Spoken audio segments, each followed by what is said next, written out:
Nice try. If you use fire-resistant clothing, it just means I get to broil you slower.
In less threatening messages. Puppy tax. Look how... Oh, why is it transformed like that? What the hell? Reset. There we go. Look how cute Dookie is in his little raincoat. It's been wet recently. I got him a little raincoat. Anyway, see you guys in a few.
I know, right? He looks like a little businessman who's scared of the rain.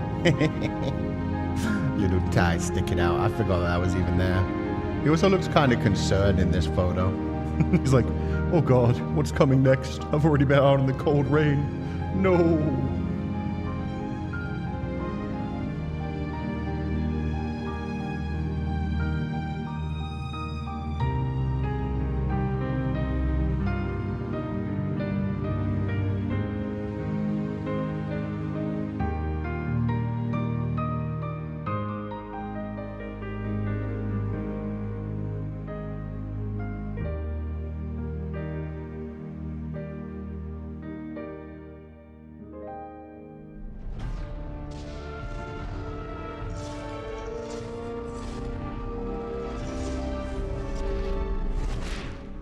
Good morning, everybody, and welcome to the stream. I hope you're all having a lovely morning. We are back for more Sister Other Paranoia, which means it's going to be an interesting day. Let me load game real quick so we put ourselves into where we were. Did I? Oh yeah, we couldn't save on the spider page, so I had to click into a thing. I'm not even sure what we're on right now. We did the bat, we did the fox, we did the caterpillar.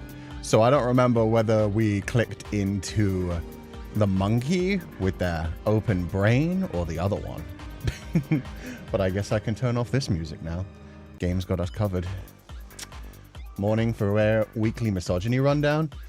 Yeah, ready for entering the mind of a very disturbed individual who has a lot of issues going on in his brain.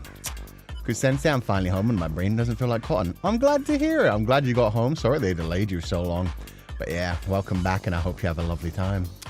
Time to rest mentally with more insane Yeah.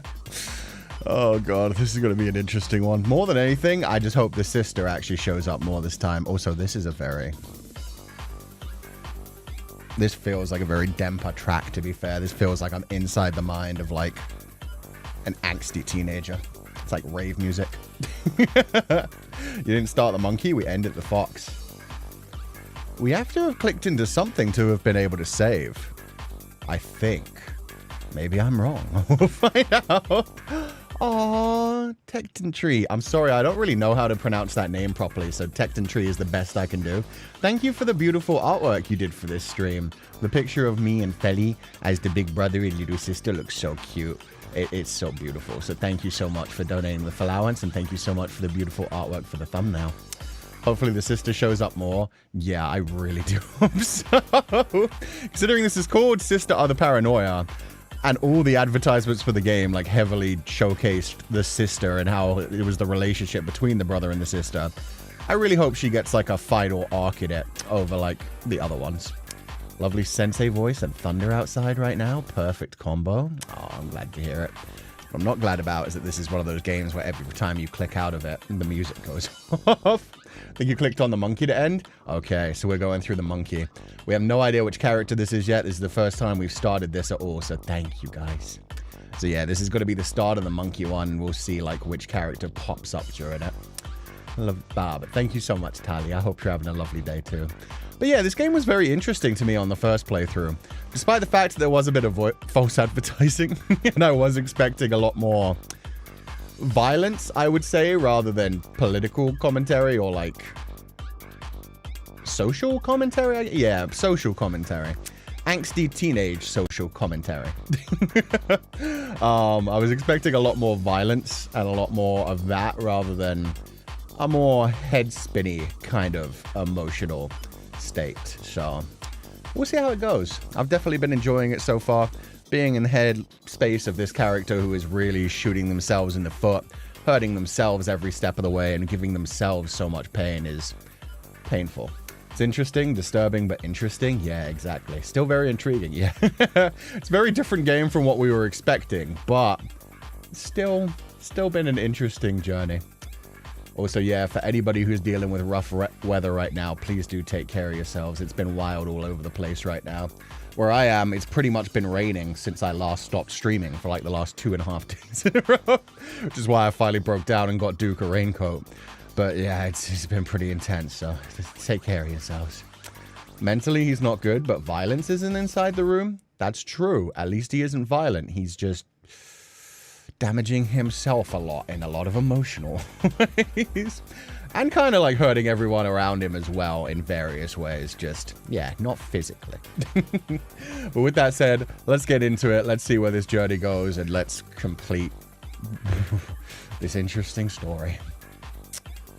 I guess I should head out for my part-time job. The mere thought makes me roll my eyes.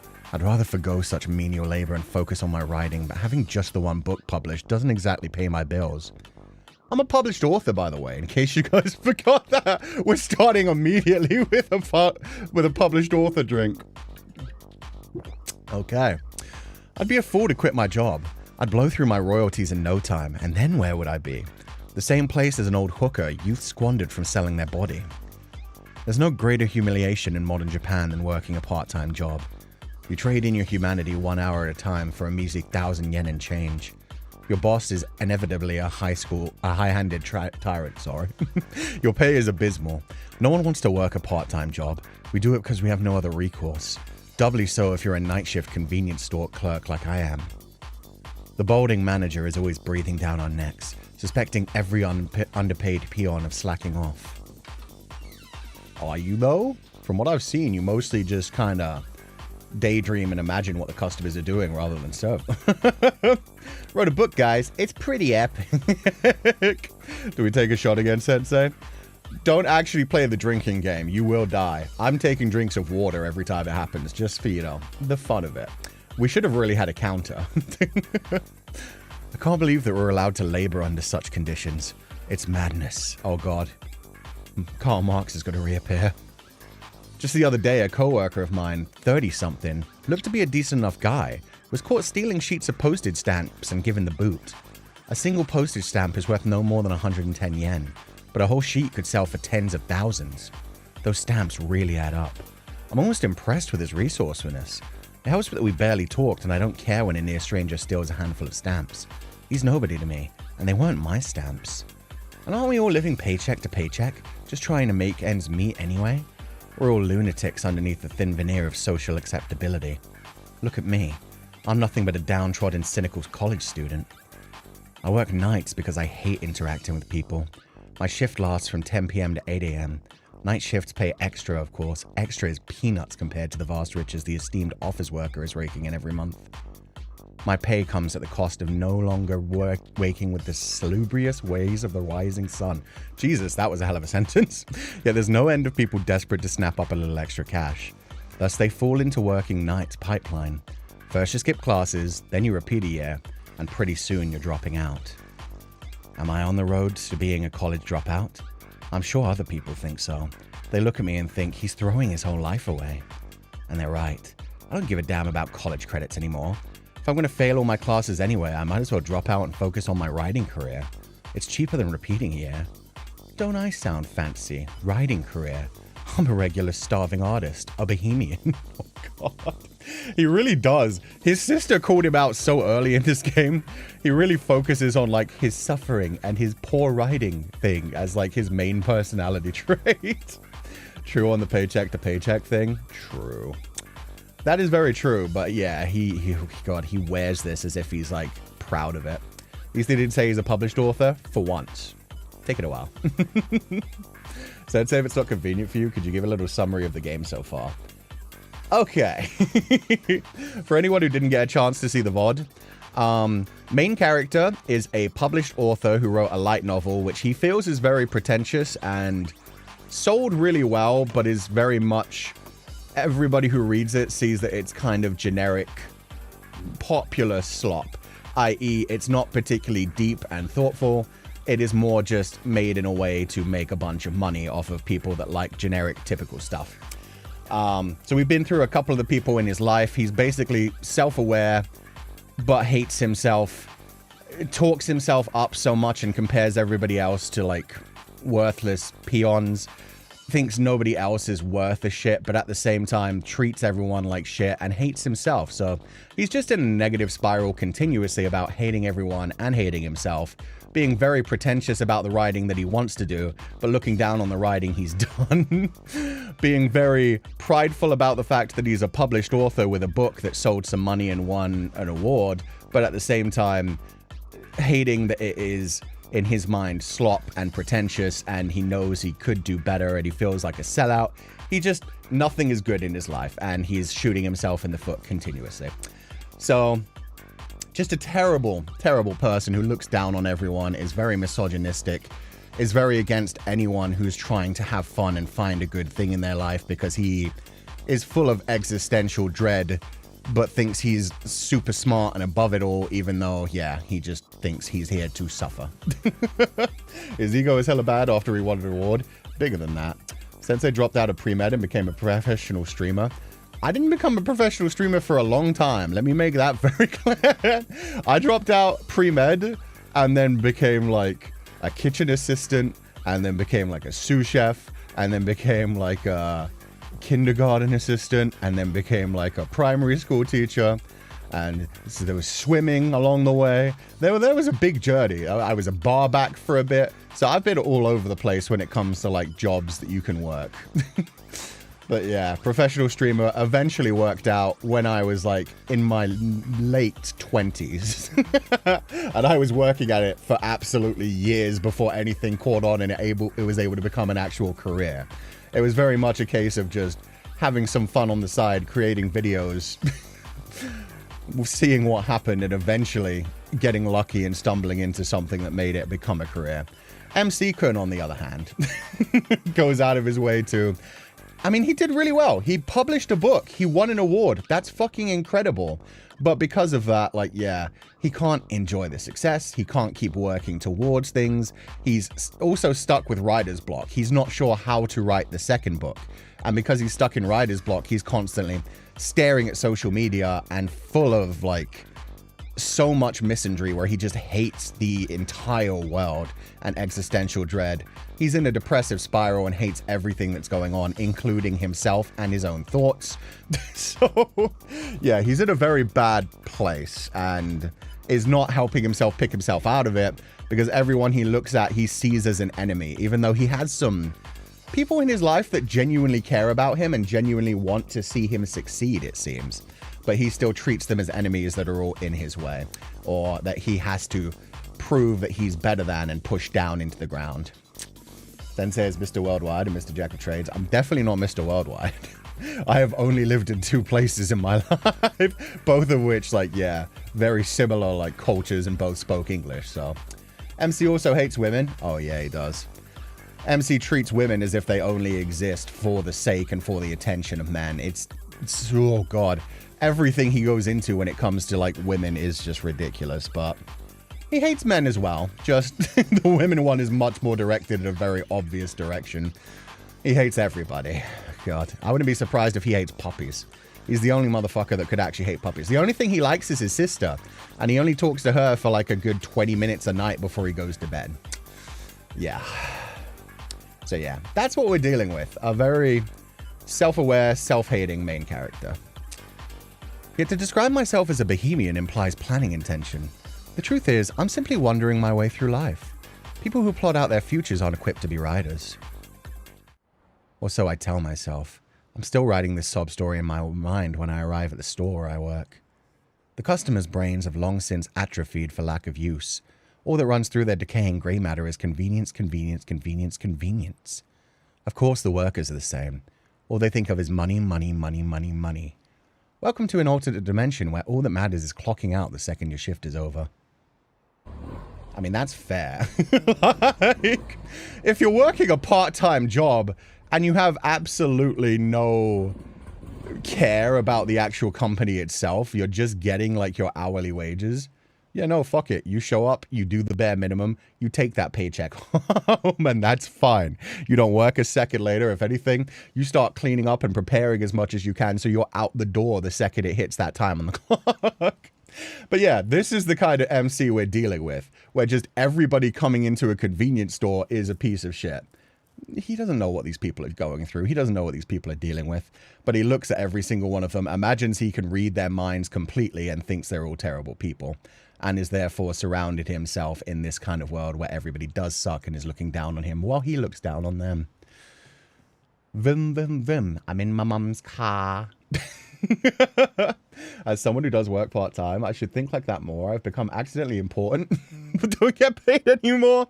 That gets exploited so much by some companies. So, like, it's the worst thing in the world when you do become accidentally important, or they upgrade your job title without giving you any more pay, and suddenly you have more responsibilities, and they're like, oh, well, it'll look really good on your resume, on your CV. Like, we've made you the assistant manager, so even though you're not getting any more money, it's kind of a management position.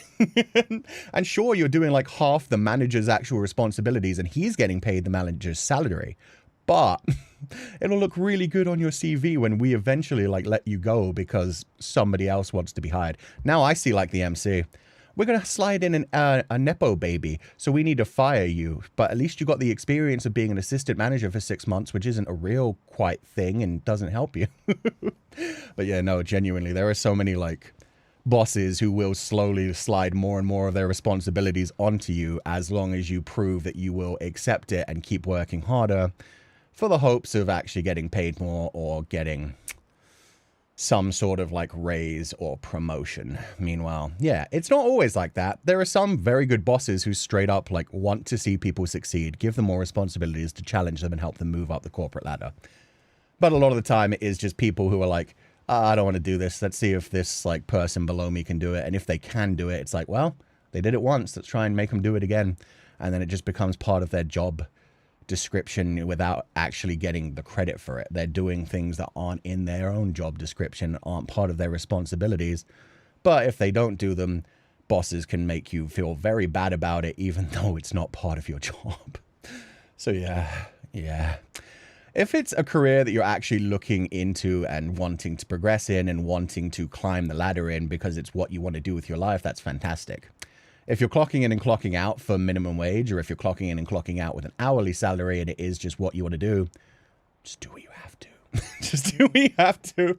I'm not saying be ridiculous and like do as little as you can, but just like, you know, do the job and don't feel like you have to do overtime. Don't feel like you have to pay attention. And like so many people nowadays get wrapped into the whole like, oh, I called you to cover a shift on the weekend, or like, oh, I know it's late, but can you stay an extra 10 minutes? And it's like, no, you have your life. You don't have to deal with that. Anyway, sorry. These are the fun types of discussions that this game brings up. An engine's purr cuts through the stillness of the night. Unfortunately for me, it heralds the arrival of my illustrious colleague, the gentleman with whom I have the pleasure of sharing this evening. He's a prick. That was nice and succinct. Oh no, he's hot and he's got a motorcycle. That motorcycle's bigger than him. How tiny is this twing? What's up, buddy? The picture of a troglodytic biker, bro. Not troglodytic. I've never heard that way. Just call him a troglodyte. You don't have to extend it. He's got an awful shock of tacky blonde hair. Nah, bro, he takes care of that hair. That ain't tacky. And the earring? He has the intelligence of a monkey and a lack of any other redeeming qualities. Nah, he's got some redeeming qualities. Granted, he isn't unattractive. That's probably how he's managed to get by. His handsome looks and amiable attitude mask the dearth of brain activity. Ooh. I know his type. He'll get a girl pregnant when they're both much too young, realize he's got to provide for his growing family somehow, and run out to get a real job. Next thing you know, he's bought a giant car to take his happy family on camping outings and road trips. Here comes baby number 2. Here comes baby number 3. Oh well, what can you do? Better hop on down to the furniture store and buy a new crib. That sounds like a very happy future. For like a lot of people, that's the dream. Are you kidding? Why does he say that as if it's an insult? He was straight up like, yeah, he got a girl pregnant, and then he got serious and got a real job and started taking care of his family and loving them and respecting them and making sure that they have wonderful futures. God, what a douche. He was big into motorbikes as a teen, and now he transforms his passion into a career in the auto industry. It helps that he's always been an active type. He does good work. He gets paid a decent wage. He yells at his kids when they screw up. He blubbers with pride at their school plays. That's adorable! He cries when his kids put on plays? He never thinks a complex thought, and he lives a happy life surrounded by wife, kids, and similarly boneheaded bros. All hypothetical, of course. Don't you think it's strange how backwards it all is? Why is society set up to reward the morons and punish the thinking men? I've never seen this cretin look unhappy once. It's just not fair. The wink! Yo, I like this dude. You know what? I want to get him pregnant. Wait, I actually like this dude. What the hell? The worst thing is, the MC is just thinking all this shit. We still don't know what this dude is actually like. MC dog, that's normal father behavior. That's good father behavior. He's talking about how the man starts blubbering his eyes out with the school plays. He cares. He gives a shit. He takes them camping. He pays attention to their interests. Like, he could have said so much worse. He's sitting there like, oh, why do idiots get to survive in this world? It's like, he sounds like a decent dude if he actually does that and starts working hard for his family. If he was talking about, like, people that just caused a lot of problems, got a lot of different people pregnant, and did not try to care about the kids at all, yeah, I'd be behind you, MC.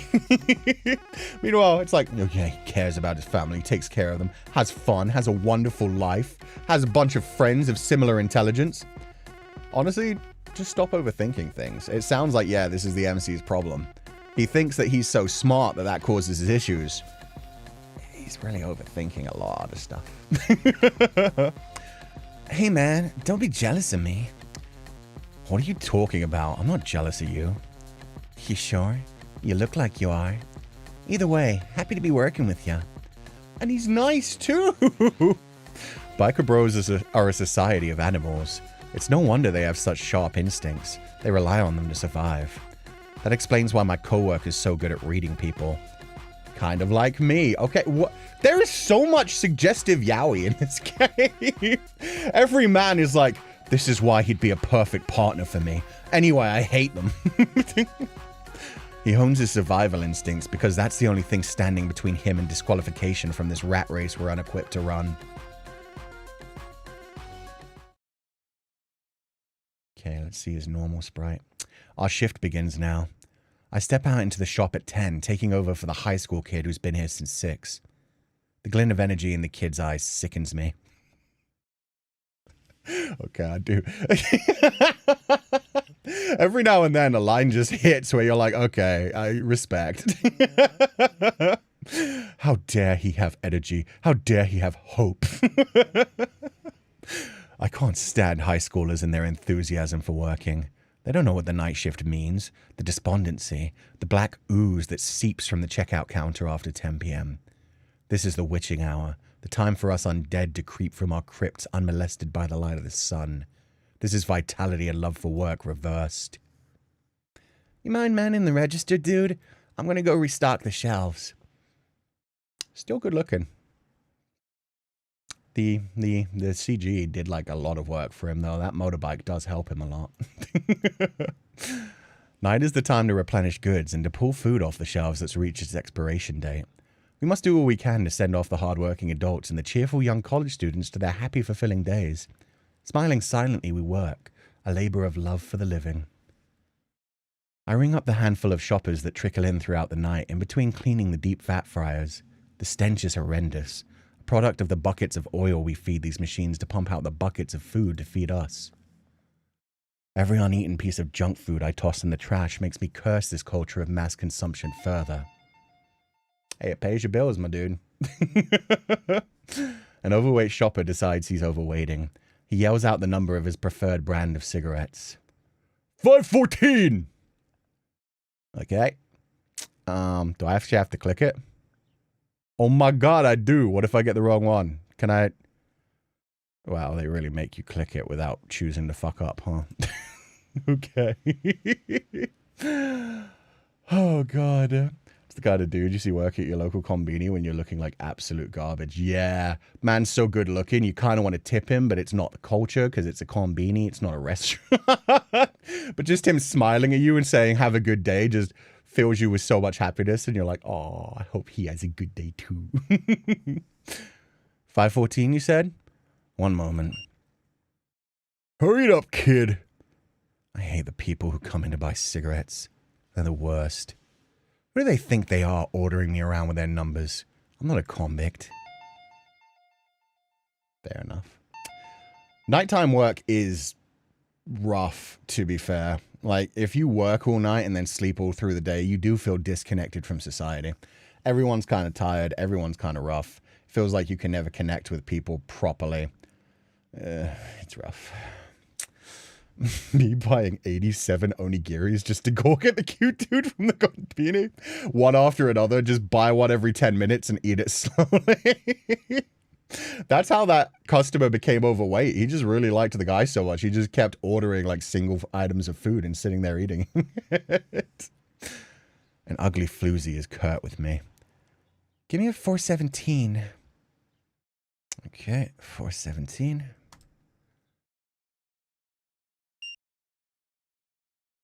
Maybe she reserves her smile for the patrons who stuff 10,000 yen bills into her bra. Or maybe she's just tired, my dude. Yeah, to anyone who is new to this one, very misogynistic. He judges every woman in a ridiculously bad way as if they're all having issues for no reason. She's just tired. And I bet he wasn't smiling at her either. 616. God, it's all cigarettes. 616. That's a big packet, my dude. Sure is cold out there, huh? This one's a small talker. I don't mind the chatty types, but something about them always breaks my heart. Not in a big way, and not in a way that I can put into words, but my heart is nonetheless broken. They say it's gonna rain tomorrow. That right? A shame. We exchange words of little substance and time drags on. Yeah, it couldn't be me. I'm definitely like in that ambivert position where I would prefer, if I'm buying things, that people just be quiet. Like the woman who came in and just said what she wanted, silently took it, paid and left. That's my ideal right there. But if somebody's being chatty with me, I will chat with them and try not to be awkward and spill my spaghetti. Be buying pads and dish soap with my chanclas on or my pajamas. MC would wreck me. Yeah. MC would judge me so horribly. I go out in my pajamas all the time. As long as it's within like a 5-minute walk, you're fine in your pajamas. It's better when there are customers. Having someone else around almost makes the agony bearable. The thing is, a night shift is a battle against time. The goal is to not look at the clock. Its sluggish hands only inspire rage, which is why it's better when there are customers. An interaction can make the minutes fly by. The true trial begins after midnight. Once the trains stop running, the customers drop off to nothing.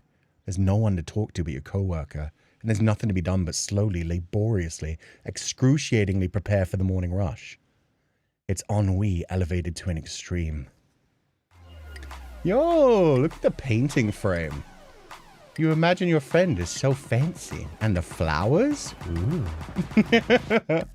It's a cultural thing too, I guess. Over here, we always say hello and goodbye. We ask how the other person is doing. Nothing too deep, but always a little special.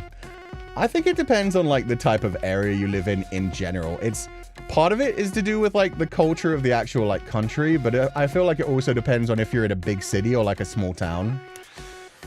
Because I feel like in London, there's very few people that like give a shit when they've been working for a little while in that kind of position. If you're actually like earning tips and there's like a bonus to being nice to people, it's one thing. If you work at like a corner store or somewhere like late night kind of thing, like, yeah, I don't think anybody sticks around to being friendly too much. It's very much just a case of just leave me alone. I'll take your money and I'll give you what you want to buy. I think it was the same very much like the couple of times that I visited big cities in America and even Canada. And Canada's supposed to be one of those places where everybody's like super kind and friendly. But the quiet town I used to live in America, yeah, it was very much you'd come in and people would immediately be like, hello, how are you doing? How's the day? The weather out there is wild, isn't it? Shit like that. If I stay silent the entire time in the convenience store, they would think I'm being purposefully rude to them. See, a lot of the time, I want people to be quiet. It's the same as like if I get into a taxi and somebody is like very chatty, it drains my energy so much. The thing where you can choose the option for just like silent helps so much. And also, like ever since COVID, like one of the big things that probably is bad for society, but is good for introverts.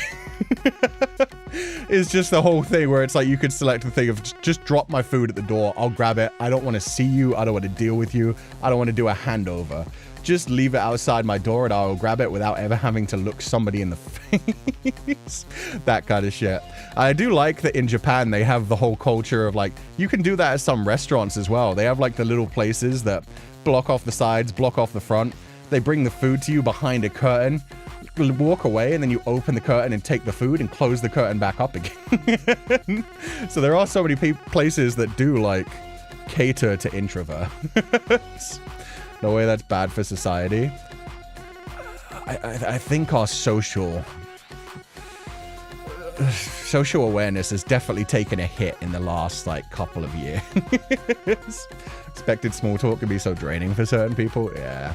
At the same time, there is a certain level where we're supposed to be like congenial and we're supposed to talk to new people at different times, and it is actually good for us mentally. So yeah, this is like a double-edged sword. And I say that knowing very well, like I said, I always choose the option where I don't have to talk to people. I want to talk to the people that I want to talk to. Hairdressers? That's one of the worst. Hairdressers will chat to you for the entire damn thing, like 45-minute haircut.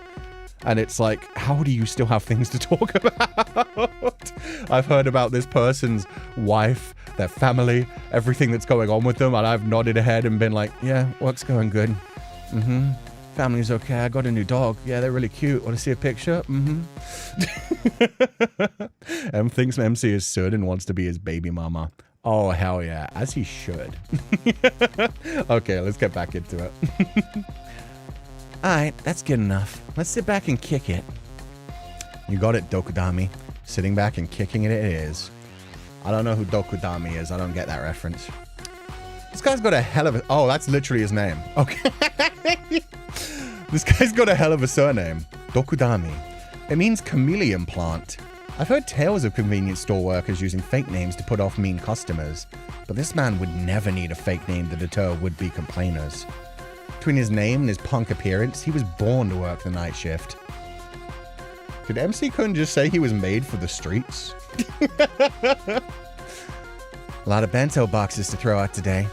You want one? It's fried chicken. That is one of the best things about working that type of job, is when you randomly get free food. Oh my god, it's so nice. Especially if you can take home like a breakfast, a lunch, and a dinner and just not pay for any food for that day. We switch into slow mode once the customers are gone. We have a list of things to finish by morning, but they'll get done eventually. Mopping the floors, cleaning the bathrooms, restocking the bottled drinks, that sort of thing. No more than 2 or 3 hours of work, even if we chat while we work and take our sweet time with it. If we're slow enough, we can make the work last until the morning rush. Then the commuters fill the store and tie me up at the cash register until 8 o'clock rolls around and my shift ends. I collect my paycheck, 10,000 yen or near enough, and head home. I'm gonna hit the slots after work tomorrow morning. They got a promo going on. You should come with me and help me enter the lotto. I'll buy your ticket off of you if you get a good number. A convenience store night shift is therefore a matter of waiting out the clock with a coworker. The nature of the coworker determines the difficulty of this exercise. Prior to Dokudami, my last fellow inmate was a fatso in his 40s. He's also very against anybody who's even slightly overweight, man. Calls out everybody for that. We chose the monkey, right? Yeah, we chose the monkey with the open brain. He peaked in high school and wouldn't let me forget it. I saw him drooling over internet escorts during breaks, and every word out of his mouth was about sex.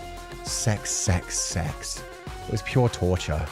He's gone now, and good riddance. You know a lot about computers, right? Know anything about crypto? I hear it's a good investment. God, no. Not crypto now. If you're interested, try it. I know a crypto app you could download. I do not, but Google will remedy that. I don't know. I tried it once, but I got confused when it came to making a wallet thing. I don't see the point in putting in a bunch of work if it won't pay off in the end, you know? That's why I was asking if you knew how it worked. If it was easy to make money through crypto, everyone would be doing it. Yeah, figures. Guess I'll stick to pachinko. I love this dude. Those people are really annoying. To be fair, he was just asking. He wasn't like...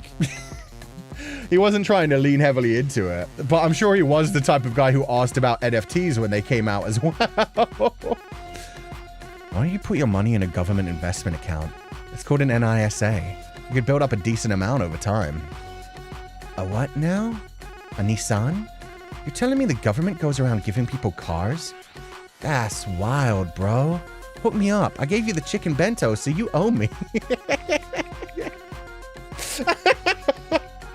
Okay, he's stupid. I like that. Get real. If the government handed out cars, I wouldn't be working this crummy part-time job. Yeah, figures. It's decent of him to ignore the way I treat him like shit. He annoys me, but at least he's mildly entertaining. I can't be bored with him. Certainly never enough to try reading his mind. Still, I don't want to get too chummy. Biker bros are pretty crime recidivists. Petty crime recidivists. I don't even know the word recidivist. It's better to keep a careful distance. I compartmentalize. He's the guy I talk with until morning comes, and then we both go our separate ways. Feels very much like Cinderella and the Prince, MC. He's stupid. Lovely. Me too. Exactly. You're dumb. I like that in a man. What made you start working here, Dokudami-san? The money, man. I don't care if I dye my hair either. All the math's done by the cash register, so I don't have to use my head or nothing. And who can pass up free bento boxes? Am I right? Oh, hell yeah. He gets it. More like bento boxes you're sneaking out of the trash can. But okay. Saves it from being thrown away. I said, there's a tacit agreement that we can take whatever expired food we want, provided we keep it on the down low. The manager would chew me out if I got caught, but I'd quit on the spot if he tried to yell at me, and he knows this. To keep the peace, he makes sure we fulfill our bare minimum obligations and otherwise leaves us to our own devices. You know what we're treated like? Brownies. Helpful fairies who tidy up the store for next to nothing and vanish at dawn. We're barely human in his eyes. This is good music too, I like this. Recidivist. A criminal who continues to commit crimes even after they've been punished. Thank you, Moon Kindred. That means they're repeated criminals. Thank you. Yeah, that's a new word for me. You do any drugs, Hasiachi? Oh, he gave him a cute nickname too. He calls Hasuya Hasiachi. What are you, a cop? Nah. Sorry, I'm just curious. I'm not trying to push nothing. Some. I pop a sleeping med now and then. Or the odd mind-altering substance. Never enough to get addicted. Getting high off of sleeping meds? What's that like? No, not that kind. Never sleeping meds. Newer sleeping meds that don't have the weird amnesia effects. They're safer that way. You're thinking of older medications. Am I? Well, I don't know much about sleeping meds. I conk out the minute I hit the sack. Is that all they do? Make you sleep? Don't need that. That's like a superpower right there. Yes, that's all they do. Which is why they're called sleeping meds. I'm talking to a man with an IQ of 5. That said, it is nice to hold a conversation that doesn't require peeping into my interlocutor's mind. There's a feeling of safety almost. I don't have to think before I speak. This rare degree of spontaneity whenever we shoot the shit represents to me the platonic ideal of a casual conversation. Yeah. So you like his company, my dude. I envy you, biker boy. Yeah. Imagine having no anxiety that keeps you up all fucking night. The whole point of life is enjoying it. If you're not having a good time, you're doing it wrong. You've got the meaning of life all figured out, huh, Dokudami-san? Sure do. We're here, so we might as well make the most of it. I don't get all your cynicism, Hasiachi. Feels like a waste of time. You can think what you like, man, but if you ever want to live a little, you know who to call. By live a little, you mean never think about anything? You say that, but you're just as dumb as me. Me? Dumb? Sure. Neither of us knows shit, and that's why we live like a couple of dumbasses. Overthinking's a waste of our time. Leave a thinking for the eggheads. That's my motto. Love it. Interlocutor just means person you're speaking with. He's so pretentious. Yeah, and Dokudami is right on... Oh, no, sorry. Yeah, no, Dokudami is right on calling him out on it. Dokudami's like, hey, we're both working the same job. Like, I wonder if he's even told him that he's a published author, but at the same time, yeah, they're at the same level. And yet MC, Hasuya, is just like, oh god, this guy's so stupid. He's so pathetic. It's like, you're still making the same amount of money, but he goes to bed at night and sleeps. You sit up all night worrying about your next book and imagining a little sister to talk to. The brainiacs can dream up a world for us, and punks like me can sit back on nibble of the fruits of their labor. It's that way for everything, even pachinko. You only gotta play on promo days when they rig the machines in your favor. I put serious effort into never thinking seriously, and it pays off big time. It's unfair how quickly he and his ilk can see right to the heart of the matter. Does that not make him intelligent? Intelligence, 2 out of 20. Wisdom, 18 out of 20. He's got this shit figured out. No wonder we overthinkers, we nihilistic nerds, never stop bashing these animalistic punks. We're as incompatible as oil and water. Thailand, right? Fucking love that place. Cute girls everywhere. Cute guys, too. You think they're hot chicks, and wham, they pull out their dicks. 2 for the price of 1, you know what I'm saying? And he's a biking, too? Stop being so perfect, biker bro. You get to play hella loud music all night long. Grab someone for a lay and fall asleep right there. It's awesome. Thai people, they got this saying they love, right? My penrai.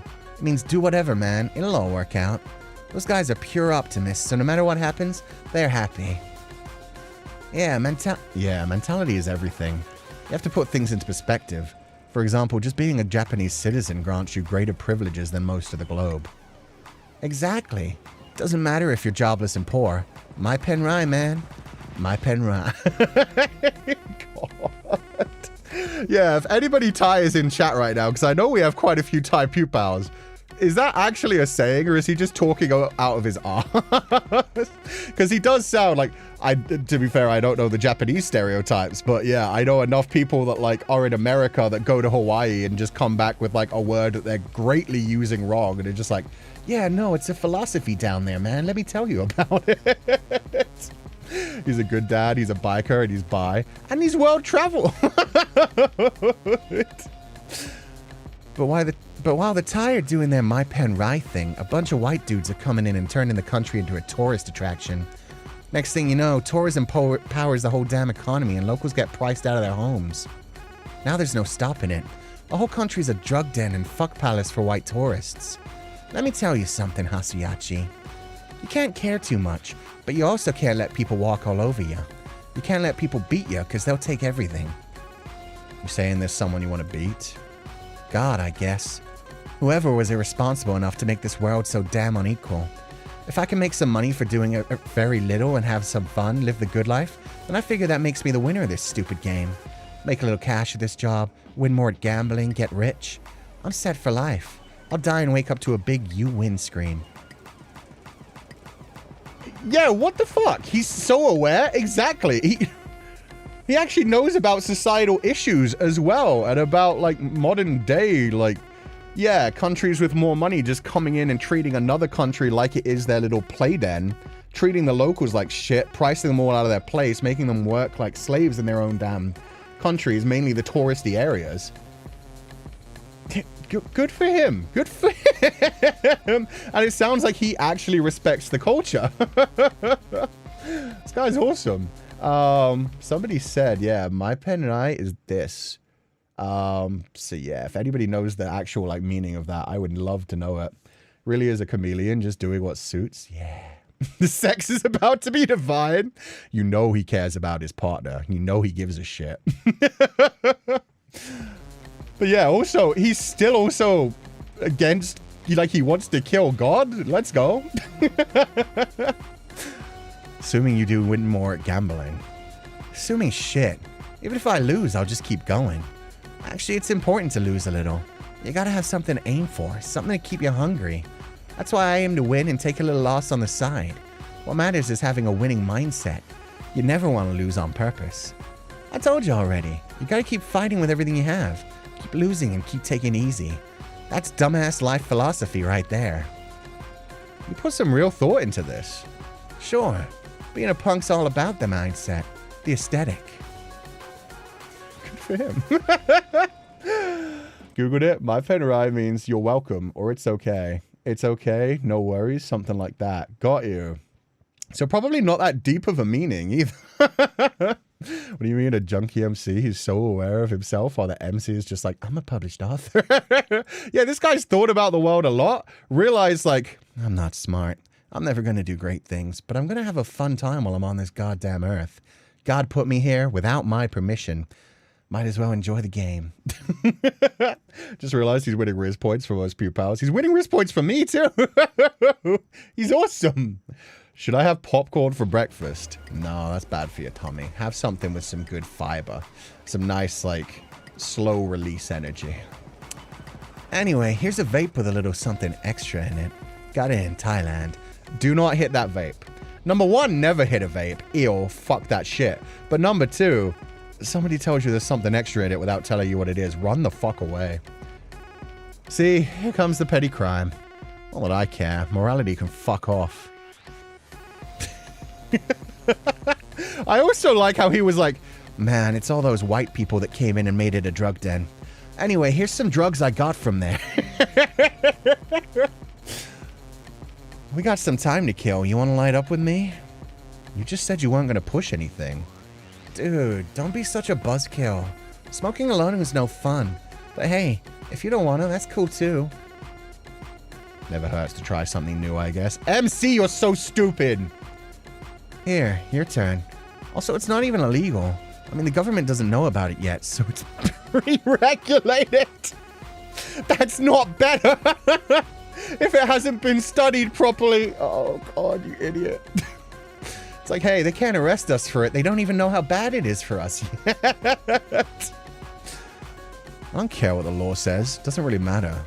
Because regardless, we'll get fired if we get caught. Man, who's gonna care? Even if they see us on the security cams, they'll just think we're vaping. Fair. There's kind of a wisdom that comes with being a punk. Part of the feral lifestyle, I guess. Well, why not?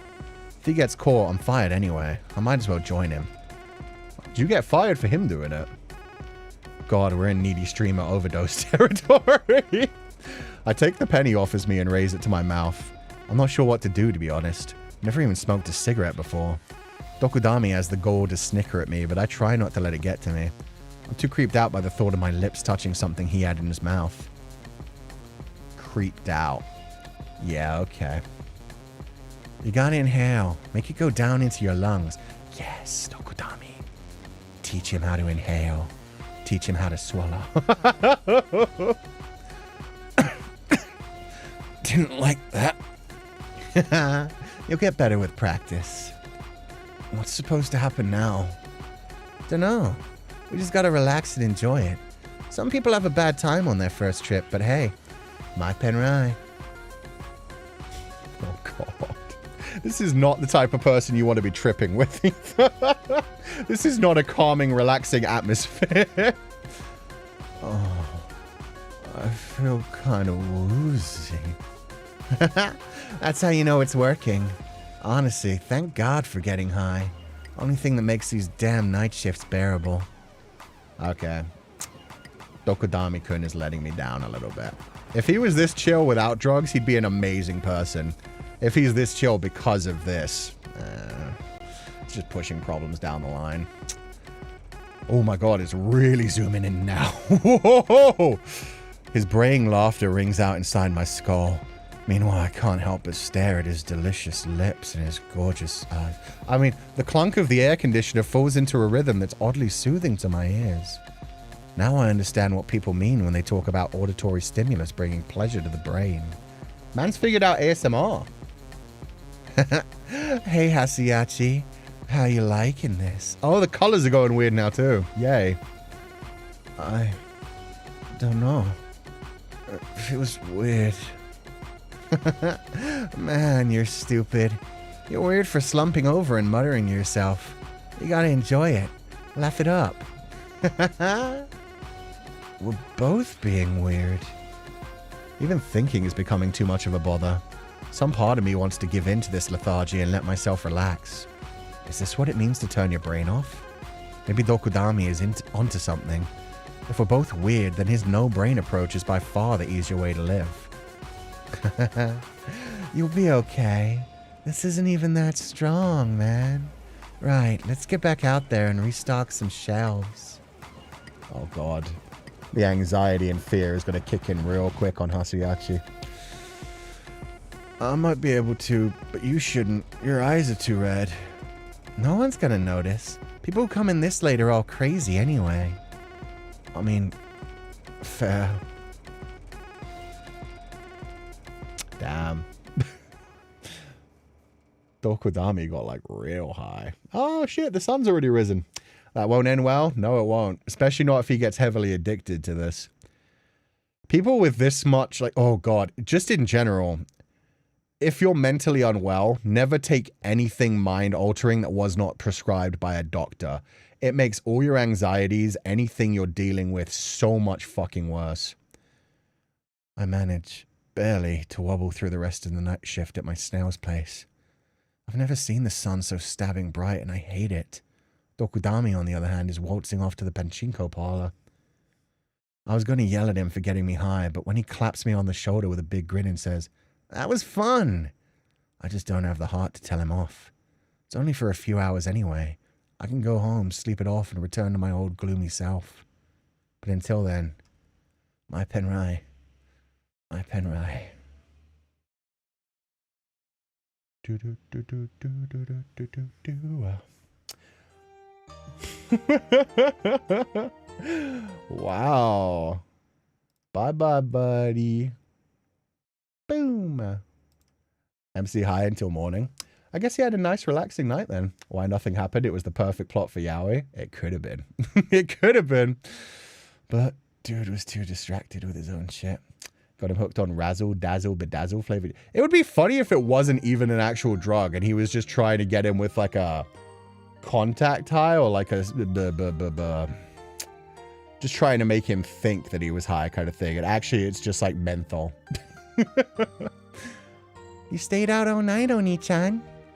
And you're still awake, Sahana. It's not healthy to be up so late. Placebo, yeah, exactly. He just convinced him it was something like that. It's healthy to be awake at 9 a.m. That's school time. You're not going to school, are you? Nope. You should go every now and then. Even I go out for work. What a good boy you are, Oni-chan. Your eyes are kind of red. Oh, yeah. Society is cruel, but you can't give in to it. You're not allowed to cry. You are allowed to cry, Hasuya. I'm not giving in, and I'm not crying. Screw society. You can't conform to it either. You fight it, and you interrogate it. Never forget that. The world is a cold place, and you don't need to adapt yourself to it. I told the people at work, you know. There's this dumb dropout kid. He's actually got more going on between his ears than you'd think. Is he your friend? She does not look happy about the idea of him having a friend. This feels like he's talking to himself again. It always does. If we let our himbo biker biking meet the sister, it'll be a real happy family. Nah. I liked him up until the drug thing, especially pushing drugs on some random person. It's fine if you want to do things to yourself, whatever you need to do to get through life, but yeah, going out of his way to try and get somebody else hooked, possibly to try and start selling them or something like that. History would call us best friends, Emodo. Yeah. No, we're not friends. I talked to him because he's there, that's all. There are some things you can learn by watching from afar. Sahana knows. What do you know? Come on, I'm off to bed. Find a book to read or something. I'll stay beside you till you fall asleep. Sure, if you want to. I do. Good night.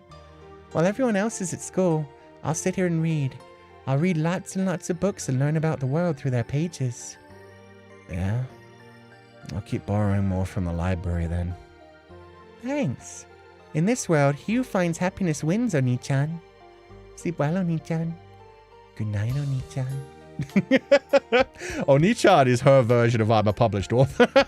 She just needs to keep reminding you, you're my Oni-chan. I'm your little sister.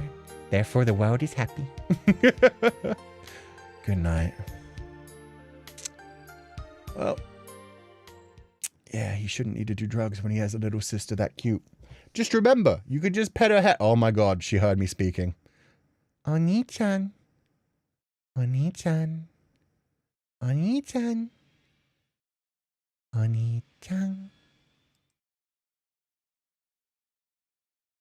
Oh, we got this one again, the crying one. My friend gave me something, but they can't tell me what's in it. That's a red flag. That's a super red flag. That's a run the other way flag. Bro calling me out. Who needs to cry when you can bottle all up and have a monthly breakdown in your car? Yeah, no. Let yourself cry. Let yourself experience emotions. Otherwise, they will explode. They will boil over for a while inside your body until they finally snap out and destroy your own king. Destroy your own self. Okay. I mean, yeah, we've just been kind of locking in and going one at a time, so let's just keep that up. Let's go back to our biking biker boyfriend. Can't believe I have booze today and he hasn't mentioned being a published author. He did at the beginning. You missed one, unfortunately. The road of seduction leads straight to hell. Who are we? Adam and Eve, cast out from Eden? Crazed summer lust bears its keen fangs, madness and sanity, together in heaven. Southern All-Stars, Erotica 7. Haven't heard of that band or that song. I'm assuming that was a song, just from the way it was. But who knows? Ew, what's he frowning for? Come on, guy, can't you smile? Yo, did I get taken out on a group date? Let's go, Hasuyachi. Hasuyachi's getting out there. We're getting a sex route. I refuse. I refuse. Hasuya doesn't need that right now. Hasuya doesn't need to drag anyone else into his shit. Hasuya needs friends. And preferably a therapist. Oh, God. But yeah, no published author so far. Are you stupid? I told you, Hasuyachi's always on that nihilist shit. It's cool. You just don't get it. He's defending him too, and he's got a sick leather jacket now. And the white pants. Awesome. I didn't ask for your opinion. Look, I gotta head to work anyway. Catch the boys later. Where are you working? The massage parlor? Dope. I'll drop by and see you sometime. You'd better. See ya. He defended Hasuya. Protective boyfriend activated, right? Why did I agree to come with Dokudami and meet this hooker? Because he texted me, quote, Yo, Hasuyachi, I found a chick who agreed to fuck you. Come meet us at this fast food place. And I thought, well, why not? Oh yeah, that sounds like a fun time. Getting high with him was an adventure in its own right. And this seemed like another one. Could be good fodder for a novel, I thought. Clearly, I was still high. Bro, you are so desperate. He wants to be in the cup chair. I think it was going to be like a challenges kind of situation. It would start off as like, yo, Hasuyachi, come on, man, hit that. And then things would start, and then he'd be like, yo, I want in. And it would turn into a three-way. And then it would slowly turn into the two guys making out and the girl just sitting there like, should I leave? I mean, I guess I might be getting paid either way. Oh, God. The girl took umbrage at my attitude. Apparently being a pessimist is an in and bounced. So what? I wouldn't have slept with her anyway. She reeked of nicotine. I don't get the point of broadcasting. I'm a dumbass who'd do anything to look cool. But to each their own. Bro is on that. It's not gay if it's a three-way grind. I respect that. Even better if it's a Fujo too. True. She could just be like, this is the best day of my life. You talking about the Lady Gaga song? No, I was talking about Challengers, the movie with Zendaya, where it's like two rival tennis players and they both are interested in her. There's a pretty famous scene where they're both like making out with her one by one, and then she grabs both of their heads and pushes them together. Makes them make out in front of her because she's super into it. But yeah, other people were definitely mentioning the whole, it ain't gay if it's in a three-way. Such a hard time believing it, even understanding that there are people like this. There are people who live some wild, wild lives, man. I know that scene. Yeah, I feel like everybody's come across it on social media at some point. I, at least, call cigarettes what they are. Nicotine. Real smokers get all cute about it. Gotta grab another pack of smokes. Can't go anywhere without my cancer sticks. The only people who talk this way are the uneducated and coarse. Those without so much as a shred of appreciation for beauty. Just call them cigarettes. You don't have to call them nicotine. Worst of all are those who walk and smoke. I just don't get it. The visuals, okay, yes, I get it. There's an aesthetic to it, like the muted grey you see everywhere in Showa-era TV. But come on, commit. If you want to smoke, dress up like a gentleman or a sexy svelte fox, for God's sake. I don't have a bone to pick with cigarettes themselves. It's the smokers. The hookers, the hosts, the rough men slouching toward middle age. It's like they're rebelling against their tawdry selves by embracing a new identity. The smoker. They'll never understand my perspective. They'll carry right on spouting those cute little euphemisms. Getting their fix and smoking like a chimney all the way to grave and on to hell. Dokudami doesn't even seem to care that his hooker friend is gone. You sure you don't want to go after her? I thought you wanted... Oh, wait, that's just me. You sure you don't want to go after her? I thought you wanted to introduce us. Too late. She's gone. Whatever. It lets us chill outside of work for a change. This hasn't changed his plans at all to smash Hasuyachi. You sure she won't be mad at you? Nah, girls like her don't care. For hookers, it's not about forming relationships. If the guy starts talking about some complex shit, she dips. When she misses having a warm body in her bed, she comes back. She'll leave you for another guy without a second thought, but eats up the idea of love and friendship. You know, sappy crap like that. She calls me up when she feels lonely, and if I want to fuck, I say sure. That's all there is to it. Maybe so, but I think you made her upset. Yeah, well, she'll live. That's how it goes with men and women. Women exist for men to get jazzed about, you know. They're there for guys like you and me to talk about, just like we're doing right now. I don't like it when a guy gets so down bad for a girl that he ignores his bros. Men belong with women. Women with women. They probably bitch about us amongst themselves, just like we're doing.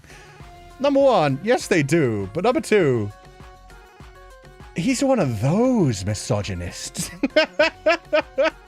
He's one of those misogynists who's like, man, I hate women. They're so hard to understand. We should just fuck and then hang out with our bros. Bros are where it's really at. I don't know. I feel so much more safe and secure around other men in the locker room, preferably, or maybe in the hot springs, somewhere where I could see their body parts. So one of those misogynists where it's like, I want to smash women, but at the same time, I treat them like objects, and men are what I really like deep down, but I can't admit that because that'll make me, you know, not a man anymore in a lot of men's eyes. Bro should date the homies? Yeah. He's connecting with Hasuyachi, man. Yeah, we could fix him, I'm telling you. Maybe that'll bring him out of this.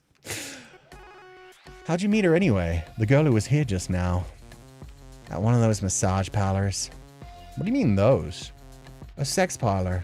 They're everywhere these days. On paper, the girls stop just short of fucking you. So dumb young chicks are like, hey, that's not too bad. I can get in on this. That's why they're everywhere now. Because the world's full of dumb young chicks.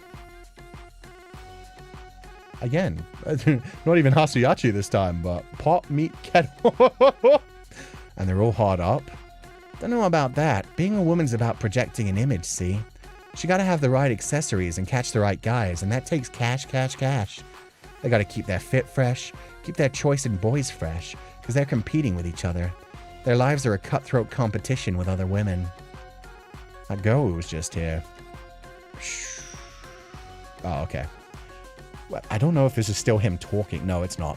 That girl who was just here, she doesn't want to pay $1,000 a month for a music subscription, so she pirates all her tunes, even though it's a pain in the ass. Turns around and drops 200,000 yen on a handbag, zero hesitation. That's how all girls in the business think. It's very philosophical for a guy who works nights in a convenience store. Yeah, well, I'm getting tired of running wild. You know what I mean? I'm getting old. A good fuck here and there, a hit of something now and again, ride on my motorbike, that's all I need. You're barely older than me. I was gonna say, dude doesn't seem like he's even over 21. It's like, man, I'm getting old. I'm done with this shit. There's misogynists who save sex for women but give romance and respect to other men. Exactly.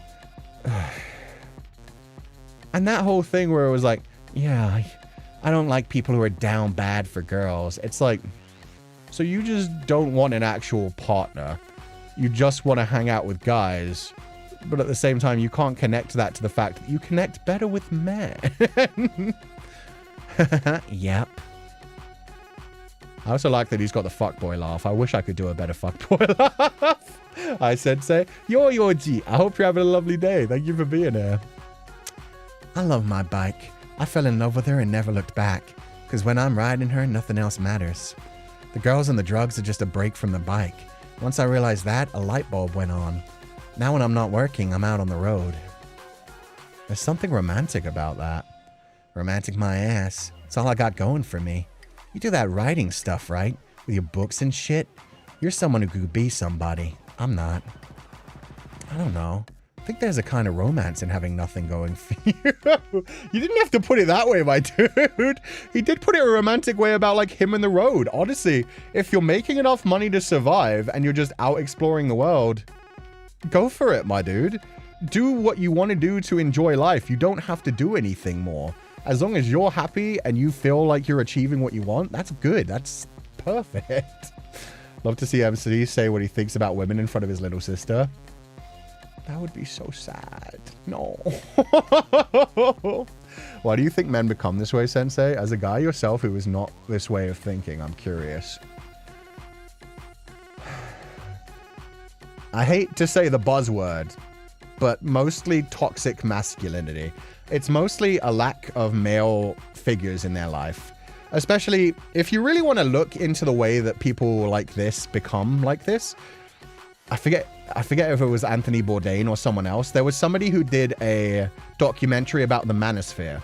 If you don't know what the manosphere is, it's all those like influencers who go out of their way to like make like young men, pay them a bunch of money to teach them how to be like high earning alpha male kind of shit. That kind of stuff where it's like, oh, you need to abandon women. You need to be on the alpha mindset, the grind set. Louis Theroux. Yeah, Louis Theroux.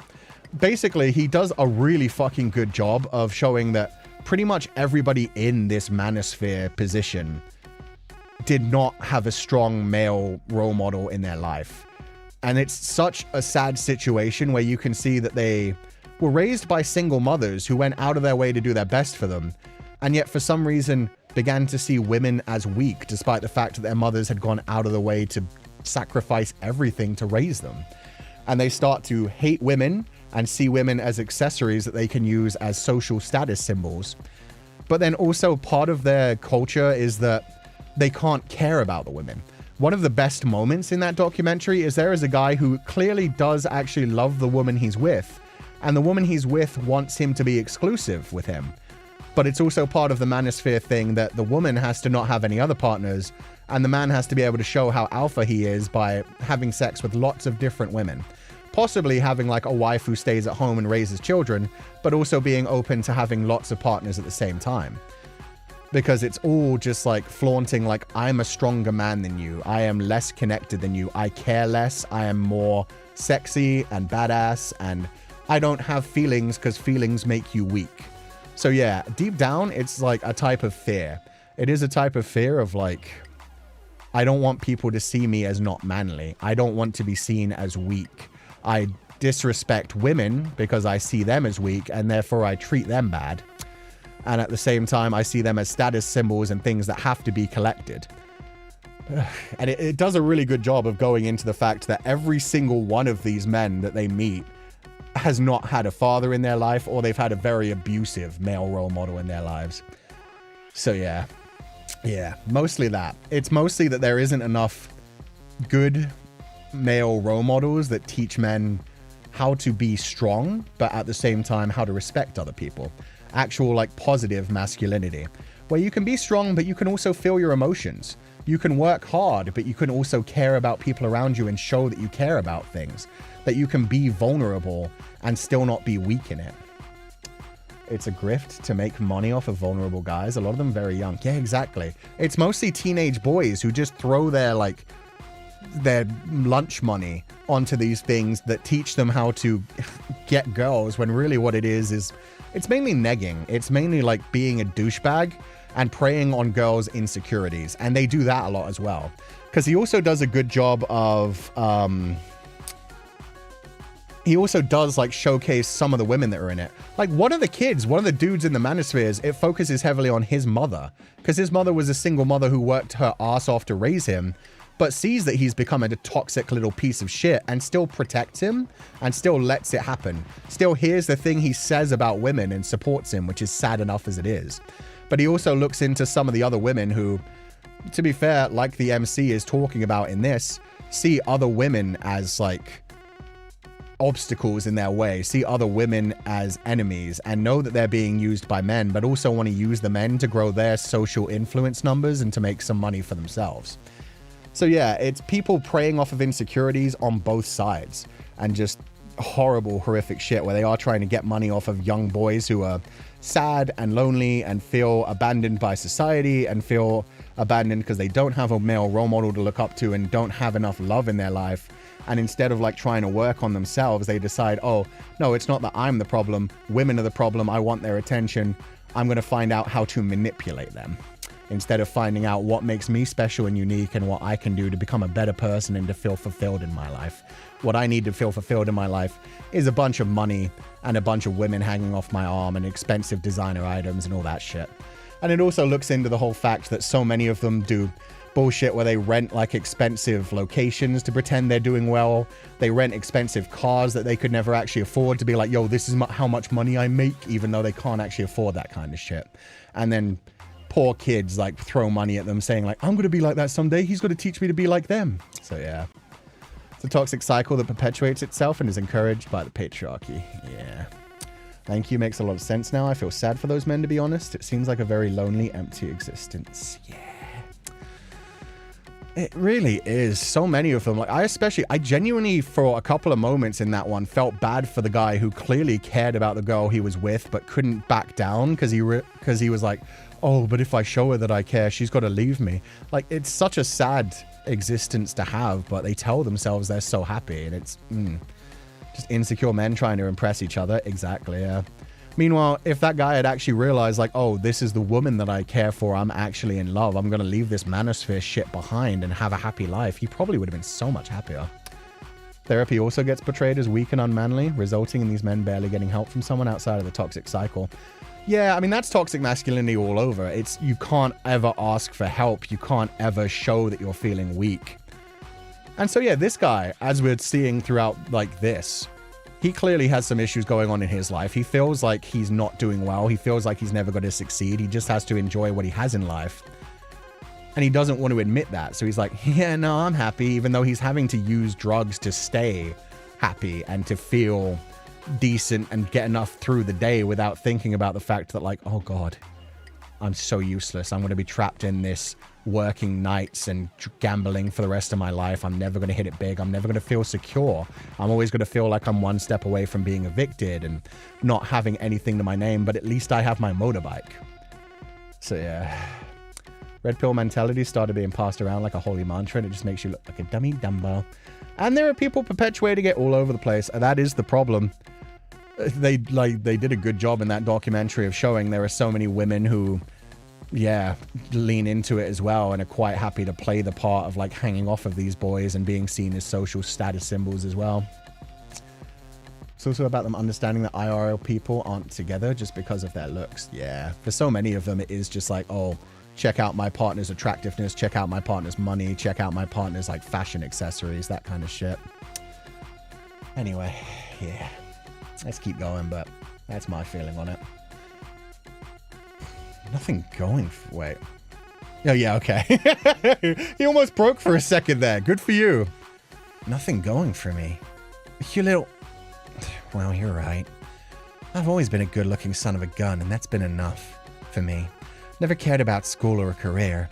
The only thing I ever loved was going out with all my bros for a ride. My first fuck was alright in a way, but I learned before long that I'd rather have a bike under me than a chick. What a lie. That doesn't stop you from hookups, it seems. Case in point, the girl who was just here. And that's part of it as well. It is very much like distracting yourselves with things because you are very clearly missing something in your life. But you don't want to admit to that, so you throw drugs at it, you throw alcohol at it, you sleep with a bunch of people, just anything to stop feeling that void that you're missing, to distract yourself for like another day, to get through another night. You know how it is though. Dudes are dumb. We go around saying all this tough shit, but we can't quite quit the girls or the nicotine. We're animals, yeah? We live to reproduce. That's in the Bible, I think. Oh wait, no, this is back to Hasuya in his mind. Be fruitful and multiply or some shit. Fucking feels too damn good to resist. Some guys try to be tougher than that, try to fight the urge to fuck. It's kind of tough in and of itself, don't you think? Oh, this is still him. They need to decide what they're doing with quotation marks. Unless this is, again, Hasuya, like, imagining his thoughts. Because he was doing that a lot with the girl at the end.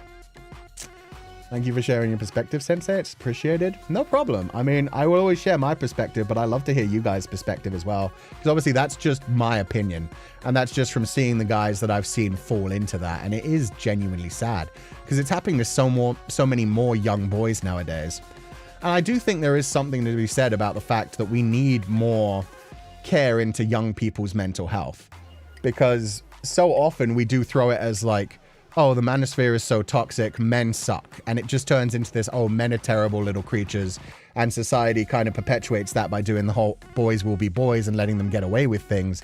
But at the same time, there are also like enough boys that could genuinely need some help, that could genuinely need to be taught something a bit different so that they could do better in the future and then share that with other people as well.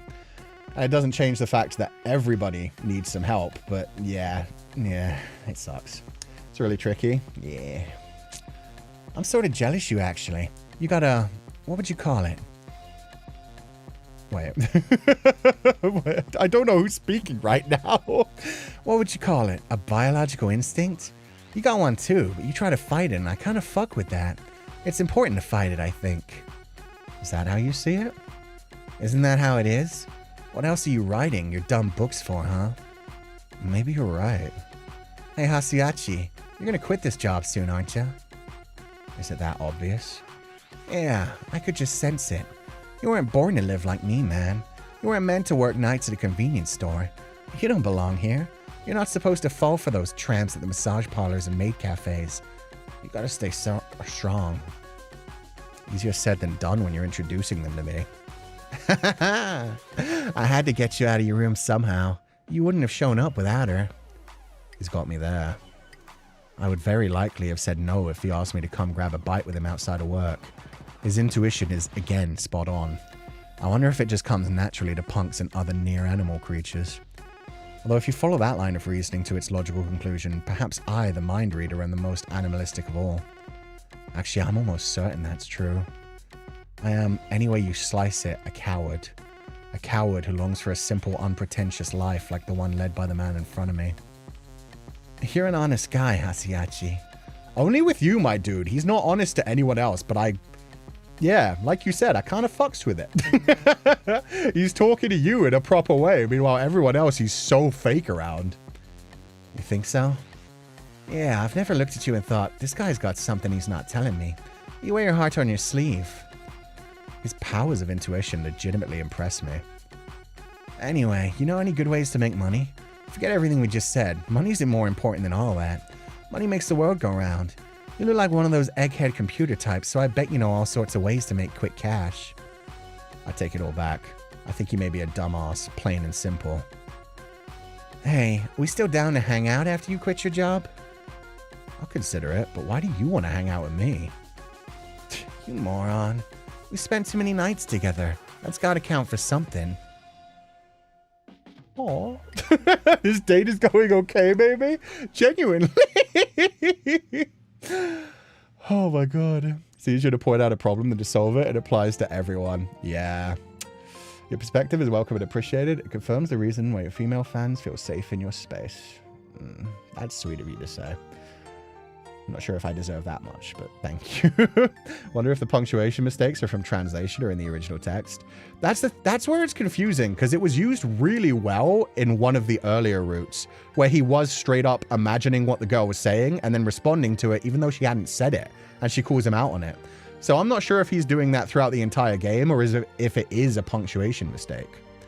Got the dialogue mixed up again. I hope they update the game and give them color codes. Color codes would help so much, but it might take away like some of the confusion that's intended from a character who is going through like a bit of derealization kind of thing. If they feel safe within themselves, nothing can corrupt them into this sort of toxic masculinity or any other facade. That's true. That is true, but it's so hard to actually feel safe and secure in that kind of mindset. Even if you have the perfect environment at home, there are some people who just feel lacking in one way or another. People prey on those insecurities so well, and it happens all the time. So it's hard to make somebody actually feel secure, even if they have like a very healthy family relationship, a good mother, father, parentage, whatever it is, whoever's in the household looking out for them. You could still be preyed on. Can have the best people who take care of you and want you to do the best, and then you realize that you're becoming a bit of a drain on them and think you need money to support them, and somebody will prey on that. It can just be like a confidence thing, a body issue. There can be so many different things. They should go to the movies together and spend more time with each other. Totally just as bros. Yeah. Maybe go to like hot springs sometime. Go on like a nice trip. They have to take their motorbikes out there, and then they realize there's only one bed, and that's terrible, so they have to share, and then they realize, yo, this actually feels better even than being on the motorbike.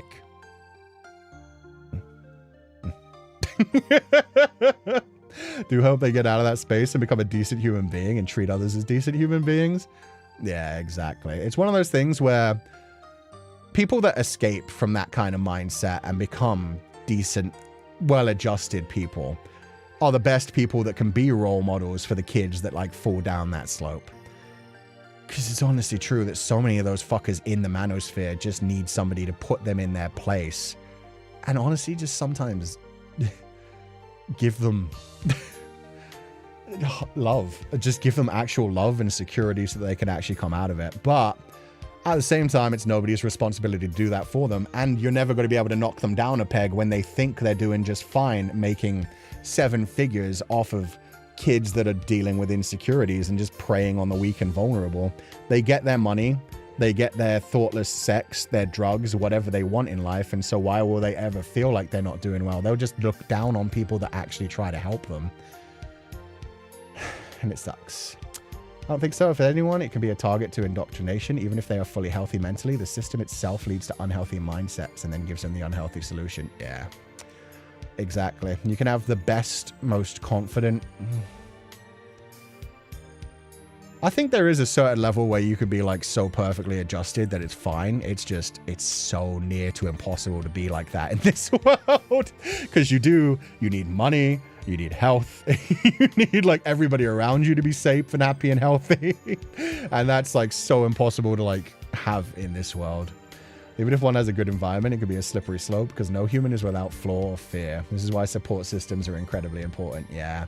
And actually wanting to do good for yourself, not wanting to hurt other people and just wanting to be able to get what you need in life and chase after the things that you actually want rather than the things that other people have.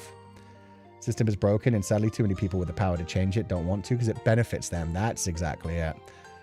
That is exactly it. No one knows where humanity is headed, Oni-chan. That doesn't stop people from assuming we're all following some sort of shared trajectory.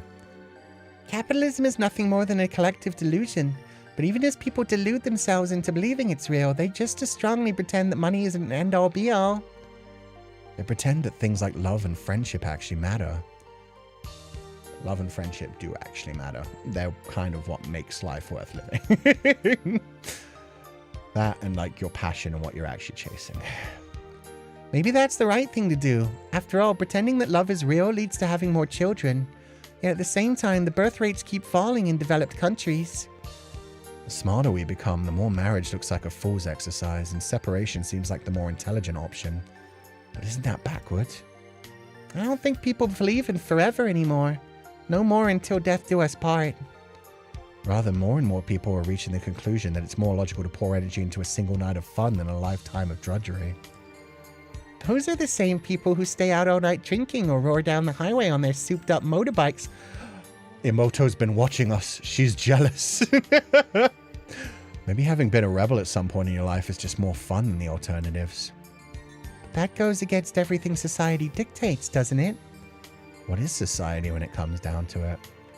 What is love? No one knows. Maybe that's why we rebel. Damn. Getting some deep conversations with the Imoto today. She's in the walls. Or she's just confirming his thoughts as usual because she's a tulpa. Whatever happens, Oni-chan, have no regrets. Done is done. I'll always be right here beside you. We'll always be together, so it's all okay. No matter what happens, just remember that we're okay because we have each other. That way, we'll always be happy. See, that was actually kind of sweet at the end. Not the whole, like, abandoning everything else kind of thing, but yeah, you'll always have each other. Imoto is life. Imoto is justice. Oh, God. If you wish to truly and wholly fall in love with the world itself, you must first love yourself. You shouldn't rely on other people to get better, but asking for help is absolutely okay. Yeah.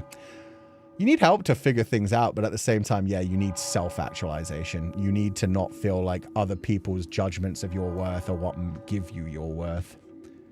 But at the same time, yes, a lot of people, everyone I would say, has points where they don't realize why they're doing certain things, where they don't realize that they are slipping up. And it's important to like have people challenge you on your thoughts and to listen to that criticism. You don't always have to change your worldview just because somebody else has a different opinion for you. But actually listening to the criticism, seeing where they're coming from, and being able to actually internalize that and think like, do I agree with this? Are they right? Is good. Speaking of needing healthy support systems, Arimoto is the best support system. She tells us everything we want to hear while looking like an adorable anime. Oh my God. But yeah, no, you're so right, Hound. You have to actually be able to love yourself. That's number one. If you want to ever let anybody else in, you actually have to know who you are and be able to care enough about yourself that you want to share yourself with other people rather than just hiding who you are. The bullshit that the MC does a lot where he's like playing a game trying to trick people into coming back to like spend time with him. Chris, I'm talking on personal experience as a family head of house. My main concern is just to be there, that they know I'm there no matter what, no judgment. It's the best I can do, I think. That's one of the biggest things for like a family is like, yeah, especially when it comes to parents for a child, is making them feel comfortable enough to actually talk to you and ask you for advice. Because so many parents seem scary and unapproachable to their children, where they hide anything that they're doing because they're like, I don't want my mommy and daddy to be angry at me. So I'll just like hide everything and then they'll think I'm a good little boy or girl and I'll keep getting through life and they'll still love me. I'll still be able to like be their little baby. I wonder how the little sister react if MC and the other guy got together. Hopefully she'd be into it, but I think she'd be jealous. Sister's started to come out more. She is. Self-actualization is always there, waiting for one person to break on their cocoon. Yeah. Okay, let's see. I think this might be the final one. Maybe we'll get one more after this. Oh, we're up by the motorcycles. Not smart enough? Steal a bit of wisdom. We don't need lies to make it all match up. Won't be long, won't be long. Won't be long now until I reach you. Won't be long, won't be long. Everything I do is all for you. The Bubblegum Brothers. Won't be long. I've never heard that song either. This game references so many things I've never heard of. I think a good start to making a change is with parents because they have the biggest influence from a young age. Yes. 100%. You're supposed to feel confident around your family and able to be yourself. And when you don't have that in your household, that very quickly leads to people that have attachment issues and identity issues and all sorts of other things. Wonder what the ring is going to be? Me too. I really thought the parents would come into it at some point, but I guess not. It's important to be there for children in the family. Sometimes being the auntie who listens. Yeah, true. True. Yeah. Having someone you could speak to that's an adult that's been through things like that, even if they're not as confident to talk to their parents, if they have an adult to talk to, that helps. Skeleton hand? Yeah, this got real dark looking. Man, I'm just wandering through life. I didn't really get school. I didn't really get much of anything. Oh, his mouthy shakes. Sex and violence both feel pretty good in their way. But I see the faces people pull when I fuck something or someone up in front of them. So I've toned it down. Oh, I think this is the friend. I figure everything will be all right once I make it rich. It's just a matter of time. There'll be some big fun promo or whatever, and I'll happen to be along for the ride. I'll make a killing that way. I'll have one of those whatchamacallits. A business partner? I'll have a business partner. Someone who will do all the thinking, and I'll run around and get things done. It's got to work out that way. How else am I going to make ends meet in this fucked up society? Getting into his headset now. Or at least what Hasuya thinks his headset is. Why did they give this man all the sexy CGs? That's a nice angle. You're skinny as fuck though, dude. You need to eat more sandwiches. Take more of those bento. End of the line, maybe? Yeah, it might be he pushes just a set too far this time and ends up dying. When my younger sibling got pregnant at 18, they immediately texted me. I helped in every way I could because they were basically my kid. I love them to bits, and if they called, I would probably go, oh, I'm glad to hear that, Winter 4197. Can I ask how much younger they are, if you don't mind saying? Because that's very sweet, and I'm glad that they cared about, like, they trusted you so much that you were the first person they told, even above the parents or anybody else in their life. That's very sweet. But yeah, it's nice that you're taking care of them, but I hope that doesn't also put any too much responsibility on you. 9-year age gap. That is a big age gap, but at the same time, yeah, you were still very young when they were 18 as well, so I hope it wasn't too much for you as well. But it's sweet that you look after them so much. Since you asked about it, I've been thinking... Oh, wait, this is Hasia.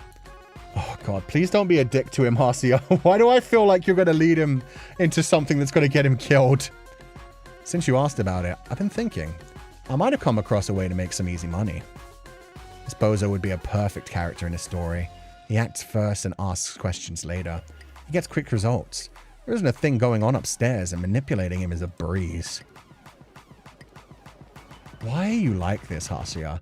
Honestly, this dude just had a really deep conversation with him. And I feel like Hasia realized, like, oh no, I have been wearing my heart on my sleeve around him. I've been talking to him way too much. He knows me too well. I need to get rid of him. Hasia is deathly afraid of people knowing who he actually is. And so anyone who comes too close, he pushes away, he hurts. And he's probably going to get this dude killed now. Wasn't this what he wanted? Quick cash? There's no harm in me telling him. I'm just saying words. Turns out there's a small-time Yakuza group who has an office in a nearby apartment complex. I saw it in some dumb YouTube video about local secrets. Yeah, I know the one you're talking about. It's right around the corner. The video guy got right up next to the building but didn't go inside. It seems pretty well hidden, unlike those places downtown. Doesn't seem to have much in the way of security. You could jump the outer wall if you really tried. He's trying to get him to rob the Yakuza? And what? Walk right in? Like they'd let me. There were a fair number of people going in and out on the video, and the door didn't seem to be locked. I think you just have to time it right. I'm sure they keep most of their money in a safe, but you could slip in and pocket some quick cash. Bet they got stacks of bills just lying around. That could definitely work. Just no one has the balls to try. Do you have the balls? Sure. I'll do it. You will? I didn't think you'd say yes. Yeah, why not? You're my buddy. If you say it's a good idea, I'll do it. I'm not your buddy. Look, I don't want to be involved. It'll be fine. Keep a lookout and I'll take care of the rest. Are you serious?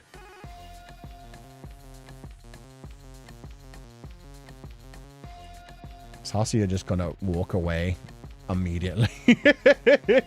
Don't listen to him, he's an asshole. And he straight up told you he was an asshole. He told you, I'm not your buddy. Oh God, this person sucks so much. I'm incredulous, but I still agree to go through with it. Partly that's simple curiosity, but it's also partly guilty conscience. I read Dokudami's mind, and he's thinking the same crap he told me at work. I can make it work. I just gotta try. And Hasiachi's finally warming up to me. It's good to be bros. Wait, he's so sweet. He's just like a big puppy dog in a human body. I feel ashamed. We're not friends, and we're certainly not bros. I mean, he's a straight up criminal at this point, which isn't a deal breaker for me, but still. I stand outside to keep watch on the front door, waiting for all the Yakuza to leave. They're a small operation, just the 3 guys, I think, who tend to wander in and out at night. I doubt it's even on their radar that someone could sneak in and rob them when they're gone. They're simply too small time for that to be an issue. If you were really guilty, you should have talked him out of it. Exactly. He's still going through with it. Not the bros. I know. He's like, oh, he's finally warming up to me. He knows how we can get money. We're doing this together. Dokudami's got long legs, and they boost him over the wall with little trouble. He's in and out in 5 minutes. On the way, he even rides the elevator down like he lives there.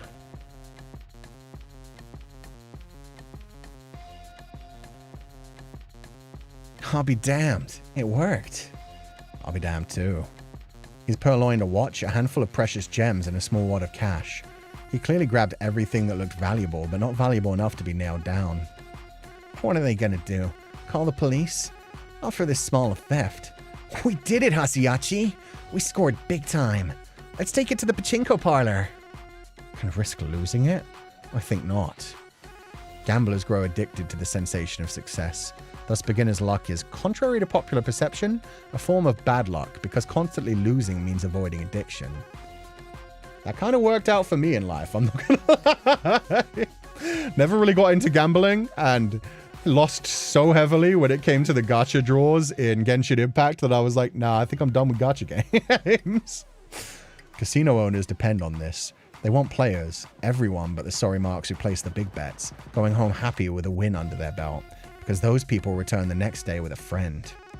Now that Dokudami has tasted sweet success, I fear he'll never be able to return to his old life. Oh good, you made him a much worse criminal. Now he's not just like a little petty criminal who breaks some laws on the side to have some fun. He straight up wants big money. Now go think of how we're going to get our next big payday. He hands me 1 million yen. 10,000? They made at least 20,000? Holy shit, those were some good gems, mother. I'm impressed despite myself. This is bigger than my royalty check. Here's your share. I got 3 mil for the watch. Wow, okay, I forgot about the watch to be fair. 3 million for the watch? That's a crazy watch. Oh, they're going to be killing him. They are going to torture him slowly. I can't take this. I'll be implicated as a conspirator. All I did was share a hypothetical scenario with you. Man, shut up. Here's a hypothetical scenario of my own. I'm gonna give you a present of 1 mil because I feel like it. He really is quite good looking. Hasuyachi was made for the streets, man. He's like, he gave me money. He's attractive to me now. It's like, damn, he handed me money. Oh God, I want to fuck this man. 1 million yen is about 6.3k USD. Man, I'm still working from like early 2000s conversion where it was a straight up like 100 yen was $1. That's still how my mind works, even though it's been so long since those days. A charmer in a way. To him and his small-time criminal buddies, earning cash illegally is little more than high-stakes venture. I doubt he recognizes he's done anything wrong. Well, we have 2 million in seed money now. We could sneak someone with inside knowledge into a pachinko promo to clean out the parlor. Or we could start filming amateur porn and sell it. We shouldn't need more than 200k to get a girl off the street for that. Upload it to an overseas server that allows uncensored genitalia and we're golden. Bro. Oh, that was Hasuya? What the fuck, my dude? I'm just spitballing now. I have no intention of doing any of these things, but they're the sorts of things I would do if I didn't have any scruples. We all fantasize about what we might do if we were criminals. There's nothing wrong with speaking such fantasies aloud. Okay, I get it now. So the beginning of this chapter, where it was him talking about, oh yeah, I just need somebody smart to be the idea man, and I'll just be the legs, the fists, the muscle, essentially. That was Hasuya imagining like, this is the only reason this guy can give a fuck about me. It's not that he actually likes spending time with me and is finding camaraderie with me. He wants me to give him terrible ideas. Ugh. You should film porn together instead. It would cost less. True. Especially the fact that they're just like, oh, we can get a cheap girl off the streets. God damn, my dude. Sure, I could reach out to the chick from the massage parlor. I bet she'd agree to be in a porno if we let her wear a mask. You film us, Hasuyachi. You keep coming with ideas, and I'll keep turning them into gold. You're gonna quit that job at the convenience store anyway, so come on. You and me, we're moving on to bigger and better things. Are we? This is not what most people would define as moving up in the world. No, it's not. Jesus. Dokudami displays an impressive capacity and zeal for executing my plans. He and the hooker go at it like a couple of animals. For some reason, I just stare at him all the time. The thrusting, his hips, the way the sweat glistens on his body. Anyway, I get it all on tape and we sell several million copies online. Damn! Whoa! Once again, the idea guy, me, gets his cut of the profits. So does the girl who put everything but the lower half of her face on the internet for the whole world to see. She's happy with her 200,000 yen. Dokudami is happy too.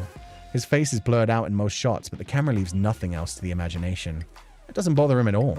He's proud to have his bits on display. Just look at me. I'm hung like a horse. Been huge since the 2nd grade, bro. What a fucking phrase. I got fooled by the ad-libs again. Good. Every now and then I just need to check who's actually watching the screen and who's just listening. Bro. Especially the fact that, let's be honest, everybody, like, they blurred his face. Anybody who paid for this was watching for the girl, and yet, yeah, they're making all the fucking money out of it. He looks good in that CG. Yeah, this was the first CG he showed up in. He's incredibly attractive. Good for him. Honestly, if you've got like a couple of million yen right now, my dude, get the fuck away from Hasuya. Just drive your motorcycle. Go live on the road. You know what, Hasiachi? I've been thinking. I got the cash, so I'm thinking I'll get some work done on me, then try and become an idol. Uh-oh. The idol industry is probably not too far of a step away from the porn industry. Oh, buddy. Punk idols are huge these days after all those Netflix shows. And I mean, I've always been good looking. What do you think? Do I have a shot? Sure, why not? He is good looking. As much as I hate to admit it, he has the jawline and his face isn't half bad. I've been staring at it ever since that sex tape.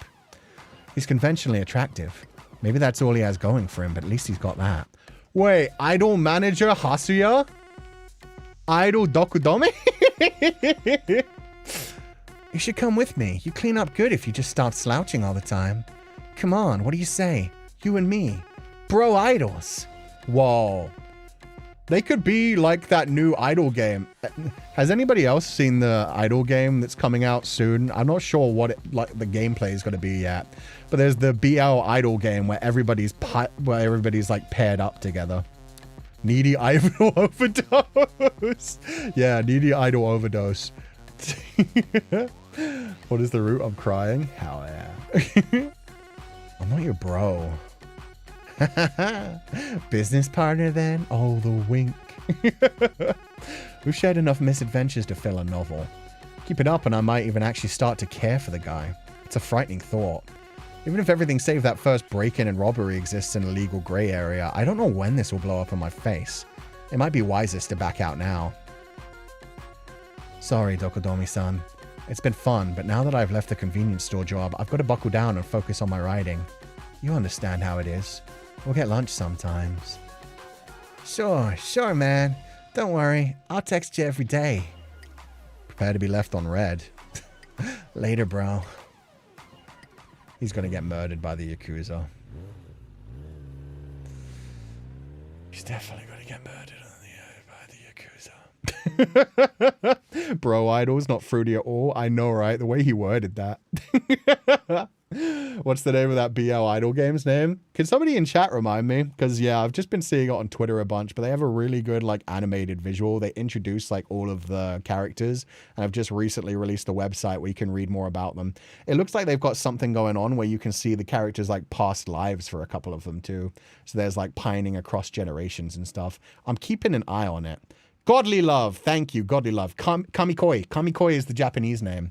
So yeah, we'll see like when that comes out, if they allow people to stream it, what it's on, is there a PC version as well as a mobile version, what the gameplay is like. Because right now, no idea about any of that. Just they've introduced the characters and their relationships, and it is like idols where all the idols are paired up in BL relationships. So I'm interested. The character design's pretty okay.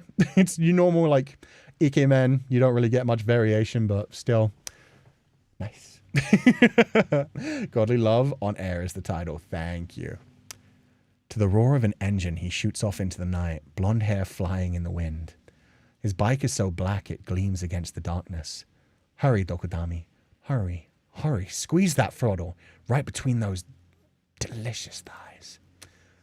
I wonder when he'll have to hit the brakes. I wonder if he ever will. It's true what they say. Crime never pays, except when it does. Maybe that's just what he needs. As odd as it sounds, maybe men just like him rule the entertainment world. No, they're going to do it, aren't they? They're going to kill him off screen. Hey, kid. That guy you were talking to, he a friend of yours? Oh, is this the Yakuza? Oh, fuck. Sorry, what? The Yakuza found Hasuya, and they're after him. Yeah. I'm stopped by a rough-looking guy in his 40s or 50s. Actually, rough-looking is an understatement. This man's trouble. Me and my boys have been looking for him. You know him? Me and my boys. That'd be the Yakuza whose office we broke into. A quick peek inside his head shows that he doesn't know I was a part of it. Maybe I can still talk my way out of this. Only kinda. We used to work night shifts together, but I just quit that job. I was saying goodbye. Sorry, I don't know him well outside of work. That's so. You don't know his address or nothing? No, sorry. Like I said, we don't hang out outside of work. I don't even know his first name. Yeah, that's all right. We know where he hangs around. You stay out of trouble now, night shift kid. Don't go befriending the likes of him. Old, mean, and ugly turns and is soon swallowed up by the darkness. Dokudami's days are numbered. They know his pachinko parlor! For the love of God, call him! Hasuya, please give him a warning! He's not a bad guy. Just misguided. With a change of heart now, he might still live through this. This is what he gets for being a dumb prick. No, I want the top one! I can't click the top one. Oh. Why do they pretend I have an option? This is what he gets for being a dumb punk. Is this what he gets? The price he'll pay for what he's done? Whatever. It's not my business. I don't care what happens to him. I'm going home. I plan to write about the criminal underworld in my next book. My scenes will display a shocking degree of realism. Light novel readers will eat it up. They're just immature enough for that edgy stuff. There was a manga-like surrealism to running with Dokudami. Honestly, it wasn't so bad. How many times did I stare at his asshole and junk from the... Sorry, that fucking got me. I was like, I don't even have to ad-lib this. How many times did I stare at his asshole and junk from the other side of a video camera? I think I've lost count. How many porn videos did you record? I thought you just did the one with the girl. Holy fuck, they turned that into a career and he's gone. No! You used him for a novel? Just like the girl, I still feel really bad for the girl, especially since she was so aware of everything that was going on while it happened. She realized he was about to write a novel about her and that she was going to be exposed, and then she wouldn't be able to go to college anymore. Anybody who liked her before would treat her like shit after that. Unless Hasuya watched it over and over. He specifically said through the camera. So if they just recorded one video, I guess that means he was just like always, he just always is thinking about looking through that camera again. You talked him into this? What do you mean he deserves it, Hasuya? Yeah, I think that's him protecting himself more than anything. He has severe attachment issues, man. Bet Hasuya forgot to turn the camera on the first time, so they'd have to redo it. Somehow that happened several times in a row. And for some reason, the camera was never focused on the girl. It was always just focused on Dokudami. They actually get the top choice one. Had you played his route first? Wait, that's a thing? Oh, that's... Why is this the only one that had a choice? Oh, that's devastating. I didn't know that was a mechanic in this game. Did we get a choice? I don't think we had a choice in any of the other ones. Wonder if you could actually choose the other things. Apparently, yeah, you could choose the top one. Even then, I don't think it changes anything because it's still just him thinking, hopefully he'll get out of it. It just changes like his thoughts about the scenario, but yeah. Oh, man. So that's our ending then with our childhood friend. That's the happy ending? Is the caterpillar? Oh, man. You could have lived. You killed him, Sensei. I killed him because I was more interested in the caterpillar. I wonder. The other ones had no other options. Yeah. So damn, you really should just go for him. You should just start with him. Looked it up through an ending guide to see if there are plural endings. That's a thing? Okay, we'll look that up after we're done with this one. We're going to go a bit through this one. If we get to the end of this one, I'll be surprised. But we'll go a bit through this one. I'm going to walk my dog, take a break. And then, yeah, I think probably we have this one and then maybe like something with the sister or something. Maybe we can check it at the very end. That's my hope, yeah. There are 5 endings. Oh, cool. I wonder if you actually get to choose at the end or if it is just based on like who you read first. If so, that kind of sucks. That's like a long way to go back to try and find the other endings. But thank you for letting us know. We'll discover the rest afterwards. We'll find whatever ending we'll get first. And then we'll see if we have enough time to like go and find all endings and experience them. Will you do all endings? I try to if they're not like too painful. Like if it's like, oh, and now you need to start again and start with one other character. It's like, I'm not going to do that. Meanwhile, if it is just like you get a choice towards the end, that would be better. Okay, let's see who the ring is. I can't even imagine the type of character this is going to be. Someone who's desperate for marriage or his actual like parents. Will you take me out dancing even when I'm old? No miniskirt for me, outshone by the youth. Will you take me for a drive even when I'm old? Cruising along with the top down, wind blowing in our hair. Chisato moritaka, even when I'm old. Oh, that's cute. I don't even know if that's a poem or a song. That could be either. Hope this game has a skip text option. Even then, it would take a while. It would take a long while to get through that. In fact, I'm going to save real quick. It's been a while since we saved. I'll just save 2 right there, just for confusion's sake. Yo, sensei? Yo, I hope you're having a good day. Goodbye, toxic yaoi route. For now, you don't know. It might happen. Do you have a favorite route / character so far, sensei? The dude we just did and the girl who does compensated dating. I like both of them a lot. The friend, like the childhood friend, it was okay. Who was the other one? Oh, the bat. The rider. The rider had like the most yaoi potential. But yeah, for me, Senpai, yeah, Senpai was okay. It was more the pining from Hasuya for him to save him that made that route for me. So yeah, the newest guy and the girl from last time. The bat plug. Exactly, the bat plug. Oh, it is the parents. Let's fucking go.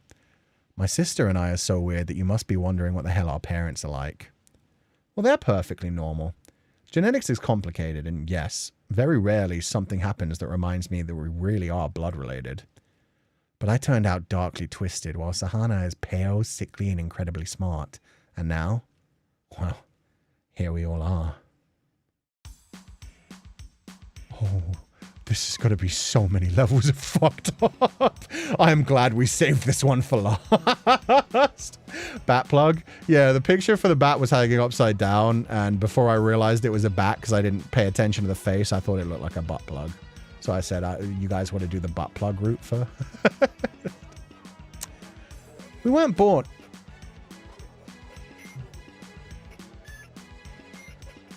This music's a bop, though. Finally, some Syscon in the Syscon gum. It might become Mazakon. That would be a wild twist. It's constantly like, aren't you going to fall in love with your sister? And meanwhile, it's like, okay, yeah, no, let's get the Oedipus complex going. We weren't born into a particularly happy household. Then again, it's not the worst. What do they have floating in their miso soup? Because for a second I was like, do they have SpaghettiOs? And then I realized the broth color. They throw some like Cheerios into their miso. What con? Mazakon. So that's a Japanese term for mother complex, which is exactly what you think it is, just like sister complex. Maybe calamari. Ooh, that would be delicious though. That would be amazing. Big ass Cheerios. I like the idea of Cheerios. Pineapples and miso soup would be nasty. I feel like, who knows? Pineapple goes with so many weird things. Could be bamboo. I've never seen it cut into little circles like that, but possibly. Our parents are fine with Sahana skipping school, and now that I'm in college, they don't really interfere with my life. They're arguably kind of neglectful, which isn't great, but on the other hand, at least they're not like those tiger parents you hear about. At night, our father wolfs down his dinner and disappears into his room. We linger at the table, eating slowly. My parents have their own worries, but for better or worse, they share a pretty typical outlook on life. They just ignore stuff and hope time will magically fix their problems. I know because I can see their thoughts. The problem is that their relationship has grown cold, and it's begun to warp them. As they age, they're walking down the classic path of middle-aged sleaziness. Our mother is in some weird battle of one-upsmanship with her mom friends, while her father constantly cheats on her. They barely even speak anymore, but they stay together for appearances. They have some affection for Sahana, but since she's such a gifted child, they're hoping that she'll bring in the big bucks one day. They seem to care about me too, in their way. I'd say we're an average household, albeit one where family comes second to the mom petition and the whoring. On the surface, things look fine, but open the lid and you'll see that our bonds are as flimsy as a sheet of paper flapping in the wind. Yes, please tell me about... Ooh, eat it? Eat... Oh, I gotta go for the hamburger steak, man. Come on. Get that protein. Mom's pretty proud that her son won a prize for his light novel. She was resigned to me being a deadbeat for life, and she seems relieved that I've finally got some prospects. Plus, it's something for her to brag about to her mom friends. I guess there's nothing wrong with boasting about your kids. Still, I'm kind of sick of the way she brings up her novelist son and child prodigy daughter. But I'm just grateful that she leaves us to our own devices, so I don't plan on voicing my petty irritation. Still, I could sense her annoyance when it was almost revealed that her son writes light novels of all things. Someone asked what kind of books I write, and she didn't know how to respond. It's not like I'm writing anything weird, but my parents don't even read. Even if they tried to read my novel, they wouldn't get it. Mom freaked out when the other parent who did happen to be a reader said they'd check it out. She brags about her kids while she herself is empty inside. That seemed to be the first time she became aware that there existed novels that weren't considered high literature or whatever. You should read my book, Mom. Give me one book's worth of a household leisurely afternoons. God. Okay, let's go for the miso. Imagine bringing up that someone's an author. Yeah, she probably says it more than he does. Technically counts. I'm drinking. The mom petition is rough. Yeah, those are very clearly. When parents are stuck in that kind of competition where it's like, my son does this, my daughter does this, it's like, do you guys have anything going for yourself? Do you guys have like actual personalities? Are you just trying to like prove you're the better parent? How can you survive on so little food? And when you're so tall, I envy you, Mom speaks. All her worries revolve around her weight. Their abdominal muscles are starting to atrophy, and Mom and Dad both have developed muffin tops. The more middle-aged they both start to look, the less they interact with one another, both escaping into the bottle. Of course, alcohol is only more empty calories. Mom started taking the Monjaro skinny jab she heard about online. It made her puke till her stomach was empty, and she lost her appetite for a few days. She did lose a little weight, but it sapped her energy and she started to panic until she ultimately rebounded and ended up heavier than before. Call it karma. Not that my father's any better. Apparently being middle-aged means you've got nothing to do but panic and run around in circles day after day. They're both having prototypical midlife crises. It's like a second adolescence where now that the kids are growing up and getting ready to leave the nest, you start to question your own identity. There's no time to think about anything else when you're focused on raising kids. While I can't claim to have a career, it at least looks like I'll be able to financially support myself with my writing. And now their wrinkles deepen as they wonder what they're going to do with their lives from here on. This game is very of its time.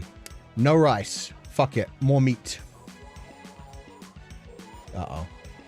Can you get rich off of a book? Mom's engaging in slightly off-kilter fantasies as usual. Sorry, Mom. There's no chance of getting rich without at least an anime adaptation. And even then, the kind of money you're thinking is a dream within a dream. It's going to take a while for me to get a place where you two can lean back and kick your feet up. My son's so skinny. My daughter's so fair-skinned. It's not fair. Don't go getting jealous of your own kids. It's half of you in each of us. If you dedicated yourself to embracing good exercise and skincare habits, you'd be halfway there. But dedication is extremely difficult to muster when you're dealing with the encroaching indolence peculiar to middle age. Jesus, dude. She's fed up in every sense, so she chose the easy route.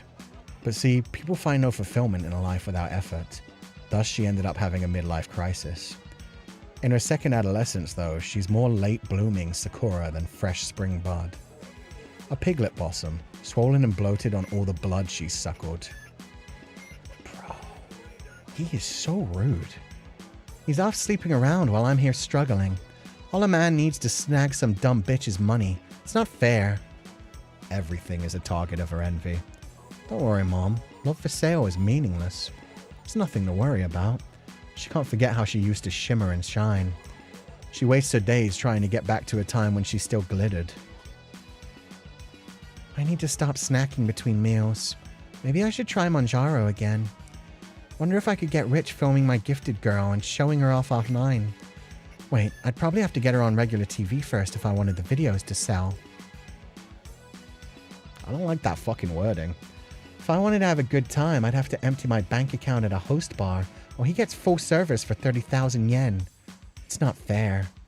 Maybe I could go to a brothel that caters to women. What if I got saddled with a real uggo? Then again, anyone would be better than this bold old fart. How do all the other women married to old losers get their rocks off? Maybe everyone's going to brothels. Sure doesn't seem like a sign that you're living the good life. Ugh, I wish I was rich. Really hope that that's like just his imagination of what she's thinking. Don't use your daughter like that. Yeah, family vloggers are some of the worst, especially when they bring kids into it. Kids grow up like so messed up. The mindset of having women decrease in value as their age, ick. The sad thing is that it's... hopefully those aren't actually her thoughts, but if those are her thoughts, it's her thinking about it as well. The apple doesn't fall far from the tree. Yeah, especially the way that he was like, oh, don't be jealous of everything from everybody else. It's like, why are you thinking about your mom's sex life? Why is his mom thinking about his... Well, no, I guess that was her talking about her husband getting off for like 30,000 yen. God damn it. Maybe her husband should buy her a trip to a host bar. See, on and on the days trudge. I wish I wasn't able to read people's emotions, but I was born this way. If either of them does anything to Sahana, they'll taste my wrath, but so far there's no sign of anything so dramatic happening. All of humanity lies stranded in the doldrums, carried slowly on the current toward death, idling through fruitless, pointless days. Listless. Always listless.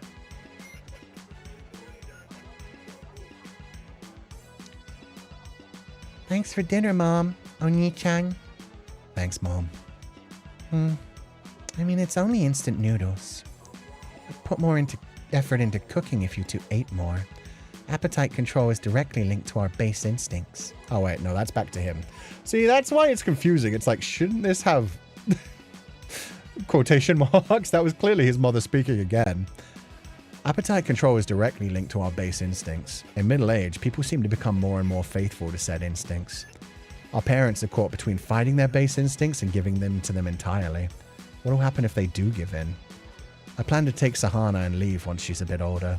Till then, I'll keep watching for the conclusion to this midlife drama. Such a horrible son. His mom has big assets, though. His mom is fine as fuck. What does it mean to be kind, Oni-chan?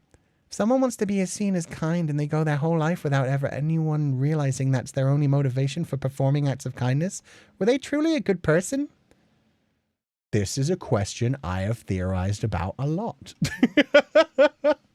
I think if you're trying to appear good to other people, but you're still being good, it's fine.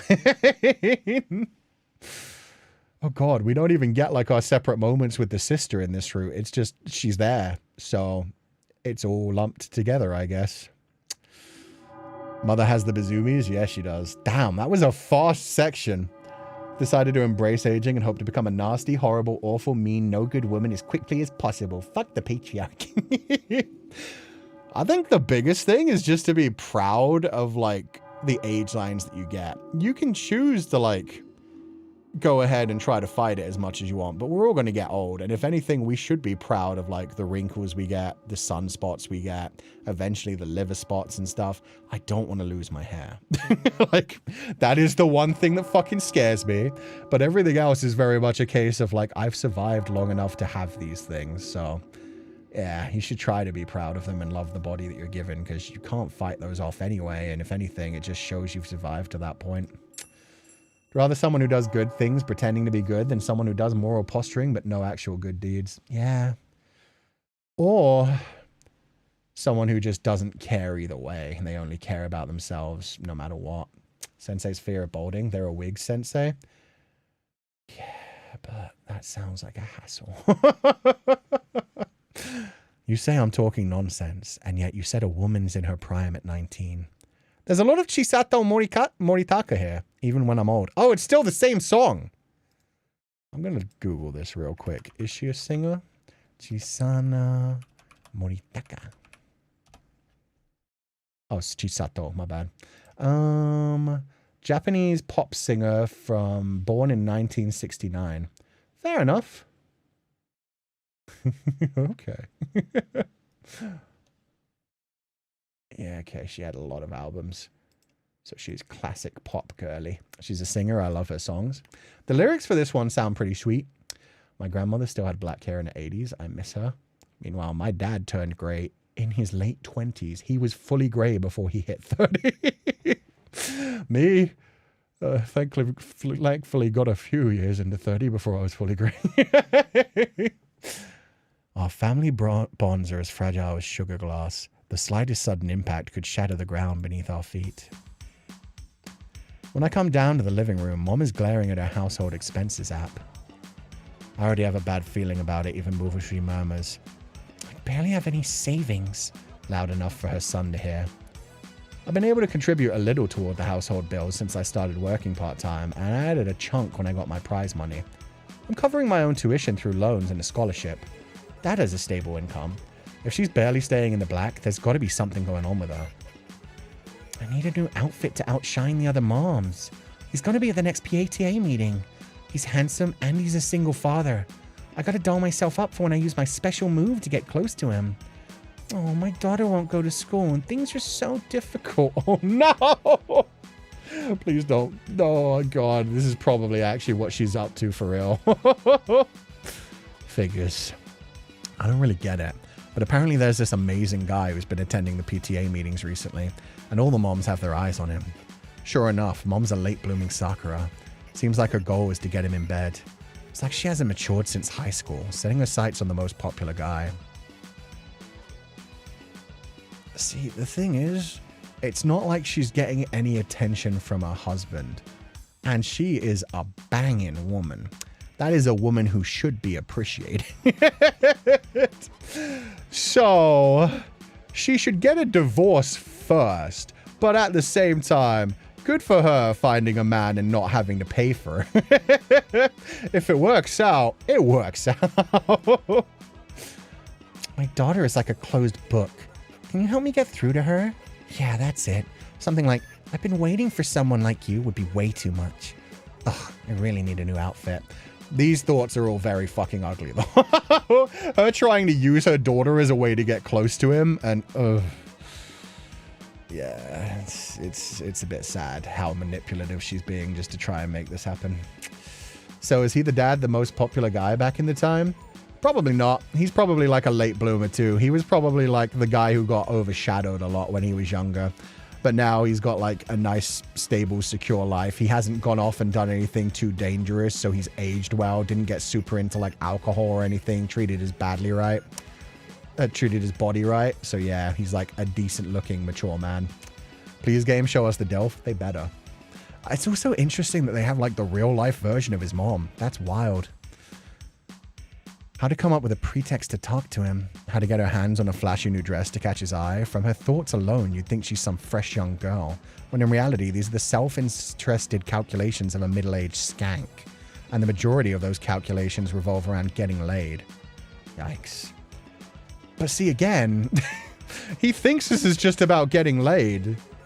But really, it's about a woman who's desperately lonely, who has no attention from her husband, and has a daughter who never leaves the house and a son who doesn't pay her much attention. She just kind of needs some attention and some people in her life that aren't just treating her as the mother who serves her food and the wife who is there at home that he never touches or gives a damn about while he goes and spends his money on other women. It's hard to accept that your parents have sex drives. Adults are allowed to have sex drives. Fuck you.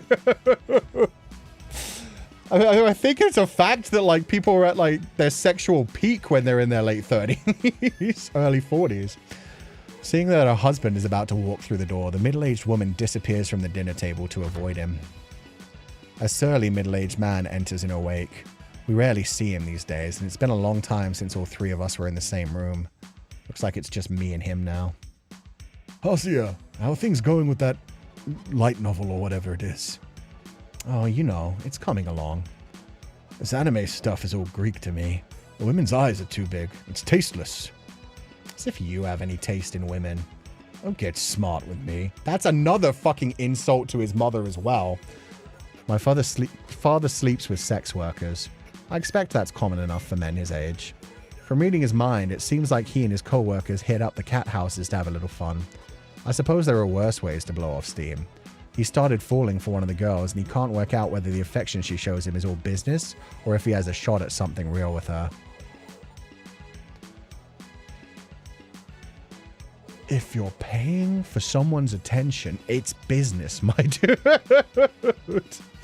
It's very sad how women basically disappear once they become moms. Mostly just become a constant character in the background. Very true for, like, adults in general. Like, it's considered, like, once you become a parent, your life just fades away. But yeah, no, it's especially fucking harsh the way that women get treated. Getting minor MILF flashbacks, and I'm not MILF manor flashbacks, and I'm not happy. Is that a TV show? What the fuck is MILF Manor? I was so confused reading that. Libido will always be there. Sex drives never go away. Yeah. God forbid adults still want to have fun. Exactly. My dude, divorce your wife? Yeah, exactly. When two people were together like this, it's honestly worse for everyone else that they just pretend everything's good. I also like how the background, like, is just meat, jewelry, handbags, makeup, and money. It's just like, oh, he thinks that's all his parents care about. I think it's the show where moms and their sons stay in one house? Oh, that sounds horrific. As a reality show? So what, like the moms are trying to get laid and the sons are trying to get laid, and they all have to see their family members being little shits with each other? And he does not want to know how the old folks like to get up to at old folks' homes. I don't know. I don't want to know what the old folks get up to at old folks' homes. Thank you. That's a level too far for me. Good for them. At the same time, don't want to know. Don't want to know how freaky it gets when you have adult diapers involved. One of the moms ended up going at it with the 20-year-old in one of the episodes. Is it one of the other sons? Did she smash one of the other sons? Oh, God. Oh, what the fuck? You know what? Hussey is right. We as a society have degraded to a certain level. Anyway, he has terrible taste in women. Any objective observer could tell him he's just a mark. What if the girl from the Fox one ends up being one of the women he takes home one time? Oh, I like her. Still, he wavers between his midlife crisis, praying, maybe this girl is for real, and the self-restraint telling him, there's no way.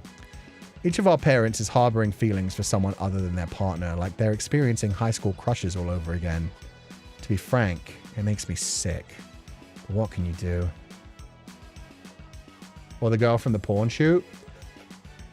Good for her. She only made 20,000 yen last time. She deserves something more. Both of them are angling for divorce, but importantly, they both want to come out on top afterward. Each is... That's so fucked up. Each is waiting for the other to slip up and leave definitive proof of their cheating. That's why it's gotten to the point where even being in the same room inevitably devolves into a fight. My mother provokes the husband she's supposed to love, hoping that he'll finally snap and hit her because it'd help her with the divorce proceedings. Playing the abused wife card would give her the upper hand. For his part, my father finds a certain release in logicking his shrill harpy of a wife into submission. Their fervent arguments get their middle-aged adrenaline pumping, transforming them into raging beasts. Deep down, both of them get a sick thrill from embracing their base instincts. They just need to hate fuck, and then it would all be back to normal. Actually, they might be perfect for each other. God damn it, what a disgusting couple. Shit, I've gone and fallen for a damn prostitute. My kid doesn't even seem to know that women exist. Or maybe he's secretly a real player. Damn, I envy him. I've never even played the field. I deserve a little reward for raising 2 kids. Even my girl from the cat house is looking for a daddy. Bro, I clearly have superior genes. One of my kids is a rider and the other's a goddamn child prodigy. If I knock up my sweetie, I'll step up, won't I? I'm sure the gods would be on my side after all I've done for that fat pig. You're young, Hasia. Get out there and play the field. Or let me take your place. If only. Time for a post-work beer. Another little reward for a life of hard work. I'm the best. This can't be how this man actually thinks. This has to just be Hasia projecting. I feel so icky. Yeah, no, dude's disgusting. Is it the dad or is it the son's thoughts of the dad? According to the son, he can read people's minds. But I genuinely think he just imagines what people are thinking. There can't be... Everybody else in this game has been so self-aware of, like, who they are and their weaknesses. This guy's just like, oh, I'm the best. I'm going to go fuck that very young-sounding girl since I wanted to call me daddy. Ugh. I feel sick. Though I suppose I only have myself to blame for snooping around in someone's mind. Let's head back to my room. My oasis. They just need to talk to a couple counselor and get an amiable divorce where it doesn't matter who's on top. Yay! Oasis with sister! Their shrieking carries even to my second-floor sanctuary, spurring my thoughts onward. Sahana, what would you do, and this is all totally hypothetical, what would you do if Mom and Dad divorced? I'd go wherever you go. I'm your Topa, Nichan. I don't even exist. How'd you arrive at that conclusion? Because I want to be with the person who'd be most lonely. That's a fucked up way to put it. Do you feed off of loneliness, Sahana? Are you an eldritch entity? Are we going back to that theory? You wouldn't want to be on your own either, would you? Nope. That's why we'll always be together. You're right. But I guess it wouldn't matter which parent we were with. I like it being just the two of us. You're the one I worry about. And I worry about you. Yep, I know. That's why we'll always be together. Maybe she meant more like I want to be with whoever's loneliness so that I can make them happy because I'm such a cute little Emoto and daughter and yeah, whoever needs me the most, I'm a little angelic baby. To be honest, yeah, I jumped on that as being like a really creepy saying, but there are children who, when it comes to the divorce, the question is like, which one of my parents is going to need somebody? As sad as it is for a child to have to be thinking about that. As a child of divorce, you do have those thoughts of like, oh, I think this parent will be fine. They seem to be like moving on with their life. This parent seems like they need somebody around. It's cold, isn't it, Oni-chan? If one of us dies, the other should put the body into cold storage here in this room so they can admire it forever. We should be allowed to do what we want with corpses, don't you think? I hate the thought of being cremated. It sounds hard and painful. What the fuck, Sahana? Please send Sahana back out into the world. Ooh, new one. Oni-chan? No, okay, she's adorable. My little sister can do no wrong. You right, Sahana. If I die, just freeze me. It's all good. Do what you want with my body, as long as it makes you happy. Thought that you were ad-libbing? No, that was just Sahana's thoughts. She's outdoors. She goes outdoors occasionally, I imagine. Just, yeah, she doesn't go to school. Oh my god. It's really a sad burden to put on a kid. Yeah. And a lot of the time, to be fair, the parents don't try to put it on their kids. It's just, yeah, sometimes parents are going through it too. Maybe we've been looking at this all wrong. Maybe it's not siscon. Maybe it's brocon. Oh, it's definitely both ways. It's codependent. But she's adorable, so it's okay. We'll give her head pats, and then if we pass away, she can put us in a fridge. Yo, we're back to Chisato Moritaka, even when I'm old. When I'm an old woman, you'll be an old man. You can talk like a charmer, but your belly will bloat. Will things really not change even when I'm old? You like your girls young, so I have to worry. Oh. See, that's a fucking sad thought for someone to go through. You love me now, but do you only love me for my looks? When my looks fade, will you even give a shit? When I head down to the living room to get something to drink, I'm surprised to run into my father. What's he doing getting back in the middle of the night? What's up, Dad? I see you're still a night owl, I worry about you, my boy. No, you don't. You've always been laissez-faire. I don't know how to pronounce French, and I don't know what that means. Well, boys basically raise themselves. To be honest, I'm grateful they're hands off with us. It'd be a real pain in the ass if they were the overprotective type. Still, that doesn't mean I'm not always thinking about leaving. In fact, I'm planning to leave with Sahana once she's in high school. Will our household manage to limp on a few more years, carried by sheer inertia and force of habit? And if so, what will they do after Sahana and I leave? Kuchan, you know the lighthouse in the middle? I do. I don't think I can click it, but we'll see. Laissez-faire. Laissez-faire means hands off. Got you. Sensei's biggest enemy, the French. Bigger enemy? The French Canadians. The future is too complex a thing to fathom. Since you're here, why don't you take a seat? Yeah, that's pretty generic. Hiding behind the newspaper. Time to entertain Dad. Nighttime. Living room. Booze, tea, my father. How come you're getting home so late anyway? Well, your dad's pretty popular with the ladies, you know. That's sad, Dad. You should be popular with your wife and your family. It's easy to be popular when you're paying for it. Okay, maybe he didn't meet her at a brothel, but I'm sure she's only seeing him in the hopes of snaring a regular client or milking him for gifts. Young women aren't attracted to average old men, just their wallets. Still, my father has contributed his labor to society, and his salary is pretty good compared to his peers. Maybe this second adolescence coming in like a late spring is the little extra spice that all sad old men need in their dull lives. Why are you saying it this way for the old man, but not this way for your fucking mother? You might find it hard to believe, but I was quite the ladies' man in my youth. Ew. Here it comes. The sentimental nonsense from a guy who was never half the playboy he thinks. If he was some Casanova, he wouldn't have ended up with a nagging wife who hates him, with both of them constantly cheating on each other. And if he's bragging and posturing like this to the girls he's fooling around with, there's no way she's attracted to him. Yeah, I was pretty wild. The frame, it's bloody. Yeah, there's blood over everything. And there's white liquid over the meat. It could be worse.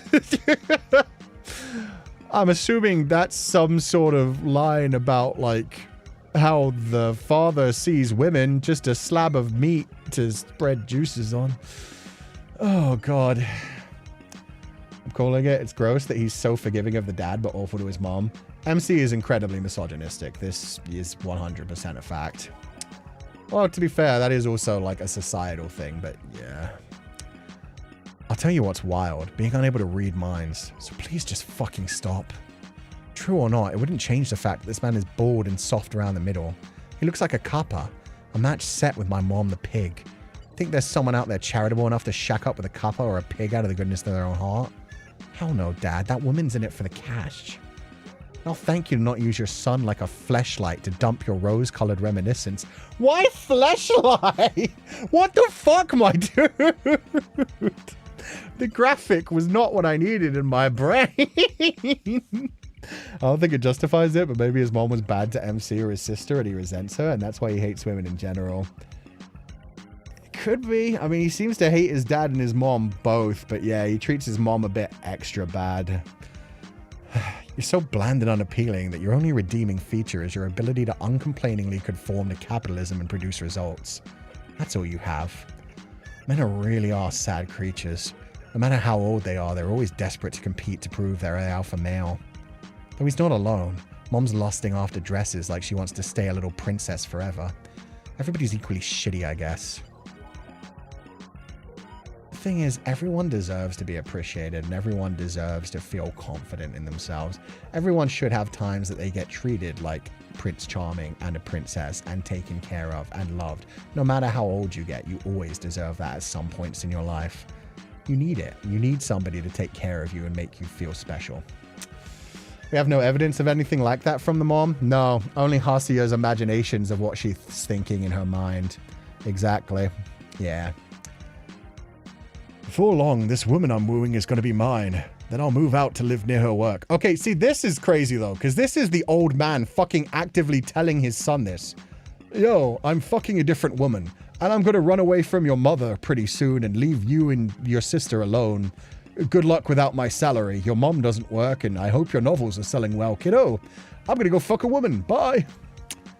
I get that he's drunk, but I wish he'd stop talking like this. It's making the tea sour in my mouth. Do you think mom's got someone on the side, too? Her? Not possible. Not at her age. Doesn't the same go for you?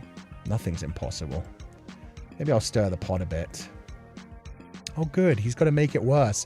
Maybe this is why it's covered in blood. Maybe he's got a break. He did imagine she wanted him to hit her. Same could be said of you, though. I don't care either way, but theoretically speaking, there's a non-zero chance. And Mom's been splurging on new clothes and accessories and stuff lately. Ugh. That's my money that bitch is spending. It's true that he earned it. And she takes care of the house. Must be rough being a man his age. You can bring in all the money you want, but if the wife isn't happy, this is how it ends up. You never know what's going on during a bored housewife's leisurely afternoon. Yeah, Hasia is fucking terrible to his mother. He really does cut his dad so much slack in this whole thing. Hasia, you and Sahana can live with me. I'll sell this house. No thanks. Sahana and I will live on our own. I mean, aren't you going to be living with your girlfriend? I don't know if I'd call her my girlfriend. Make up your fucking mind, old man. Anyway, aren't you writing some kind of otaku book? You can write about me and all the crazy things I got up to as a teen. I was a real legend. Dude peaked at high school, my god. I can't deal with this drunkard anymore. At some point, he started scarfing down chips along with his beer. This is how people get fat. But he's always taking his girl and his employees out for fancy dinners to show off. You can see him trying to look cool at the hostess clubs and bars. The beer belly is the physical manifestation of middle-aged appetite. I'll escape to my room. In the morning, Mom will fly off the handle when she smells the alcohol stink on his breath and sees the mess in the living room. Maybe I should goad them into a real fight when that happens. It's starting to piss me the fuck off the way these people cling to Sahana's talents. Keeping their golden goose is the only thing they're both set on. As the stairs creak beneath my feet, his drunken emotions wend their way into my brain. I don't even want to know what the man's thinking if that's the shit he was saying out loud. You should think more highly of me, Hasia. I'm impressive, you know. Sure, I was shy and withdrawn as a kid. I might not have had much experience with women, but I did have some. You probably don't have much awareness of the kind of money adults make, but I'm a pretty big earner. I work hard enough to be allowed a side piece or two. You'll understand the toil one day. Single income household is fucking impressive, to be fair. Very few people can actually achieve that nowadays. But yeah, you're still a piece of shit. You could have such a nicer house and life if you weren't throwing all the money away on all the other shit. Could even make your wife happy. I could outrun the jaws of capitalism. Failing to meet my... Oh, I couldn't outrun the jaws of capitalism. Failing to meet my daily quota was just too frightening a prospect. I had nothing else. No way to determine my own value other than increasing the amount I earned. Sure, people talk about personal growth and all that, but it's so vague. Increase your performance at work and you can get a promotion, a raise, get more valuable. You should understand your father's value, Hasia. My new girl, she understands how hard I work. She acknowledges my worth. Maybe she mostly just wants my money, but I'd say 30% of it is genuine respect. Okay, 20%. Show me a little respect, Hasia. Your mom has no interest in me anymore. I do like how this game still manages to try and humanize everyone and the things that people are going through. Because I did kind of feel a little bit bad for him at the whole, like, the only thing I had to show my value to the world was how well I was doing at work. And it's true. He should have been taking value from other things, how he treated his family, how happy his wife could have been. He could have splurged and taken care of his family and made them happier and made that his joy. But it is fucking sad that that's all he sees as his intrinsic value to the world. He doesn't see him being there for his wife and children as an important thing. He doesn't have any hobbies of his own. His only thing was just, I'm doing well at work and I'm making lots of money. And now nobody pays attention to me for that except the people that I spend money on. And this young girl who I'm throwing the money at, who I know deep down doesn't really love me. But there has to be some level of respect just in the amount of money that I earn. That's true, but taking it out on your spouse and kids is when you're crossing the line. Yeah, just like, that's what I'm saying. It's sad. It's sad, but it's interesting in the way that they did humanize that and show that, yeah, he's another person who is just trying to find value. And he is asking for his son to pay attention to him. He's saying, like, my wife doesn't care about me. I would like if you showed me some respect. And it's true that parents do deserve to, like, get some respect from their kids. He's a piece of shit, but... And yeah, he doesn't really deserve the respect because of the shit that he's doing, but... At least you can understand that part of him where he is like, won't you please respect me, my son, kind of thing. I feel like that's one of Nyalra's biggest strengths as a writer. They do a great job showing that no matter how awful a person is, they're still human at the end of the day. Yeah, I mean, this and Needy Streamer Overdose is the only one that I've actually watched properly. He's my piece of shit father. True. It's a result of societal conditioning, men to think they only have value as providers to their family. Yeah. And him marrying someone he clearly wasn't that connected to and was just very attracted to physically when he was young. And they don't have any connection now that they're older and he isn't interested in her body anymore. And she just gets by with his money and he doesn't even pay attention to her anymore. So, yeah. More than respect, it's about seeing them as human. I think what the game is trying to portray is how we're all humans trying our best to be loved and understood. Exactly. When you understand someone a bit more, even if you see a lot of what they do is like fucked up, you can see the points of like, oh, this is someone who's trying to keep going on in a world that doesn't inherently have any meaning. We put our own meaning into the world, and people that are like actually mentally healthy and well adjusted and doing well do good. But people, yeah, a lot of people just like bury down things. Never feel fully adjusted, never actually feel much joy in life, never feel content. They're just pushing through day by day, struggling with mental struggles that they don't want to admit to. And just, yeah, never actually focusing on their own mental health and what could actually bring them joy. And never talking about that with anyone because that's seen as a sign of weakness. The mother wants to be seen as like a beautiful woman who deserves to be treasured and loved and cared for. The father wants to be seen as a hardworking man who's worked his ass off, earned a bunch of money, and like, yeah, deserves to be respected in that regard and still like shown that he is loved and cared for. And both of them kind of hate themselves. She hates that she's gotten older and a bit heavier in the weight. He hates that he feels like he has to pay for attention from women now, whereas he used to actually get it just by his attractiveness and suaveness. Whether that was true or he's just playing that up to his son, we don't know, but still. Yeah, they are very much going through midlife crises as well. It's amazing work portraying that everyone has their issues and still shows it hurts around, and also showing their internal insecurities and how they push that onto the people around them and then continue to hurt people who hurt other people. It's pretty sad when the only thing holding a family together is a sense of responsibility. Yeah, just like that fear of actually stepping out and changing things.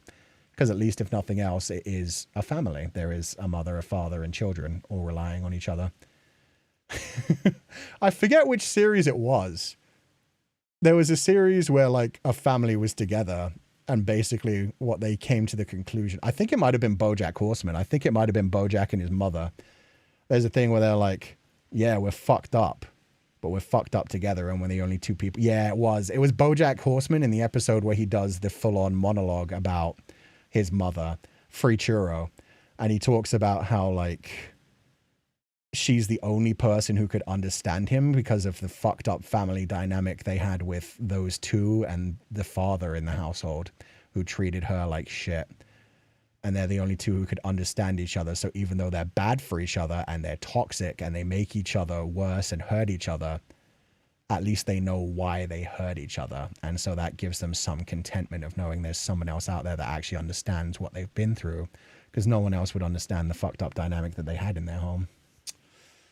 Probably sees himself as a decent dad who isn't beating his kids or wife and is still providing for them, just indulging in some escapism with someone who cares for him. Exactly. And yeah, in that regard, again, we've already seen the other side of it with the young woman who wants some money because she wants attention while she's young and she doesn't see any value in herself other than that, which is sad in and of itself. But yeah, whoever the young girl is also preying on a man who probably talks about his wife and reveals how much of a piece of shit he is. And yeah, takes his money knowing that she is like making that worse, essentially. So yeah, it's all sucky. It all sucks. Yeah. Truly hope the mom will be loved, happy and appreciated. Yeah, everybody deserves to be loved and appreciated and feel like a human who deserves to be seen and respected. All that's left is to figure out how we'll divvy up things in the divorce. Oh, this is the dad still. All that's left is to figure out how we'll divvy things up in the divorce, or maybe decide to stay together for appearance's sake. But if she's cheating, that's the end of the line for her.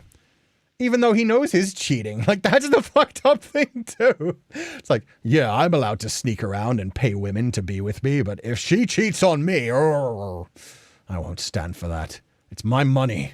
I'm well within my rights to spend my own money on girls, but that bitch didn't earn a penny of it. Shit, I bet she's waiting till she's secured another man to leave me. This is what women do. They'll wait until they've got a safe landing before jumping ship. It's all about self-preservation. You can't trust whores either.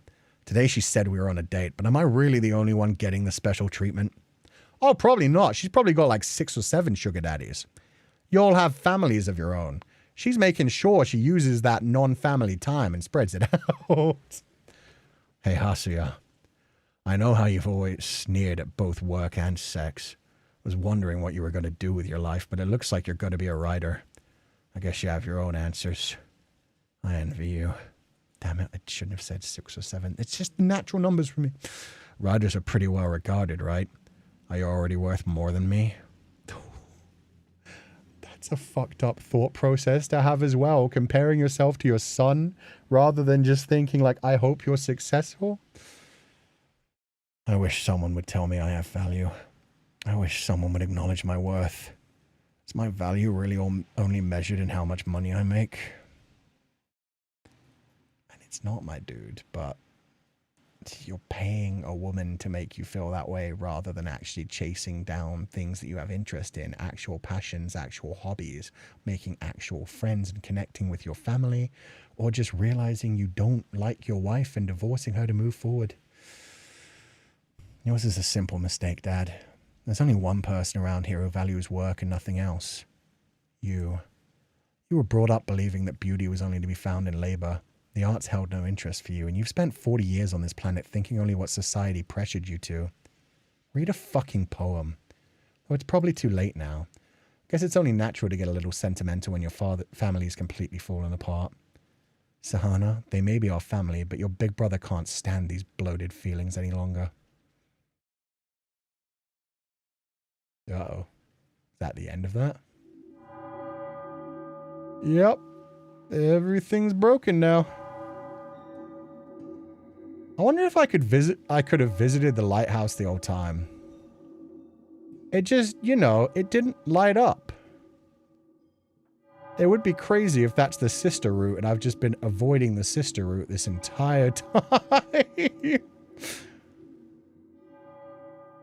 Wait, I can't click on it either. Game over? Oh, wait, I can click on the shadowed ones? I learned something new. We're back to Senpai. Oh, shit. I'm going to save real quick and I'm going to take my dog, but what the...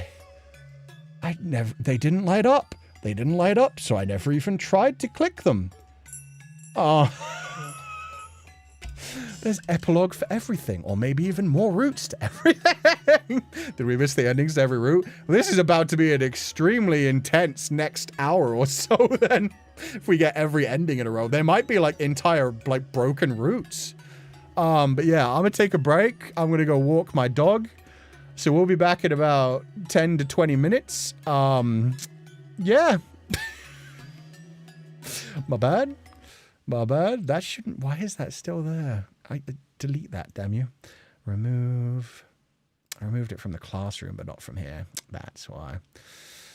But yeah, I'll go take my puppy. You guys have fun. When we get back here, more pain. Apparently, endings for every route. I wonder if like choosing those at the right times like changes. Oh wait, I didn't need the VTuber up here. My bad. My bad. I need you guys up here. There we go. Okay, pooping time. Music? Yeah, what kind of music do you want? Do you want happy music or do you want music that actually suits the shit that's going on? What a cliffhanger, bro. I know. I was like, oh, I'm going to get to touch the lighthouse finally. And I was like, oh, the lighthouse doesn't work. The lighthouse isn't there. If it happens, then misogynistic yaoi is a new one. Oh no, there's plenty of misogynistic yaoi up there, unfortunately. Happy, please? Somebody said sus music, but most people are saying happy. Okay, happy. We'll put on the comedy theme. We'll also put on, since it's about our little sister and hopefully she's coming up soon, I'll put on the Lamb Innocence theme. And then, since we had some family stuff, Bear Gentle theme. Nice little fatherly, comfy theme. And then maybe even the pub theme from Steed as well. So there, we've got a lot of happy energy kind of ones. Okay, I'll be back in a few. Let me make sure those are repeating properly. They are. See you guys in a few minutes. I'm going to walk the dog and poop him, and it's still raining, so he needs his rain jacket on again. He's going to hate me.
Do you hate everything, senpai? Hello everyone, welcome back. I am here for the pain and suffering. Duke has had a nice walk. He did peepees. He did not do a number 2, which I'm a little bit concerned about, but he's got chew toys, he's got waters. He was very cute in his rain jacket. I'm glad he likes wearing clothes. Well, he doesn't like wearing clothes, but he doesn't hate it. Which is good by me. I got jump scared, Jesus. Sorry, I do that sometimes. Welcome back. We're not ready for the pain. Yeah, it's gonna be pain. Rain jacket. Oh, you weren't here earlier chewing. Yeah, it's raining right now. And while I was away for a little bit, we got Dookie this. Boom, boom, boom. Crap, there we go. Got him a little rain jacket. Oh, you can't really see it properly there. I'll take a better picture in the future, but it has a little hood that goes over his head too. He always pushes the hood back, which kind of ruins its effectiveness. But it keeps a good chunk of his body nice and dry. And it's like one of those traditional, just like yellow rain jackets. But yeah, I got him that. I also got him a little outfit that makes him look like a teddy bear, but it's too big for him for right now. I'm still trying to figure out what the heck size he is. One of the things that's awkward about him is his legs are quite long and his body is quite long, but he's not too thick yet. So it's weird, like, this is a large-sized raincoat. It doesn't cover all the way down to his butt, but at the same time, it's too small for his head. But at the same time, it's kind of like too big for his chest and stomach and too big for his legs, like the thickness of the legs. So yeah. Until he's like fully grown, I think it's just because like some days his legs shoot up a bit, some days his body gets a bit longer, sometimes his head gets a bit bigger. Puppy proportions, they're coming and going in different points. He looks a little wet. Yeah, that's after we just come back in. So he pushes the hood back, his head gets wet, his butt gets wet, but his whole midsection stays nice and dry, so that's nice. His name is Duke, right? Duke the Dapper. Yeah, his name is Duke. So shiny and pretty. I love he. Yeah. And he's gotten really good at being in gay baby jail nowadays. He's really good about just like hanging out with me for the final 2 to 3 hours of stream, just chilling beside me. Looks like the school uniform of one of the local elementary schools here. That's why I kind of like it. It feels like one of those, yeah. I feel like most kids wear like bright yellow raincoats. Kind of like the kid from It as well. You'll float too. You'll float too. At least he's mostly staying warm. Yeah, it just means there's a lot less of him that I have to dry off.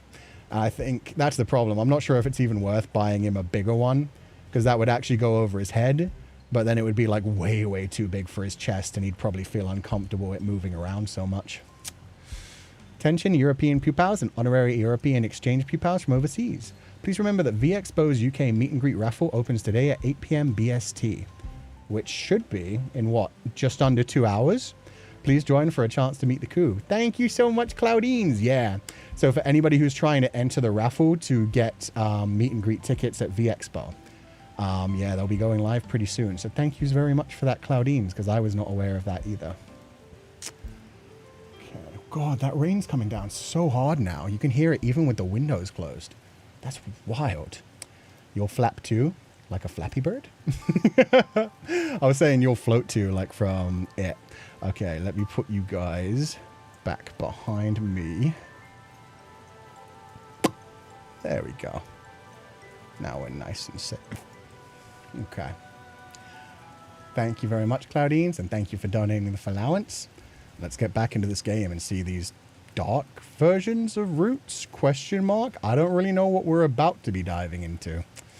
It could be anything. Could be pain and suffering. Could be bonus epilogues. Could be anything. But that was the game doing static noises? No, the game is... Oh, it does have music. I wasn't clicked in. Sorry, that's my bad. Lucky you brought Duke out a bit earlier. Yeah. Honestly, perfect timing. Because now it's really thundering down. Okay. Do you hate everything, senpai? I mean everything. Riding is my sole means of survival. Because I hate everything. We should make a YouTube channel. It'd probably be quite popular. The world and everything in it. There's nothing for me but to right that hatred. That's all that keeps me going. I'm sorry for being a human being. I'm sorry for being alive. That's all I write over and over. Has my life been filled with shame? Has yours? Don't you hate it, senpai? Don't you hate the world and everything in it?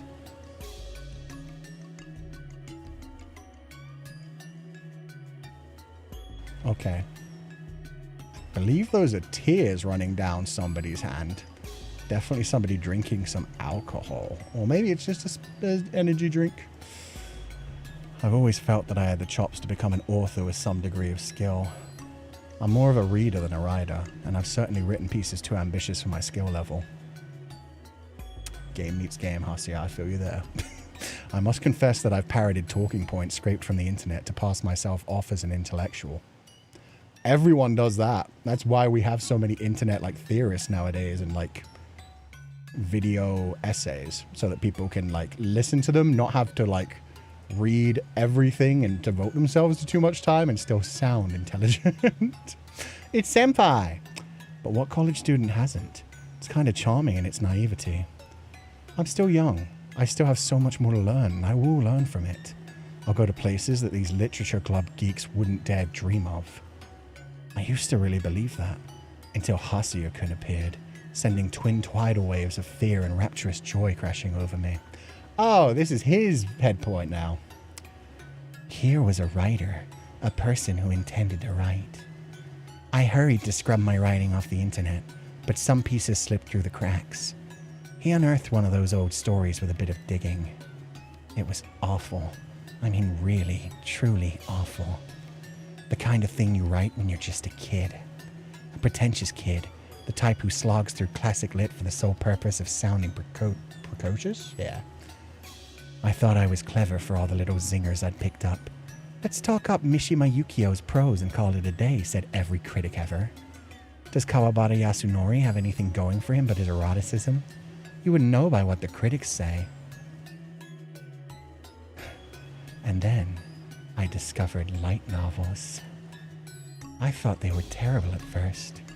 They were filled with deus ex machina and squealing girls fleeing themselves at the male protagonist. They were slop, pure and simple, a tool to hack the brain so it pumped out a steady stream of dopamine. But I loved them. I wanted to be a light novel character. I'd make a killer dark mage whose occasional pangs of conscience compelled him to save the world every earth-shattering crisis or three. I'd free a dark elf slave and make her my girlfriend. What do you think? Not too shabby for a light novel concept, huh? It'd sell. It has all the hallmarks of good pulp fiction. It does sound like most power fantasy light novels, to be honest. It's always the dark, misunderstood kid who's like super powerful for one silly little secret game-breaking reason. Call out on trashy light novels. Yeah. I've agonized over my love of light novels for a long, long time. The thing is, I couldn't be a light novel writer even if I wanted to be. I wasn't cut out to write light novels. Or as you put it, I don't have the courage. The courage to bare my soul and my predilections for 2D women to the rest of our club. The willingness to sacrifice my social standing for the sake of my art. Dude should have been a fan fiction writer. Start there, and then you lose your shame. There's a lot of free slaves and becoming GF light novels. Yes. Famous one is Shield Hero. There's so many of them. It's just a very easy way to be like, and this is why the heroine is gonna love the hero no matter what. She was literally a slave. He saved her, so he doesn't even have to do anything to be her hero. So yeah, it just kind of, it's a very shortcut way of saying like, he's a good guy. He saved the slave. And then he married her. You don't know how lucky you are, Féileacán. I envy you. I think I'll envy you until the day I die.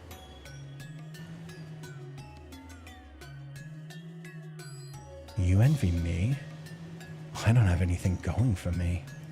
My life is nothing but suffering. I have people like you coming up to me every day to bitch about my work. It's not constructive criticism. It's an impromptu therapy session.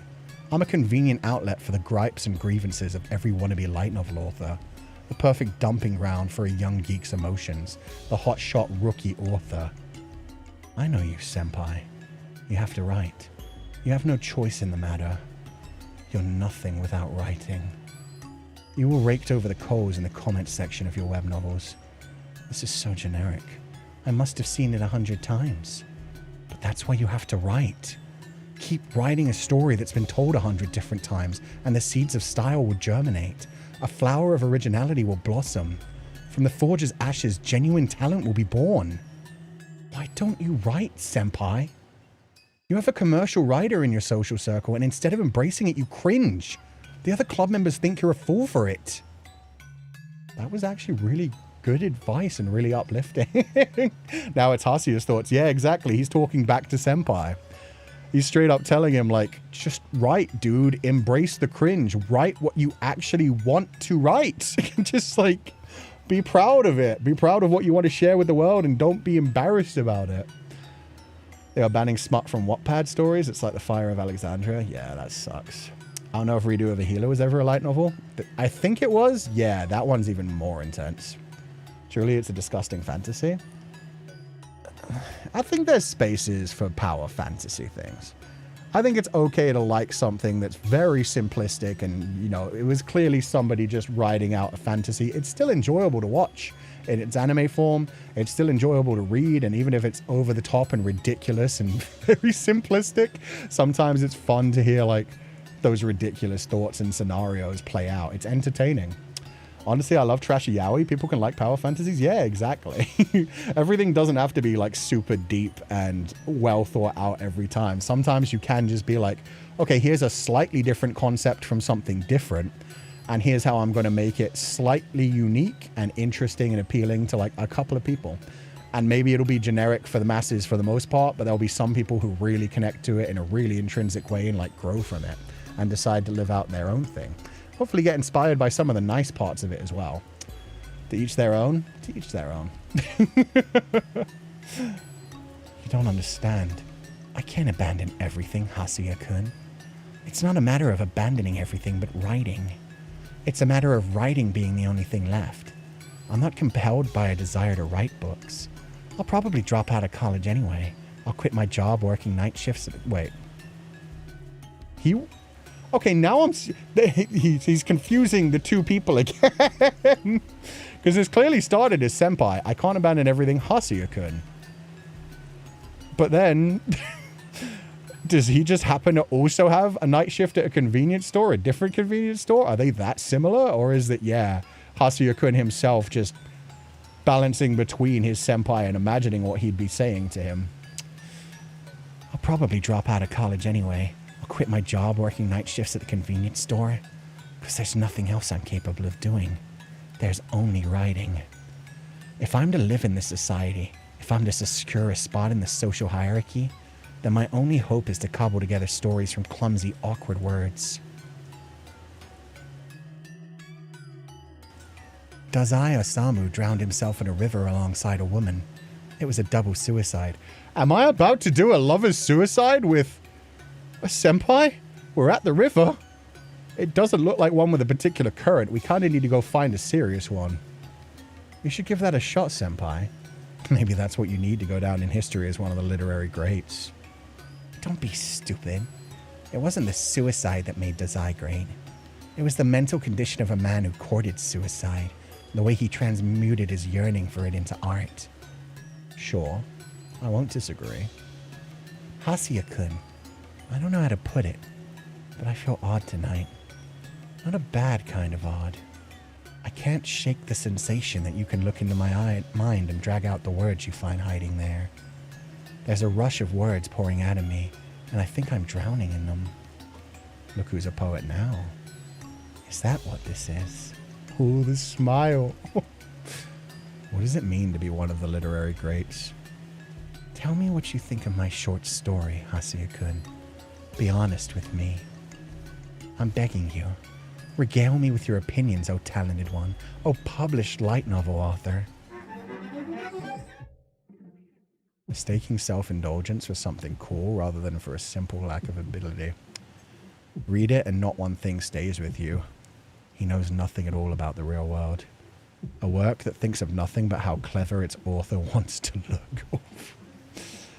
I'm gonna go with the top right one. The top right one feels like the least cruel. It just sounds like, hey, you need to get some life experience first.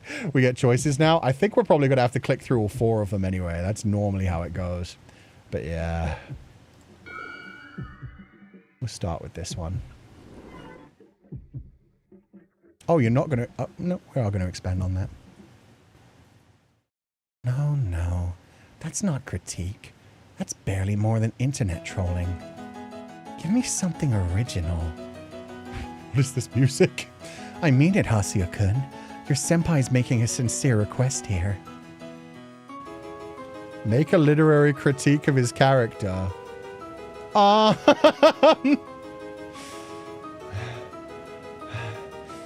okay. You want to fuck me so much, it hurts. Just be honest and write the trash you want to. I promise you, it will feel more fulfilling than trying to write something popular. This music makes me want to type faster. You can't please everyone, so at least please yourself. And you could please me too, senpai. Tilt. Okay.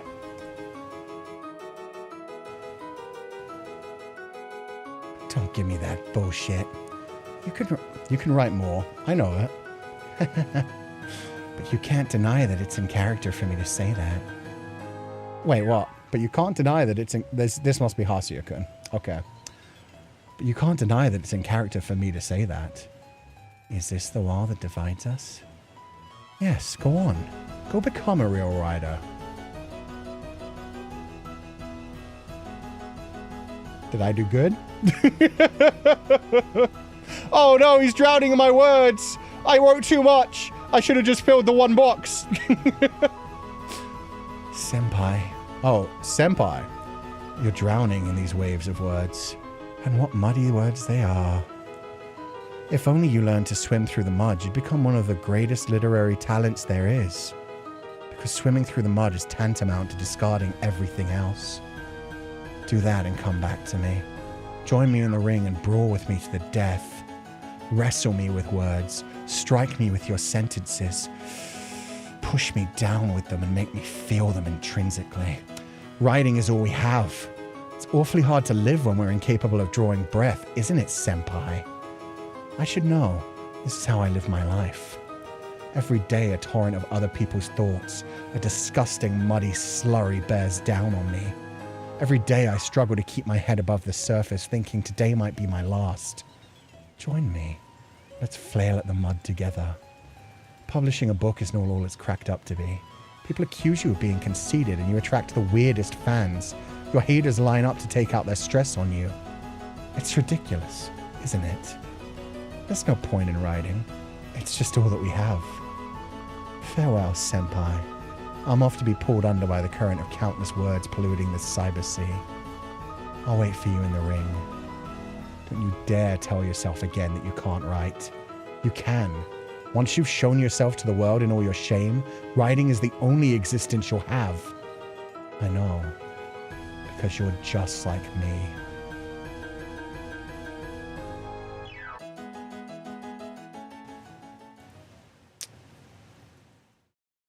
Fellas, what's more gay? Ancient Greece? Or whatever that was.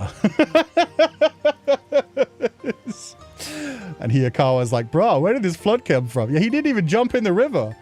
And when are they kissing? Good question. There is a yaoi route. I fear to see the dynamic MC has with Eddie Lover. True.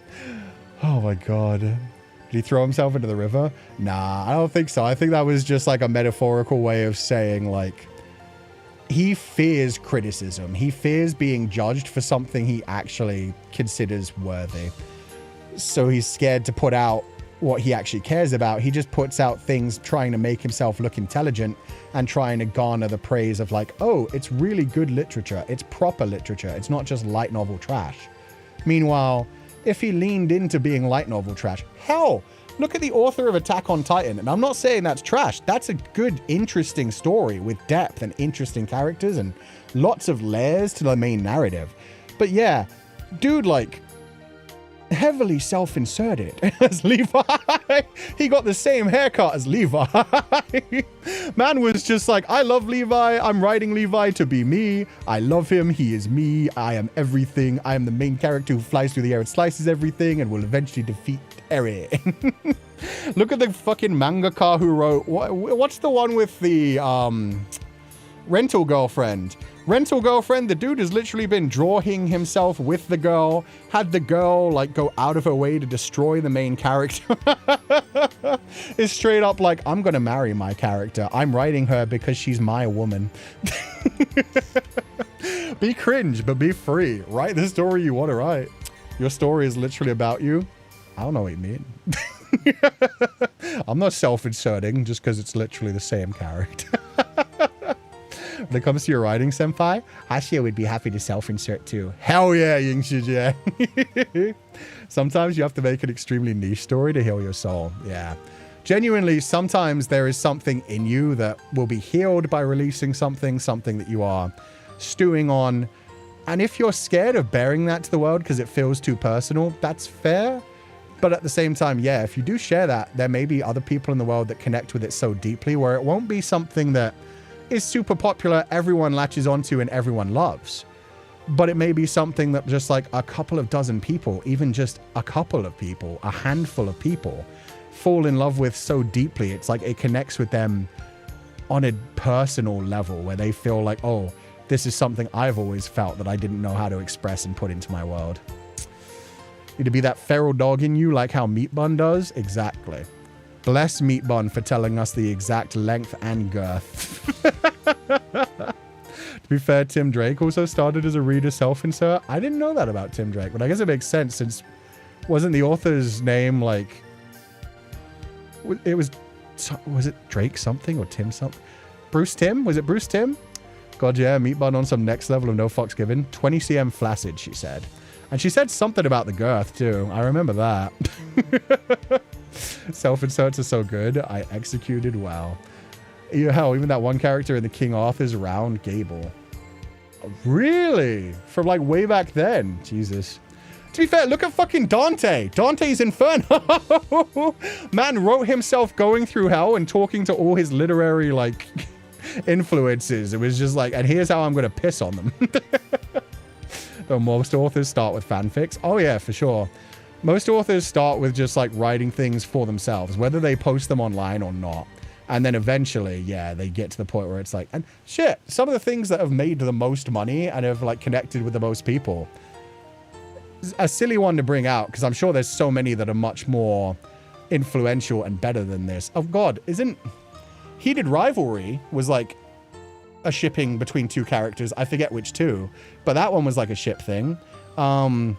50 Shades of Grey was Twilight fan fiction that they then just changed the name. It was Stucky, thank you. It was Bucky and Steve. It was Captain America and Winter Soldier yaoi that turned into like a hockey thing. And now is a TV show sponsored by the fucking nation of Canada.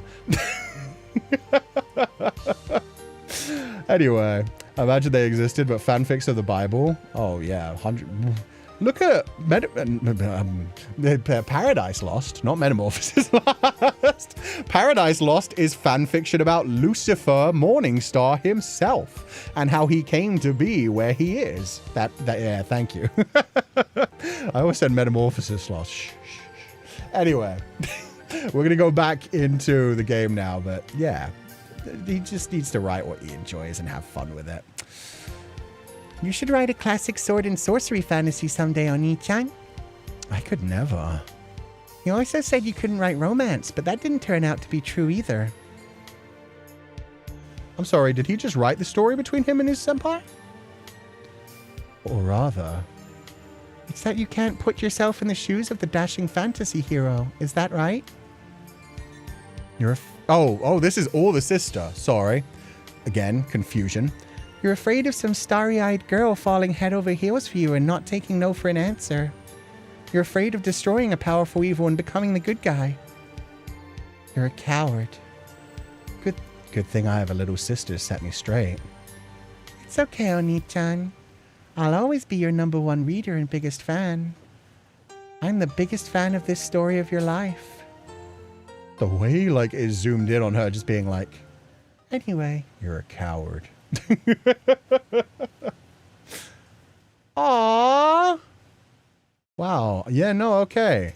Hasuya-kun is actually pretty damn sexy. He's got the generic MC vibes that like a lot of visual novels have for their main character, but the eyes, the angstiness, the dark circles, unhealthy, but yeah. Immature people are disgraceful. But I suppose human society is about cultivating the possibility for growth within that disgrace. A kind world is one where such people can live their lives even if they remain immature. Yeah. I think it's more realistic to be unkind. Even so, I guess there are people who still try to be kind. An exemplary religious leader would surely try to treat their followers that way, right? You comparing your sister to a religious leader?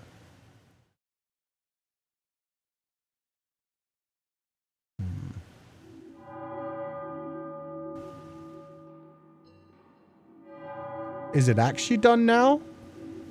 I don't know. I'm gonna click it again just to find out. None of them light up anymore.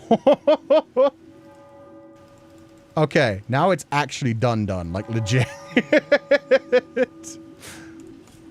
Still can't click the lighthouse. So chat, who do we want to do next?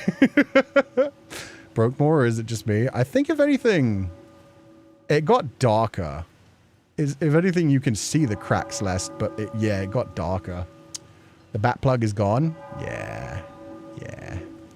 It broke free. Want to go straight to motorbike guy? Okay, yeah. People like that yaoi. That's fair. Monker. It's time to return to Monker. Imagine you could finish anything and then click again and it just keeps going. I would like if it just took me back to my sister hugging me again. Honestly, that would be based. If I could just be like, okay, I need a break. Imoto, please hug me. Tell me how the world is pain. I'm imagining this is the biker's headset. Let me just save real quick again. I don't know what I'm doing anymore. Now that I know there's multiple endings, I'm scared. Auntie DeSono, welcome back to being in the membership. Welcome back to the scholarship. I hope you're having a lovely day and thank you for being here. You ever been a kid and hate how unfair it is that everyone's smart but you? I've been that kid. I've been that kid every day of my life. Everyone takes life more seriously than I do. Everyone thinks about all this complex adult stuff. Back when I was little, I worried that I was the only one who didn't. It was only when I got to middle school that I realized I wasn't alone. By that time, we'd all started to notice who had the brains and who didn't. We'd spot each other across the classroom, just a few of us at first, and think, hey, that kid's just like me. He's dumb too. So us dumb kids got together and learned to ride the mopeds the older dumb guys let us use. We'd blast through the red lights late at night and have the time of our lives. The police would come after us, but we'd scatter.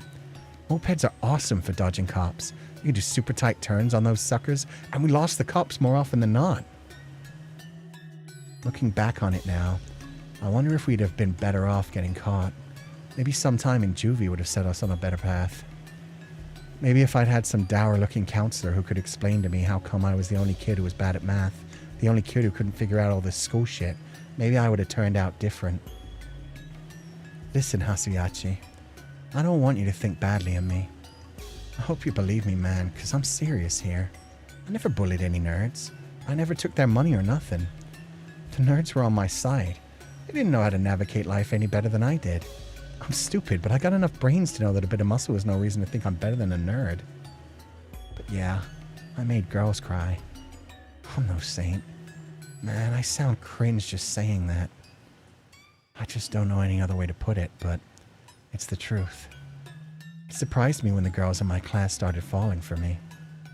I'm talking good girls, the straight-laced kind. I guess they wanted something different. The thrill of the unknown, maybe. I'd show one of them that I wasn't all bad. Next thing I knew, she was throwing herself at me. We'd fool around, and when she'd have a bad day, I'd take her to a beach at the back of my bike. That'd get her sobbing and thanking me all the way home. That night, she'd be posting pictures on Instagram of the night sky and shit. A couple days go by, and I'd find her cheating on me. Made me realize that what people are like deep down. Scrape off the surface, and underneath we're all trash. You know what, Hasiachi? I was glad when you started working this job with me. Here's a guy who doesn't know what to do with his life any more than I do, I thought. Here's a guy who, in a really crazy way, is even dumber than me. You know what else I thought? I can't wait to be friends. Oh, buddy. That is also really sad. I mean, he was kind of looking down on these people, but... he tried to reach out to people that he considered, like, decent, upstanding people, nice girls, as he called them. Tried to be nice to them, went out of their way. I thought he was going to turn it around and be like, yeah, and then I got bored of her and threw her away. But it was the opposite. Instead, the girls that he considered, like, nice girls who seemed, like, more serious about their future and stuff, they'd fool around with him, have a wonderful time, and then move on to more interesting prospects. So in his mind, he felt like, oh, I'm just a guy that they fool around with and then discard. I never actually get to be with one of these nice people who actually have a future. I'm just the dumb kid that they fool around with, and then they move on to actually find a decent person and just use me and throw me away. I bump into Dokudami by coincidence. He runs up to me, breathing hard. Yeah, and so we're back into Hasia's mind now. He runs up to me, breathing hard, while I'm out one night getting my caffeine fix. The man looks like he's run a marathon. Shit, Hasiachi, I've got guys on my tail. The Yakuza found you already? Looks like it. I guess I better skip town. Damn, I love this place. I'll send you a letter from my new address when I settle down. Settle down where? Instantly, that flippant devil-may-care expression on his face vanishes. An ominous figure materializes behind him. Dokudami's decision has come too late. He should have hopped on his bike and sped off the moment he knew he was being haunted. But of course he sat on his ass and did nothing. It's what made him a dumbass, a low-level punk in the first place. He must have stuck around to say goodbye to his bros, and that's how they caught up to him. He stuck around to say goodbye to you, you idiot! He cared about you, and he was probably going to warn you because you were the lookout. You Dokudami-kun, the figure barks out. It's not old, mean, and ugly, the man who accosted me before, but a single glance is all I need to know that this man is trouble too. You got me, huh? Am I a goner? Well, I ain't gonna let you off with a warning.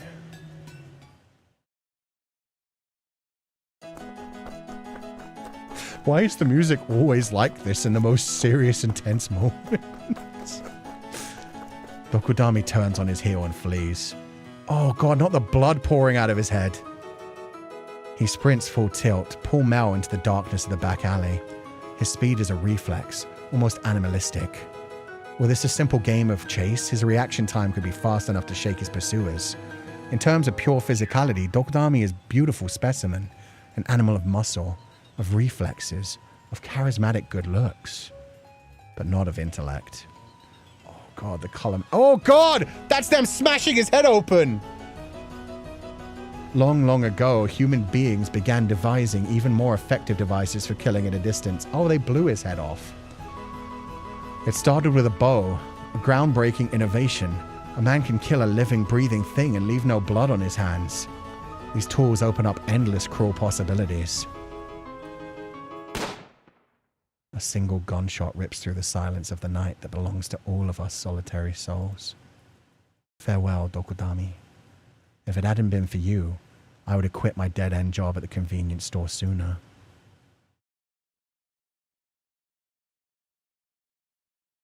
The alleyway is filled with the acrid stench of blood.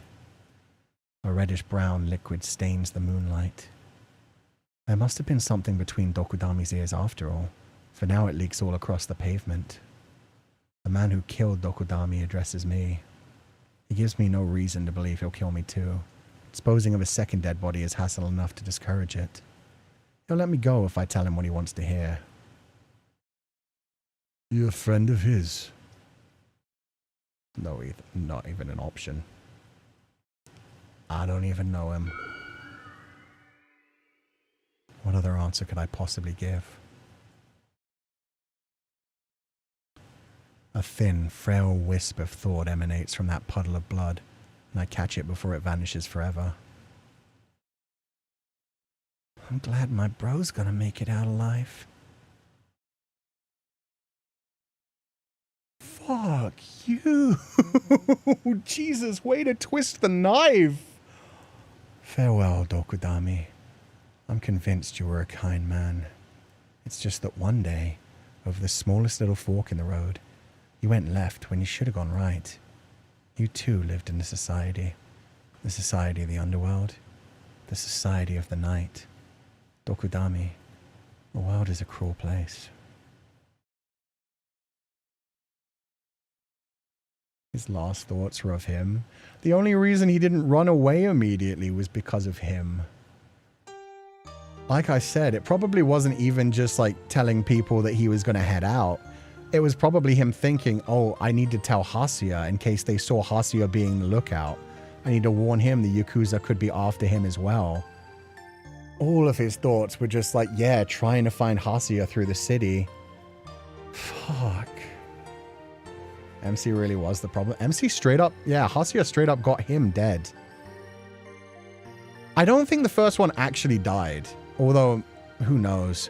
Maybe that was him having a full-on mental breakdown rather than just having a panic attack. I assumed, like, the River of Words was just him having to fight through the river to go forward. But with the second one, yeah, he straight up got his head blown off. Now that we have a conclusion, it hurts even more. Yeah. I feel like Senpai's route had allusions to suicide. It did. He may well have jumped into the river for real. It could be that that's how we're supposed to read it. Didn't help he was right by the river? Yeah. Maybe that's it. Maybe Hasia finally broke him down so much he decided, no, I can't share myself with the world. I can't, like, I'd rather physically drown and actually die than submit myself to that flood.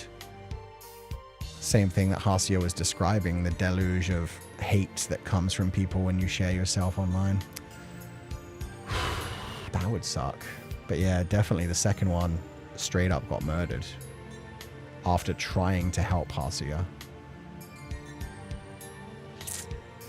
Fuck no, I'm scared for the others now. I was already terrified for the girl. The girl was the most, like... The first route, the senpai, definitely had, like, a lot of suicidal ideation in it. The girl's route, she was throwing red flag after red flag throughout that entire final meeting of just, like, I want to be a character in your story. I want to die in front of you. I think Hasia keeps insulting Dokudami and pretending it was his fate, but he's tremendously guilty. Yeah. Maybe that's it. Maybe this is, in his mind, his way of trying to block out this pain that he's feeling from losing these people. He's like, oh, I didn't really care. No, I gave zero shits. I was always a dick to them. Miracles are real, Oni-chan. Because a miracle is just a series of positive coincidences. Roll the dice enough times, and someday your miracle will arrive. It may take billions of throws, but inevitably you'll throw 10 dice. And they'll all come up 6s. Every day is a fresh toss, and everything happens eventually. Even miracles. It also goes for the opposite of miracles, Oni-chan. Enough bad decisions, and eventually everyone's luck catches up with them. Good and bad luck operate on the same set of principles. It's tragic, don't you think? Good and evil, right and wrong, they're just a question of perspective. Your situation determines how you see the world, and your situation itself is the product of random chance. What is a sin at one point in time and space could be an act of great virtue in another. This succession of coincidences leads to the miracle we understand as the present moment. Isn't it a miracle that we're here at all? Each and every one of us. Think of all the coincidences it took for us to be alive on this earth and in this moment. Going left when you should have gone right, as you put it, can also lead to a miracle. Or to its opposite. That's all there is. Coincidence. It's coincidences all the way down, Oni-chan. The good? Coincidence. The bad? Coincidence. Whether you choose to call that fate hinges on one thing and one thing only. Whether you believe God preordained it. There's also karma, sister. Not if you don't believe in karma and you think everything is just nihilistic and nothing matters. Oh, it's okay. We got a Modo cuddles. The world is better now. The shock of Dokudami's death is wearing off now. I'm just saying, yeah, no, that. I didn't expect him to actually be dead. I expected him to get the shit knocked out of him. I thought they hit him over the head with a baseball bat when I first saw that CG. And then when it came into color, you realized, oh, there's a chunk of his head missing. That was fucked up. And he described his life so sadly before that as well. The fact that, as he said it, he was just one of the stupid kids. He wasn't intelligent. And because of that, society, teachers, school cared about him less. They shoved him to the side. He realized that he couldn't fit in with the smart kids, that he was never going to have one of those bright futures. And so he started hanging out with other kids who didn't look like they were going to have bright futures, even though he thought pretty deeply about things as well. He was a bit of an old soul and very wise. And even then, getting mixed up with those other people who were kind of like throwing their lives away a bit, he was still trying to find connections with people that were more deep thinking and that cared and that gave a shit and thought about things. And yet they always just saw him as something to use and throw away as well. A fun little distraction, somebody who didn't think much and didn't matter. They were just having some fun with him as a side route in the middle of going about their proper lives. Had fun with the kid who dyes his hair blonde and is dumb and is not going to go anywhere in the future, but that poor dude. And even like having the realization of like, oh, maybe if I'd actually gotten caught by the cops and there'd been a counselor who actually gave a shit about me. He just wanted somebody to tell him, you can still be good. You can still do good with your future. You're not going to have an academic future, but that doesn't mean you have to be a bad person. That doesn't mean you have to go off in this different direction. Academic intelligence isn't the only intelligent, but it feels that way. Everyone treats it that way. Yeah, especially when you're a kid and you're in school. When you're in school, it is very much like you feel like you're sorted. And he said it pretty perfectly. At middle school. At middle school, they all realized who were the dumb ones and who were the smart ones. At least in like primary school or elementary school, depending on where you live, it's kind of like everybody raises at the same stage. But once you get to that point where you get sorted by academics, yeah, they tend to focus on the ones that are good at maths, science over anything else. And then English and like artistic kids at least get their own direction as well. And kids that are just bad at like all the academics, all the artistic stuff, it just feels like prison to them for several years, knowing that this isn't going to exactly be their future, but they have to do their 18 years of education anyway. Academic intelligence often gets skewed by home life, financial situations. They have free time, the resources to work on grades. Yeah, exactly. And especially when it comes to Asia, where like most kids are going to cram schools as well. So there's also the question of who has the most money, who can pay to go to the biggest cram school and get the best tutors. In certain parts, like who can pay to send their kids on the big academic journeys where they get sent to a different country and come back having a story to write on their university exam of like, oh, I did a year in this country and picked up the language and all of that kind of shit. Firsthand see kids like that in school back then. They think they're no good because teachers tell them. So I tried helping them and motivating them whenever I'm grouped with them in group projects. Yeah. And yeah, so often they just get that enforced on them again and again. So they get to the point where they start to hate the people who are different from them again. He said it himself, like, I don't hate nerds. Like, he's used to the idea that, oh, because I'm this kid with blonde hair who rides a motorcycle, I'm supposed to be like the cool kid who hates people like you. But I get it. You're an academic kid and I like the way you think about things. He really cared about Hasia. Dokudami had gotten help. I think he could have been a great mechanic. Yeah, he could have gone into such an interesting direction in motorbikes. Or he could have been like a stunt driver or like a racer.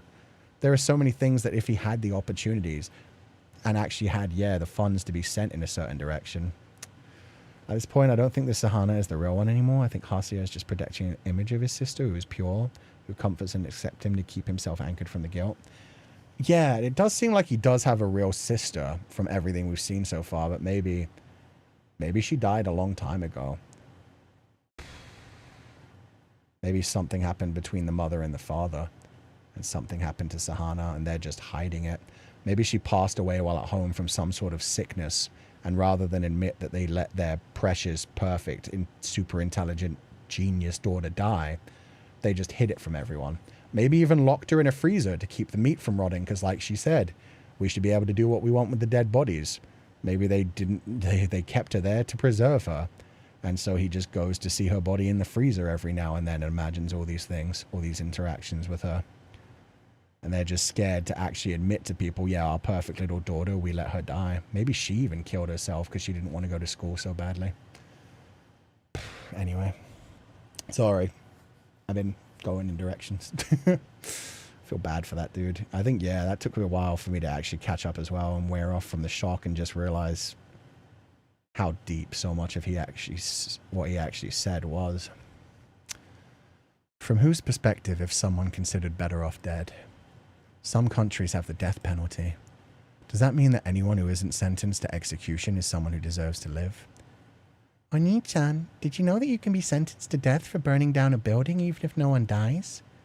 I bet you've entertained the thought that if you're going to kill yourself anyway, you may as well get sent to death row. You're the type to fantasize about such things, Oni-chan. If you could be sentenced to death without killing anyone, would you be okay with that? Who decides who's worthy of living? That's a dark thought as well. Suicide by cop, essentially, but without actually killing anyone. Just finding something to get the death. That's such a dark thought to put into anyone's head. Oh, so the monkey is still visible there. So I'm not sure if we actually can't see the bat or if it's just because the way it's cut out.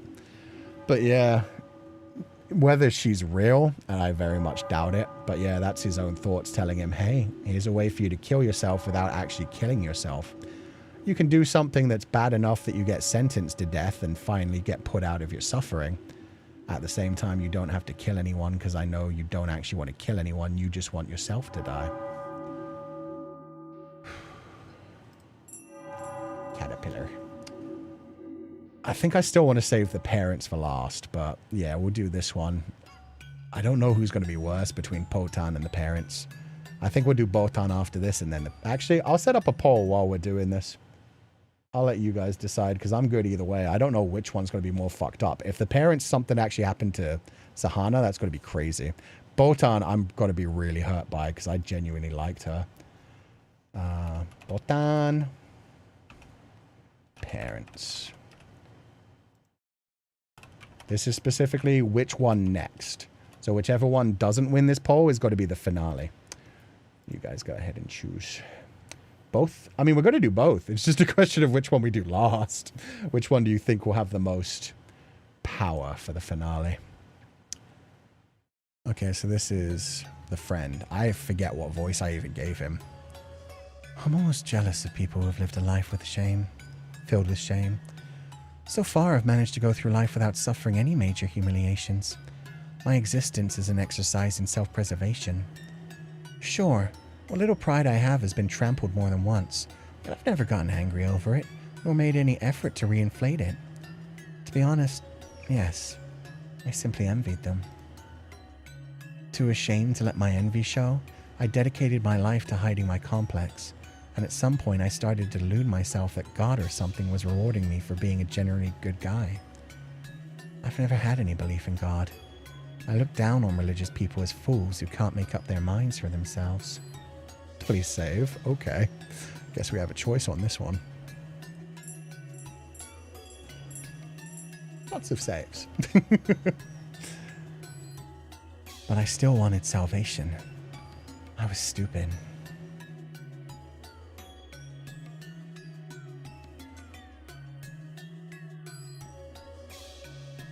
We're gonna have any... do I have to click? Little pupa friend, you got a hatch? Little chrysalis? Oh, okay. I had to click not on the chrysalis, but here for some reason in this shadowy thing. Okay. I'm stupid. It took time for me to come to terms with that fact. I believed, or wanted to believe, that everyone was like this. I thought my friend with his hunched back and surly expression was an idiot like me. Reading his books, acting like he's the shit. Desperate to sound literary so that people would think he's smart. He has a shitty personality, that's why he has no friends. A stupid idiot failing at life. In the same way, I won my own mental victories by finding the flaws in my classmates. Yeah, no, it really only works if you click right here. That's crazy. Like this. It does nothing. That guy only cares about being popular with the girls. Him, his only redeeming feature is that he's rich. That one's an average Joe who whips himself to do well in sports even though he'll never make it as a pro. And me? I derived a sense of superiority from looking down on other people. I suppose you could say I felt omnipotent. During adolescence, I believed that whatever my status at the time, I would blossom eventually. Unlike everyone else at my age, I could see reality for what it was, and I grasped it on a deeper level. I knew things more important than schoolwork. I knew a darkness deeper than friendship or love. Night after night, I surfed the net, visiting shady sites to unearth the truth about the world. I'm gifted. I'm gifted. I'm gifted. No, you're not, you fucking idiot. With time, that sense of omnipotence faded. By the time I started university, it had been completely subsumed by an inferiority complex. Why am I the only one who can't get things right? Oh, there's blood coming out of the cocoon. Okay. 1 second. There's blood pouring out of the cocoon now. Oh, God. He's not able to break out of the cocoon. He's not able to reveal himself as a butterfly. He is just smashing against the insides of his cocoon. Never able to reveal himself. Just dying in there. Every time you click the text, the cocoon moves too. Yeah, he's trying to break out. It's him thinking like, I'm just in a cocoon. I'll get out of here sometime. I'll go through my metamorphosis. I'm not a failure. I'm not a failure. I'm just waiting for my time. And to be honest, that is a really good reading into like the quote unquote gifted kids who like burn out pretty early on. Everyone else seems to have something I don't. They all seem decently good looking. Aren't I at least okay? Good enough to get a girlfriend? Wait, what if I'm hideous? Am I the only person in the world who's single? They all seem to know about all these books and movies I've never heard of. I got my ass in gear and watched a Tarantino movie. I didn't really get it, but people said it was cool. I tried bringing up Pulp Fiction to some guy who seemed like he was into that kind of stuff. But then he mentioned Once Upon a Time in Hollywood. I didn't know what he was talking about, so I just said, oh yeah, that one. And the conversation fizzled out. I want to fly. I want to fly in the sky. I want to spread my wings and soar into Tokyo's narrow, polluted sky.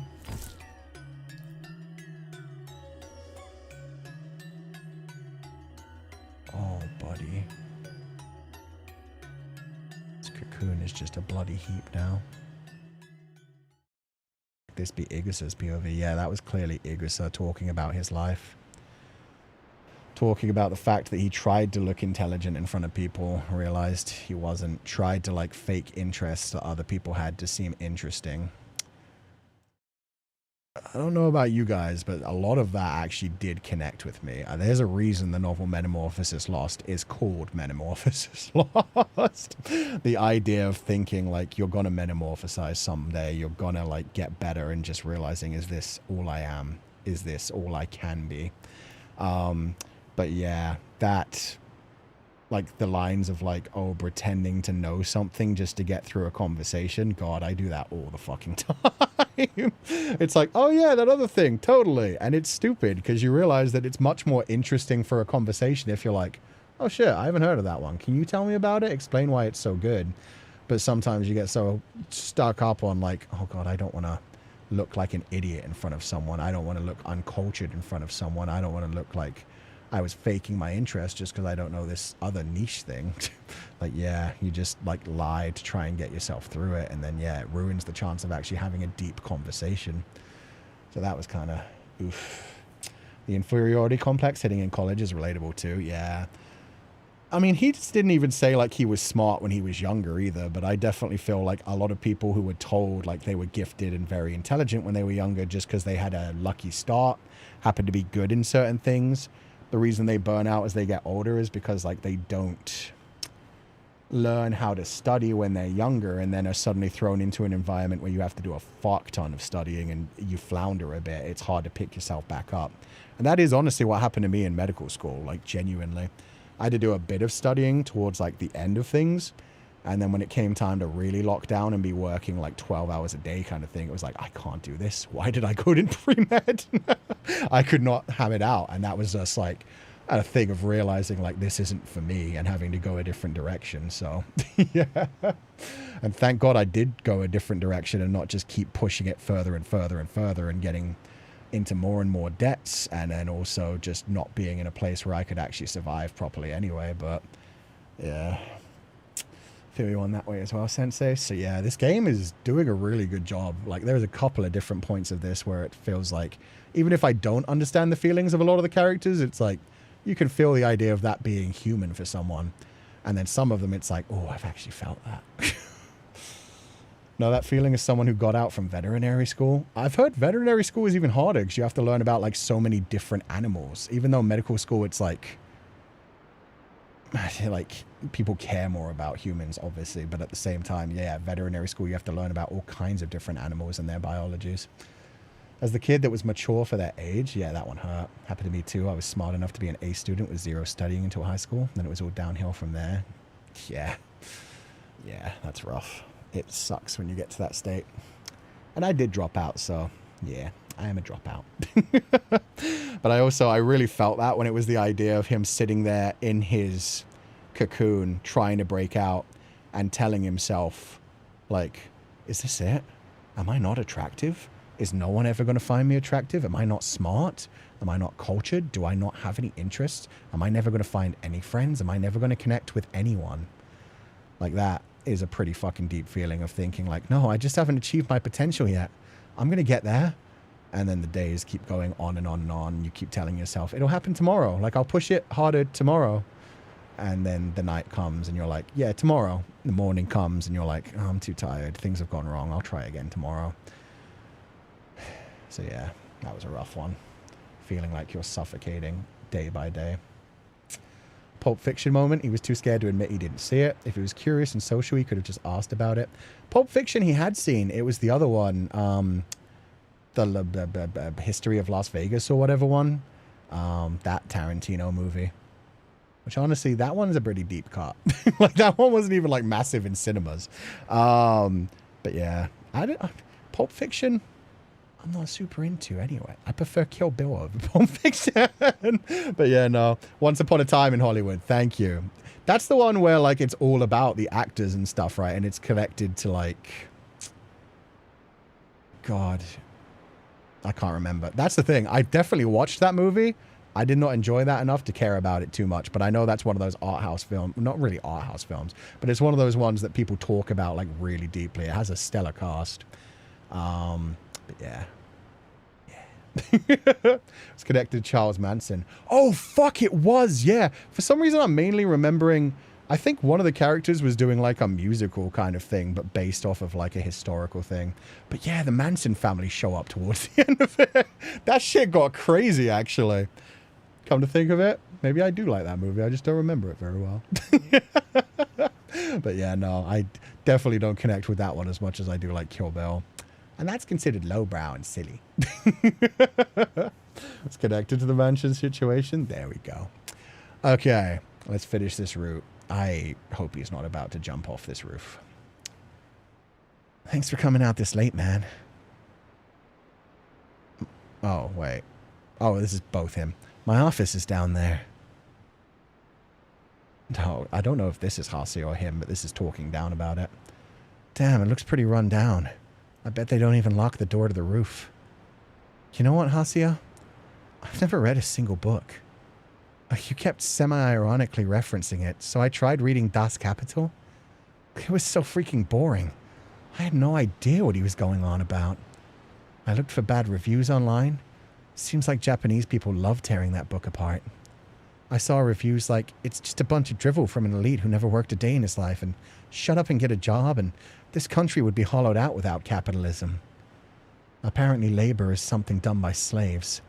They don't have the brains to think for themselves, so they have to move their bodies instead. The convenience store night shift sucks, right? We're modern day slaves. Earn your daily bread by the sweat of your brow. Personal responsibility? I don't really get it. But it feels like at some point the world was rewritten so that working became the only respectable thing to do with your life. It's like we've all been brainwashed to believe that, or like programmed not to rebel against labor. I sound like an angsty teen or a conspiracy theorist. I don't want to work. You can say that with real conviction, Hasia. I envy you. I want to be that reckless too. I also hate the background being like rotting vegetation as well. To go with the idea of like the cocoon dying off, just like all of the vegetation behind him is dying and rotting. He who does not respect himself is a slave. And that was the sound of the cocoon still not breaking open again. What the hell's that supposed to mean? Oh, it's a quote. My bad for not being well read. From Natsume Soseki, huh? The author. Do people really read books? Do they get the meaning behind those philosophical movies and anime? You know? I really don't have a clue about anything. I'm serious. I act as though I do, and I just kind of skate on. I figured one day everything would fall into place and it'd all balance out. But bit by bit, the gears slipped out of alignment, and before I knew it, I'd reached a point of no return. Save me. Every time I try to think of a solution, my mind goes blank. The next thing I know, I'm on my phone watching shorts or playing games. Social media is like a habit I can't quit, and every time I look at it, I see other people my age with all those followers kissing their asses, and I want to kill them. I felt that way about you, too. Wished you'd stop being so fucking pretentious. Sorry. I don't want to think about that shit. Don't have the mental space to anyway.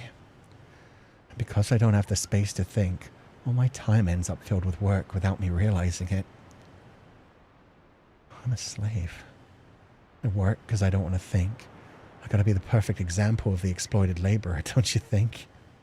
An insect, following its programming.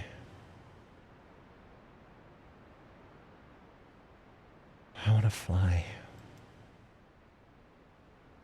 God, your expression never changes. I always hated that smug look. Pretentious asshole. But you're pretty impressive, Hasia. I mean, you published a goddamn book. I was genuinely trying to encourage you, man. Seriously. Like, I really wanted to root for you. I want to fly. You know, I've always thought that you get this look on your face like you can read people's minds. You're doing it right now. You can't tell? You look really fucking sad, man. Like, you're really going through it. Sorry. But I'm gonna ask you to shoulder one more burden for me. For once, I want to say something appropriate for me, the protagonist of my own life. Remember that I lived, my friend. It's all on you now.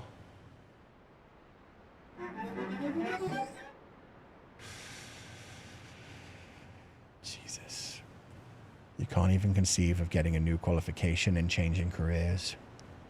Everyone can see you have an inferiority complex. How can you be so full of yourself when you're so painfully average? You can do it. You can fly. Mocking me as a creative is just how you try to hide your own shortcomings.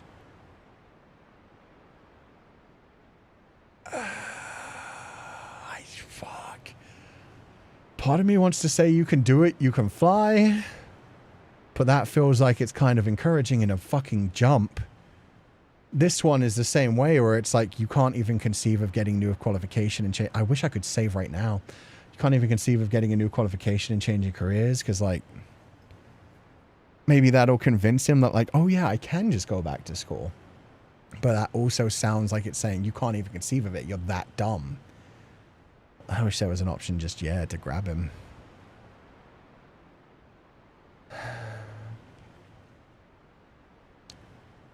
Which one, chat? Tell him to fly, or tell him he can't conceive getting a new qualification? Can I just grab his face? Fuck. So positive that enough to get it twisted from absurdity. Yeah.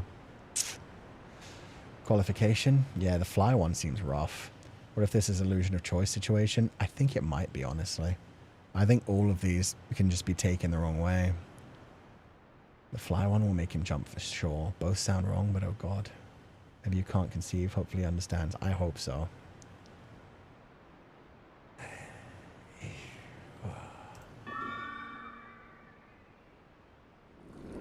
Come on, buddy.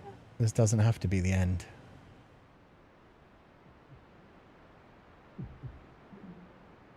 That's not what I wanted to hear. So you were faking it this whole time too. Some friend.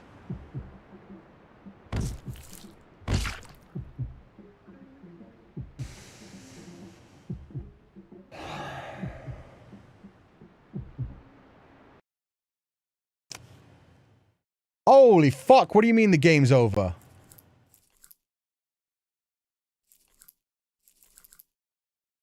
Oh. Now was there always... No, okay, the opening was clean before. But now I've got the dead body next to me. So wait, did we get the right choice last time?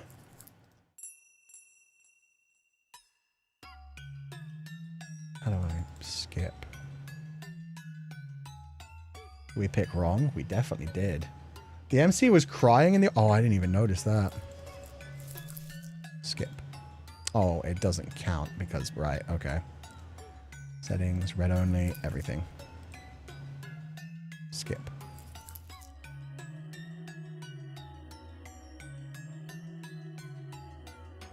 This isn't a very good skip. Okay, now it's moving. There are wrong choices. I guess so. I mean, that's just the end game, so I wouldn't even be able to go back. I wouldn't be able to even see the other endings.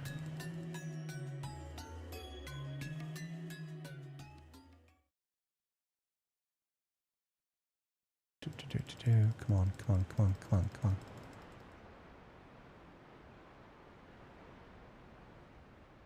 on. Whoa, whoa, whoa. Shit, I didn't get a chance to save again. Okay, I'm gonna try You Can Do It, You Can Fly.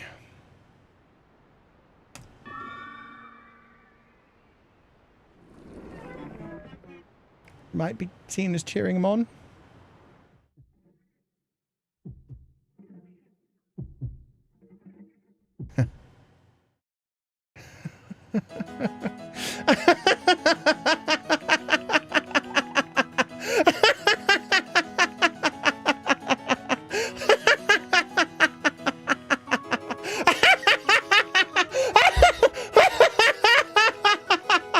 Here I go!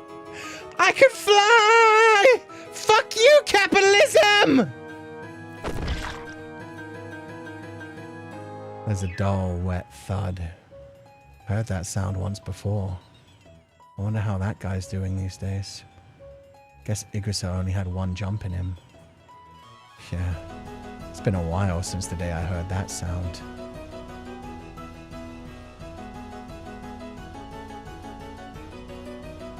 It became a butterfly. Oh god, that's his brains out of his head.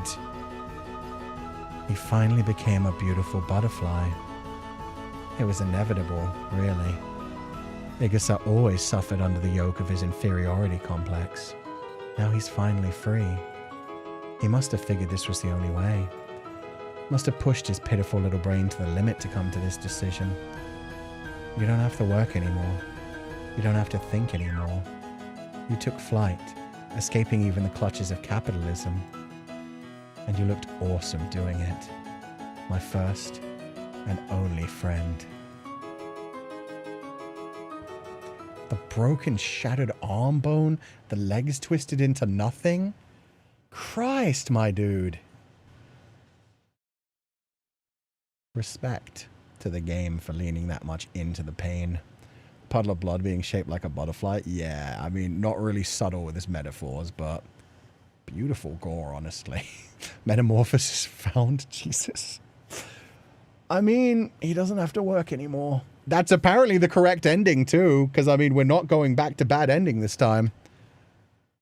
You play trading card games, Hasia? Nah, they're boring. Besides, who would I play with? You're my only friend. That's why I'm asking. I want to start playing. I'll pass. I can read minds, so card games don't hold much appeal for me. Dude, you sound like you should be wearing a cloak. Maybe I'll give it a shot. Does that mean you can tell if there's a rare card in a pack without opening it? It's not the same as X-ray vision, dumbass. Jeez, fine. I don't need you then, dumbass. Your head is so full of stupid thoughts, dumbass. Screw you. Hey, let's go kill time at the arcade. Fine, dumbass. That's a good childhood friendship. Dumbass, dumbass, dumbass. Oh, God. Imoto, I'm going to need a real good hug after that one. He found his metamorphosis, and it was as a blood butterfly. No one's going to be happy in this game. Nope. So all the good endings are death endings? Maybe. Maybe not. I guess the first guy did jump in the river. Fuck. I really took that in the metaphorical sense. I did not take that in the literal sense. Everyone's dying. Hopefully it's just him writing stories. Hopefully it's just... Honestly, these are all like parts of his own psyche as well. So maybe this is just him writing characters and writing additional light novels, and he's becoming an incredible published writer. He only had one novel before, but now we're going to finish the game and he's going to have 6. And he's going to hug his sister, and everything's going to be okay, and the characters are going to be fine. Oni-chan, it's been said that humanity is a slave to wheat. With the realization that they could secure a stable food supply by increasing wheat production, humans began the transition from hunting to agriculture. As they began to work for their crops, it created the concept of labor and the resulting concept of community. Thus, wheat enabled the population to increase and civilization to flourish. People became concerned with the passage of time and the seasons, and they learned to live with one eye on tomorrow. Until then, people had been happy simply living for the moment. Once they realized the importance of harvest time, they began to adjust themselves around it. That's when life as we know it began. That was the beginning of labor. From there, people invented all different kinds of work. Management to increase the yield, the production of granaries and other sites. All kinds of different jobs and roles sprouted up too. And those who are unable to serve a role get gradually isolated from the group. The way her smile fades when she says that. Before you know it, the people who are considered useless are being forced to work at the command of the elites above them. And no one even knows how they could resist.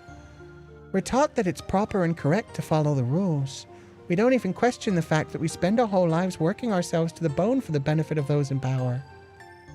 The more you work, the less time you have, and the narrower your worldview becomes. People aren't just exploited because they're stupid. They grow stupid because they're exploited. Humanity is inextricable from labor. Everyone's living the hardscrabble life. You could argue that if all you ever get from life is endless labor, the wisest choice is to make your exit partway through. That was all just some silly nonsense I read in a book recently, Oni-chan. I mean, it has nothing to do with us. We're committing slow suicide together, cut off from the rest of the world. Even now, somewhere out there, the weed is multiplying. Don't leave me in those fields of gold, Oni-chan. Okay, Moto. Yeah, slow suicide, double suicide, Osamu Dazai style. Little kids kill bugs without a thought, right? Is it because they can't yet comprehend that bugs are living creatures just like them? I'd like to think so, but a lot of adults do that too. And to be fair, a bug's life is very simple compared to a human life. Then again, animals kill the weak without mercy. Some of them kill it for sport and for fun, like cats. Cats love to torture things slowly. You could say that it's the natural order of things for the strong to prey upon the weak. Perhaps the more arrogant perspective is seeing all life as equal. As fellow living beings, isn't it only proper to fully exercise our biologically superior human strength and intellect by torturing and killing the bugs whose lives are dictated by mere signals? No, you shouldn't get pleasure from that. There's no answer to such a question, because the world revolves around capitalism regardless. Ah, I see. We are the bugs, and the bourgeoisie are the ones who get to torture us. And orcas explode sunfish, and dolphins do all kinds of fucked up shit. Can you count the amount of mosquitoes or ants you killed in your life? Fuck no. Flying bugs in my house, gotta go. Spiders, I'm cool with, because they eat the other ones. 1 bottle of copium, please.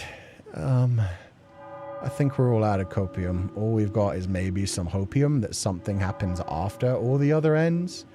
But yeah, everybody's gonna have a bad ending. We played this game in a weird way. Jesus Christ. I bet anyone who saw the first part and knew you could actually click them after they went dark was sitting there like, what the fuck is he doing? We're not getting any conclusions. Now we get all the conclusions. Oi, we can fly? Pupals can. You guys metamorphize. You get little wings. Get butterfly wings after the puppy. Could killing insects be considered self-defense? Depends on the insect, but definitely. In general, insects don't try to hurt you unless you invade their area, but at the same time, yeah, we kind of always invade their area because we demand for more. We need more resources. We need more materials. Sometimes I wish I don't cry easily, even for fictional characters, because ouch game. Sometimes it's good to let out tears for fictional characters. It can feel kind of cathartic and help you through some of your own issues going on. Almost dark, man. I can't... So there are bad endings. I can't believe we got the first 2 correct. And yeah, it's wild also that the crazy music is that you want. Huh.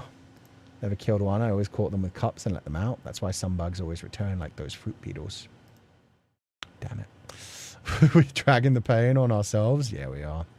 We're in full pain stream. Okay, who won? Botan, 71%. Okay. Gonna finish with the parents, so we're going into Botan's one next. Okay, God, I don't want to see Botan get tortured. She seems so sad. But, like, we could have chosen a different option in that one Dokudami thing, right? We could have, but yeah, I think if you get the wrong answer, it just takes you back to the beginning screen. So the correct answer was the one that had him jump into the water.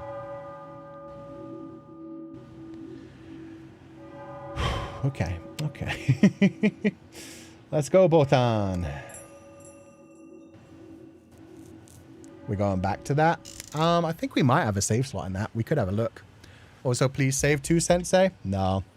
No. People are backseating me, so we're going balls to the walls from now on. Fuck it, we dive in. No going backwards. I want you to complete me, Sensei. The artwork named Tenjiku Botan. Yeah, I knew it. She wants to become his muse. She wants to be written into a story. By myself, I'm just an unremarkable e-girl. Even in my little corner of the world, I struggle to stand out. But even so, I don't want to just be Girl A, another face in the crowd you pass by on your way to stardom. Do you ever want to die, Sensei? I do. Quite often. That's why I cling so fiercely to life. I sit on boys' laps, visit old bookshops in search of myself, go to art house cinemas, all hoping to find something that'll make me special. I really do like paintings, you know. See for yourself if I'm lying. I'm sure you can. Then again, you're an artist too. Maybe you don't need to read my mind. When I said I saw a girl with a pearl earring and wished that could be me, I wasn't trying to put on airs. It really did touch my soul. There and then I thought, if I can't live like this girl in the painting, life has let me down. Dreaming a bit too big, right? Vermeer ruined my life. When I put it like that, doesn't it sound romantic? What about the rest, you ask? All the depressing books and cult classic movies? A third of it was real, maybe. The rest, just me trying to impress you. I wanted someone like you to think I had value, to lift me out of the muck. I'm different. I see the sadness in your story and I want to give it a hug. Like an animal crying. As in calling or as in weeping? What's the difference, really? Even that parable from the Gospels, I just quoted it because it's the only part I know. My whole life is like that. What? Your work? You want to hear what I really think? Dear me, Sensei. Surely an established author like yourself doesn't care what some silly girl has to say about it. Tee. Toying with people gives me a little bit of superiority, see? It helps me stave off the desire for death for the time being, while I'm still young. But you wanted to know what I thought. Rest assured, your book really did strike a chord with me. I know I'm just pretending to be cultured, but I'd like to think I do know talent when I see it. Your writing's unique, self-indulgent like nothing else. Dostoevsky is too much for me to handle, but I can see why you like him so much, or why you aspire to be him, maybe. But there's an amateur innocence to it, too. Like you want to throw structure and writing sense out the window and just ask your audience to get it. As naive as a child acting out to get his parents' attention. In a way I can't help but love. I wonder if that's what you were going for. If it wasn't, it makes me want to hug you after all. But I did enjoy it, rough edges and all. Oh shit, this is amazing. She's like kind of being nice to him. She's being honest and she's like, yeah, it was so simplistic and amateurish. You wrote it that way on purpose. Right, Sense? I am saving, by the way. I'm a little bitch. I want to see the proper endings. Don't worry, though. You've got the talent in you to make a book that sells, but unpolished. You're not as impressive a writer as you think, but that's what I love about you. I'm sure you'll write a masterpiece someday, Sensei. You can transmutate your loneliness into art. Transmute, my bad. Your loneliness into art. That's a rare gift, and I'll happily give myself to it. You're a vampire, drinking young women's blood and turning it into prose. So drink my soul. Shed your innocence and tell an even more self-indulgent story that captures even more people's hearts.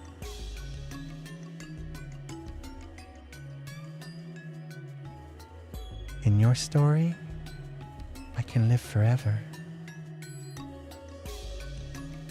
No, don't die. You're so hot.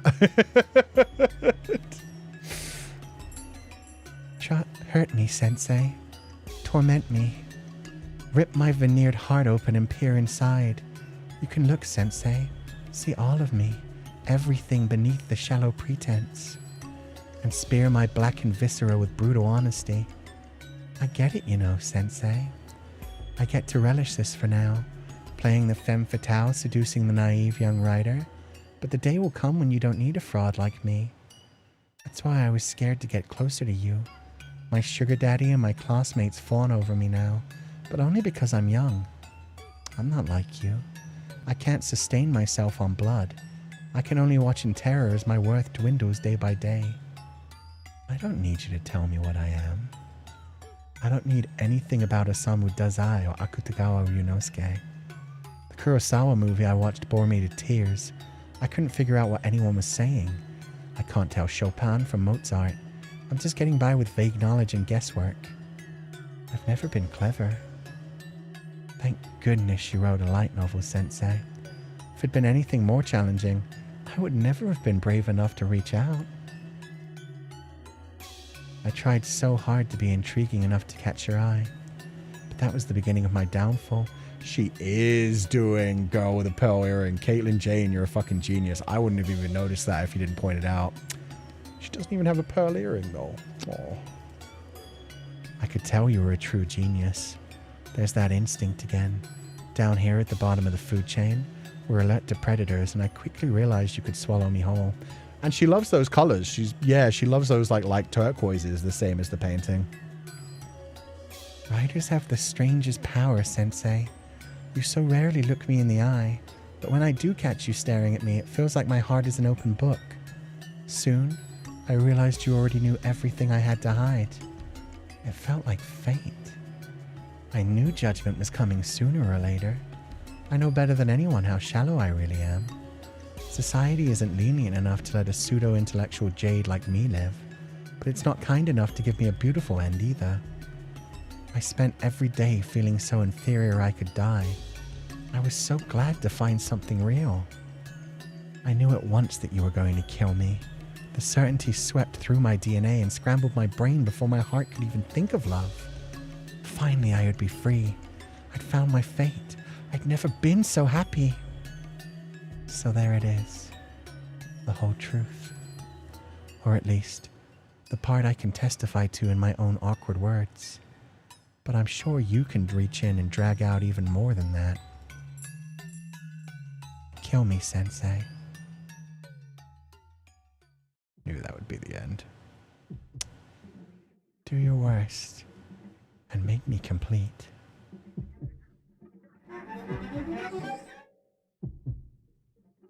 You can't think of any way to become a tragic heroine except dying. You're just a weakling who never put in the work. Rather than regret selling your body, you single-mindedly hunt for chances to make everyone pity you for having had no choice. That's how little value you place on yourself. By steeping yourself in self-pity like that, you're papering over your own nothingness all over again. You barely have an opinion of your own. You've never once believed your own taste was right. She likes girl with a pearl earring. A low-grade animal who consoles herself night after night on the thrill of being validated by unremarkable men.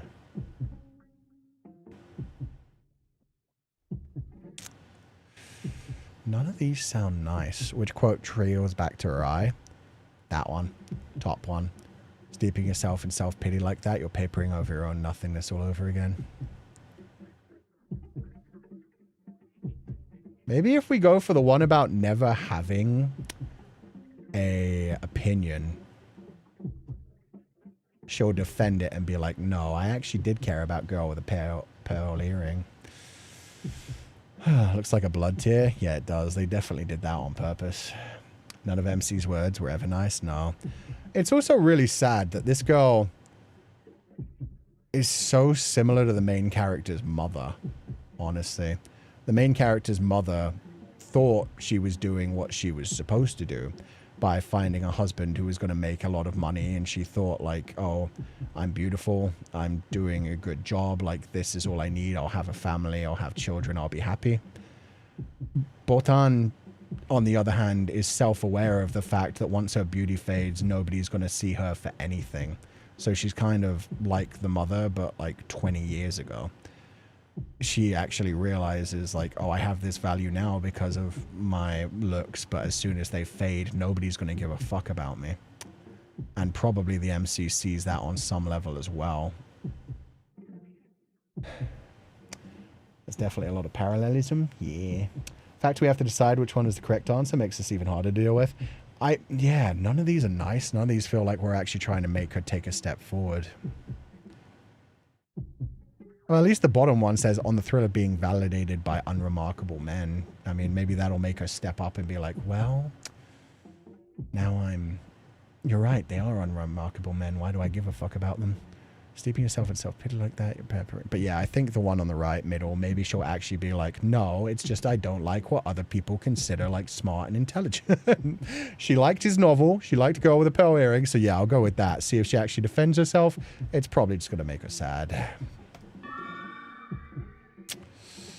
Sadly, a common theme why a lot of folks, especially younger folks, just die young because there's no good future for any of us. Oh, shit. Okay, we don't just select one this time. And now she's just smiling more. Can't think of any way to become a tragic heroine except dying. You're just a weakling who never put in the work. Rather than regret selling your body, you single-mindedly hunt for chances to make everyone pity you for having had no choice. I don't want to say any of the rest of these. I guess unremarkable men? That's why I envied you, it said, and faded. Oh, God.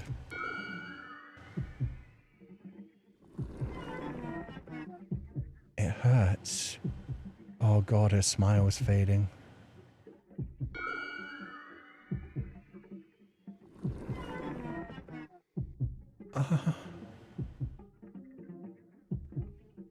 So, yeah, I'm going to say all these things about her. She's going to kill herself. And then she's going to die thinking like, well, at least I have value as a piece, a muse for him. You mustn't say that to anyone but me. The smile came back. Yeah, she's decided now. Fuck you, MC. Fuck you, Hasia.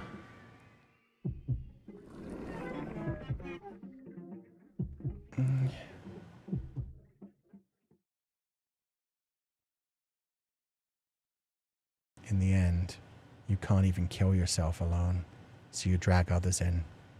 A worthless background character of a woman. Or maybe she was hoping someone would actually fucking save her if her life is in danger.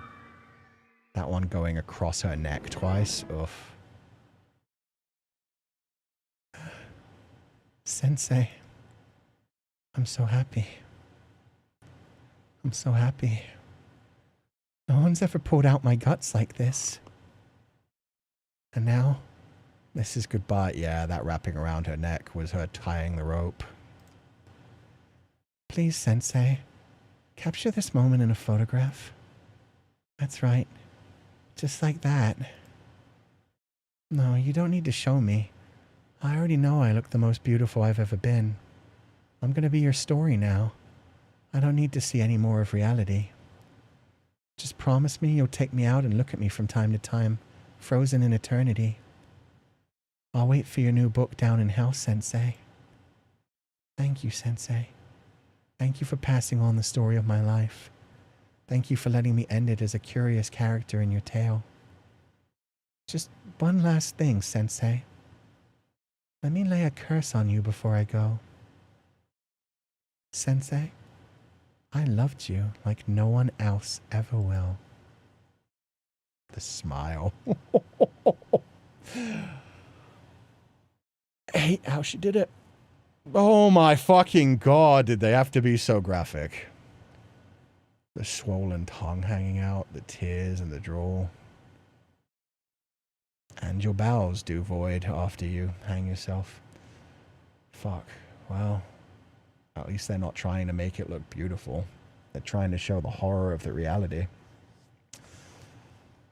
That thing hanging from a rope is no fairy tale princess, but the corpse of a woman grown. Her legs streaked with excreta, her mouth bubbling with froth, her eyeballs bulging from their sockets, and her grotesque death mask a far cry from beautiful. Fuck you, Hasia. She wanted to die. She said so herself. She sensed she'd gone as far as she could in this cruel society. Rather than watch herself decay, she wanted to preserve her beauty at its zenith. She wanted this.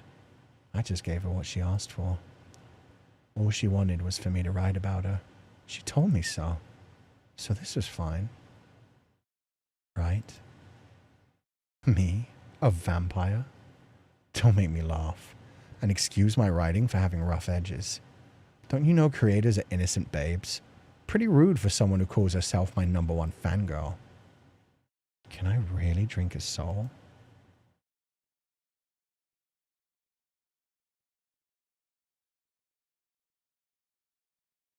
MC on that path gets so fucking twisted. God damn, Hasia. By this time, I think he's already been traumatized by 3 guys' deaths. Possibly his parents, too. We haven't done his parents yet, but if we consider these as going from left to right, people were pointing out it felt like there was a lot of time jumping in the Botan one. So the Botan one is probably the final one chronologically. Right up until the end, though. Yeah, he was treating her like shit. I definitely think he connected her with his mother in his mind.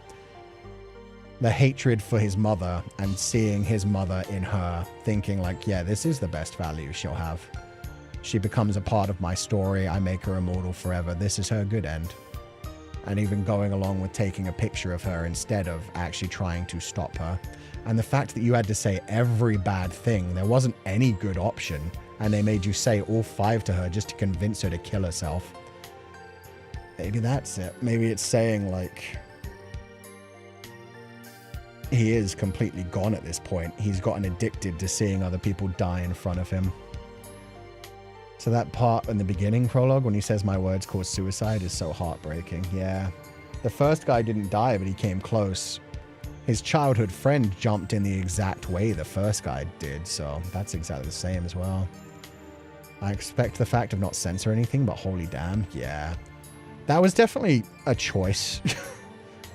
And I do, like... I get that there's going to be some people who are going to, like, enjoy that image, and that is fucked up, because I feel so sad for that character. So in the cross side, it is the fact that they didn't glorify it. They didn't make her look beautiful. They didn't have her final thing just be her smiling. They didn't glorify suicide. They said straight up, like... Even if it was Hasia saying it, like, the death was grotesque. It was not attractive. It was not beautiful. And even if he was taking pleasure of it and writing it into his story and being a creep about it, yeah, gets you in the idea of, like, she shouldn't have done that. She could have done anything with the rest of her life. She could have made a happy ending. She could have found a different way. Rather than just deciding, like, oh, this is the only value I'll ever have, but at least I'll become immortal if I become immortalized in a piece of someone else's artwork. I don't have the value to become anything of worth, but someone that I affect. I also, God, I really fucking respect the fact that she cursed him on the way out. Like, that was such a good way to, like, ruin his life for the rest of his life as well. Her being like, Sensei, I'm the one who will love you the most forever. It's just like, hey, this is the true love of your life dying. Fuck you. I'm the only one who will ever love a creepy piece of shit like you. I'm going out and you're going to be tortured for this for the rest of your life. So yeah, write that novel, Hasia. I think that's probably going to be Hasia's final novel. And then he's got to realize, like, God, I am a piece of shit. I've killed everyone who ever gave a fuck about me. And the one woman I might have actually been able to save, the one woman who might have actually loved me and cared about me and actually wanted to give me a hug according to my writing, was actually able to read into what I was saying behind my writing. Wasn't just seeing, like, the main storyline, but was seeing me from the inside screaming for someone to save me. Because she felt the same way. She wanted someone to save her. Deep down, she's saying, like, this is all she wanted, was to just be a piece of somebody else's artwork. But yeah, no, there's no way she didn't want, on some level, someone to come along and actually pull her out of that and make her feel alive. She brought out her inner Morgana at the end there, which really surprised me. Yeah, good for her. Death isn't pretty. Sometimes I have to keep reminding myself of that. Yeah, because there are too many pieces of media that do glorify it. And obviously there are people that are into, like, Guro kind of stuff that will still find some sort of pleasure from that. But yeah, it was not attractive. They described it such a fucked up way as well.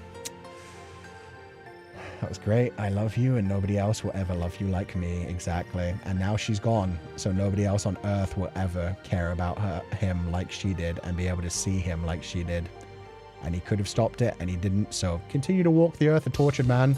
Put that into your writing. Write me one of the most fantastic novels ever.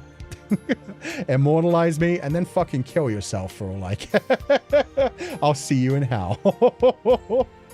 Morgs and her will have a long talk in the afterlife about Hasia and Jacopo.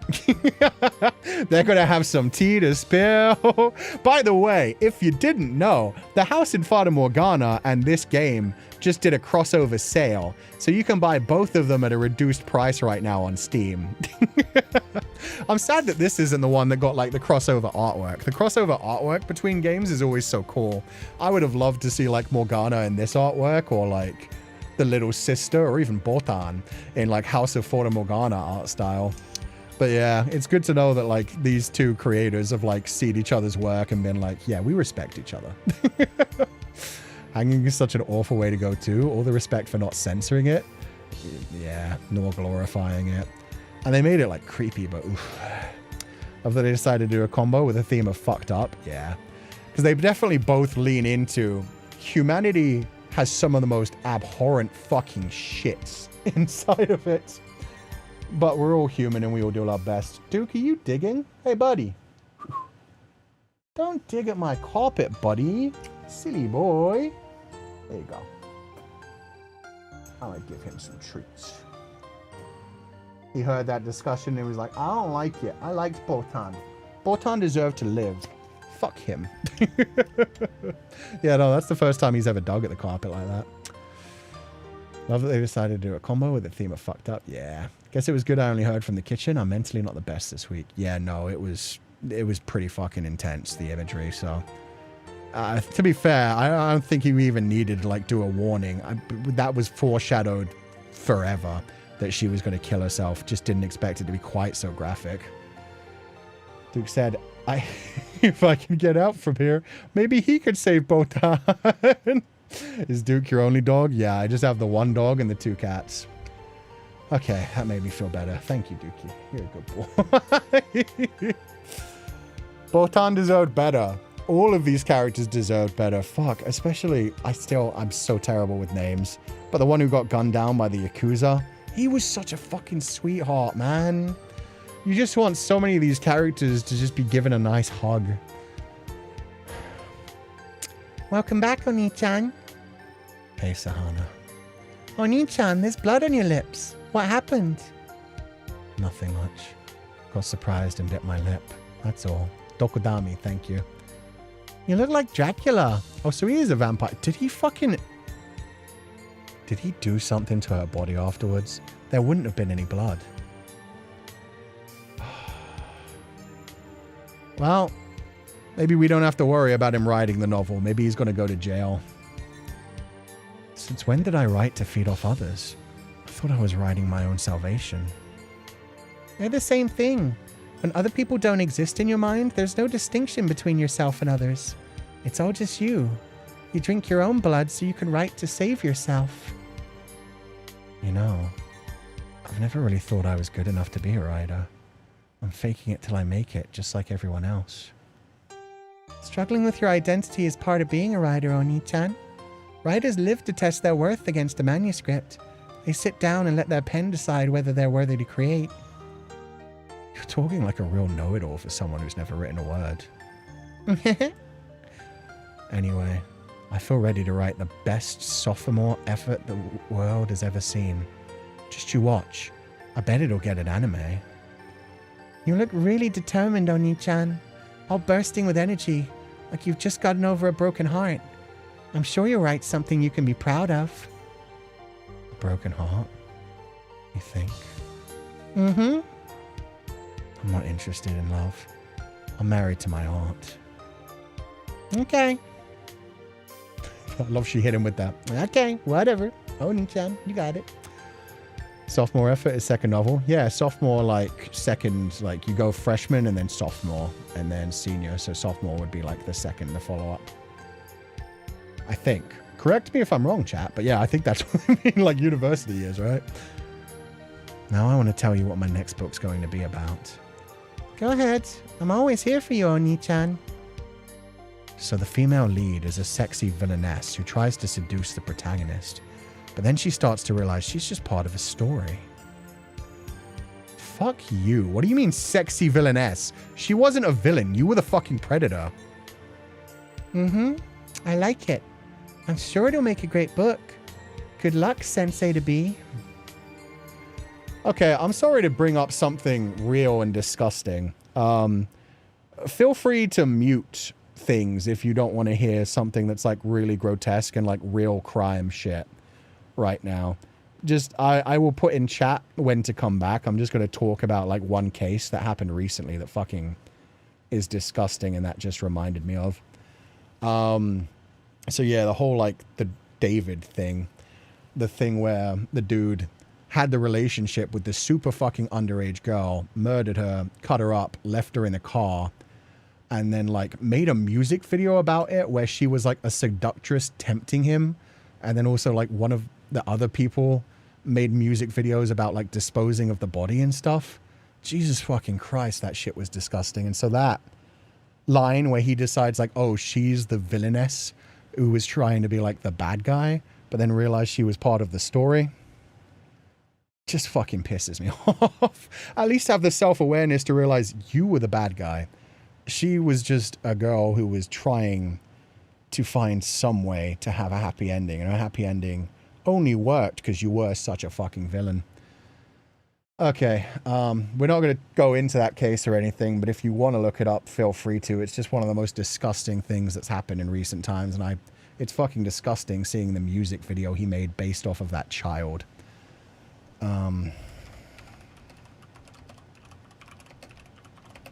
He wrote like music and stuff about it as well, which is shit. Okay, we're done talking about real life stuff. Back to it. But yeah, that was disgusting, and that just reminded me of that. Someone being like, oh, you're just part of my art kind of thing. It's just like, what the fuck is wrong with you? These are real people. What's wrong, Oni-chan? You were crying out in your sleep. Oh, good. It is hurting him. He's gonna lose his fucking mind. He's become such a monster by this point. Are you suffering? Are you sad? You look like you have regrets. You don't usually toss and turn like this. You were thrashing about like a man possessed. I don't think the Emoto hugs are going to help us this time, but Pupals. Unreliable narrator? Yep. Yeah. I don't know whether he did bite his lip, but I was worried that, yeah, he did something to her body, because there's been a lot of mentions of that kind of thing throughout this game as well. The whole, like, once your body's gone, you can do whatever you want with it kind of thing. At this point, I sure hope he loses his fucking mind. Oh, he's already well gone by this point. I wonder if these are chronological order, like left to right kind of thing. So by this point, if he'd also already lost his parents and lost pretty much anybody who ever showed any semblance of giving a shit about him, because he pushed them beyond those limits as well, for the most part. Okay, let's do the finale. He's just a published author, by the way. Yeah.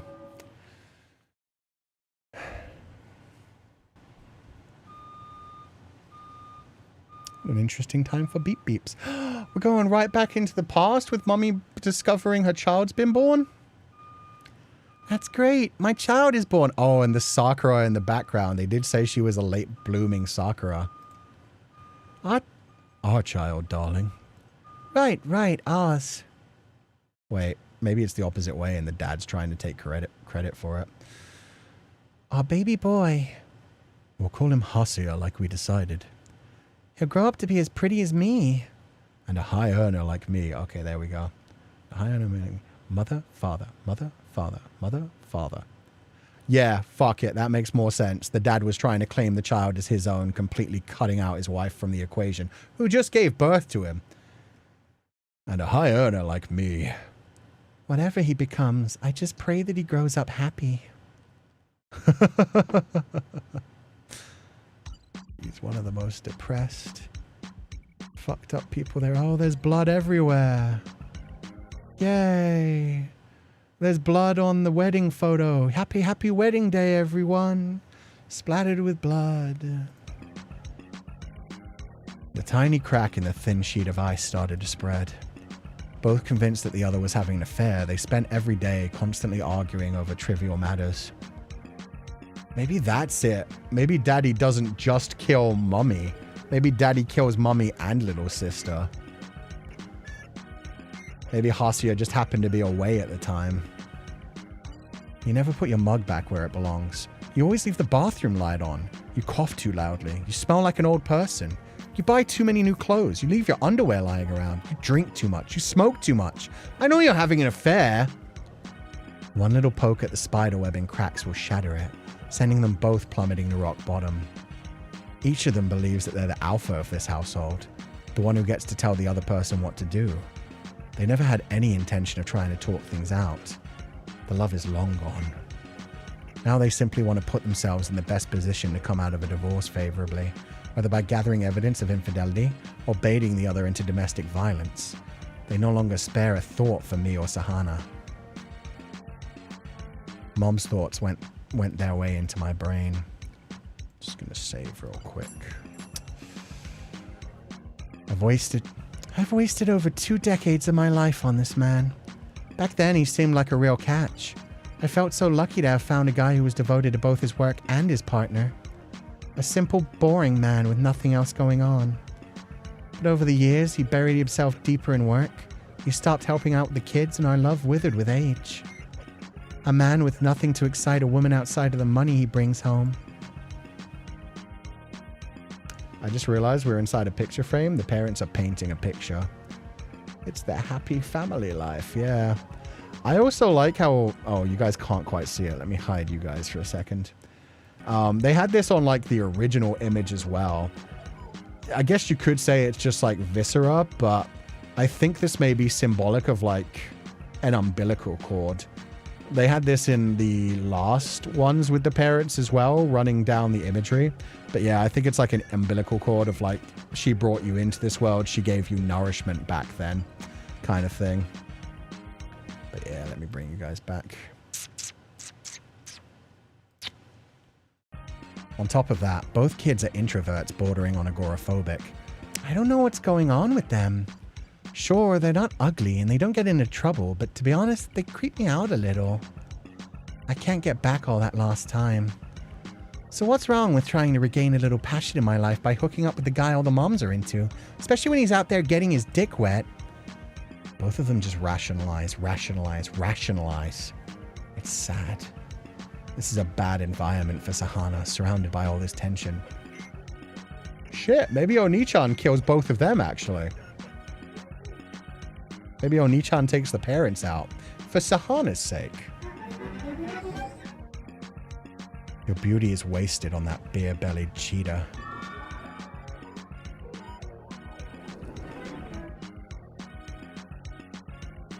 I whisper into her ear.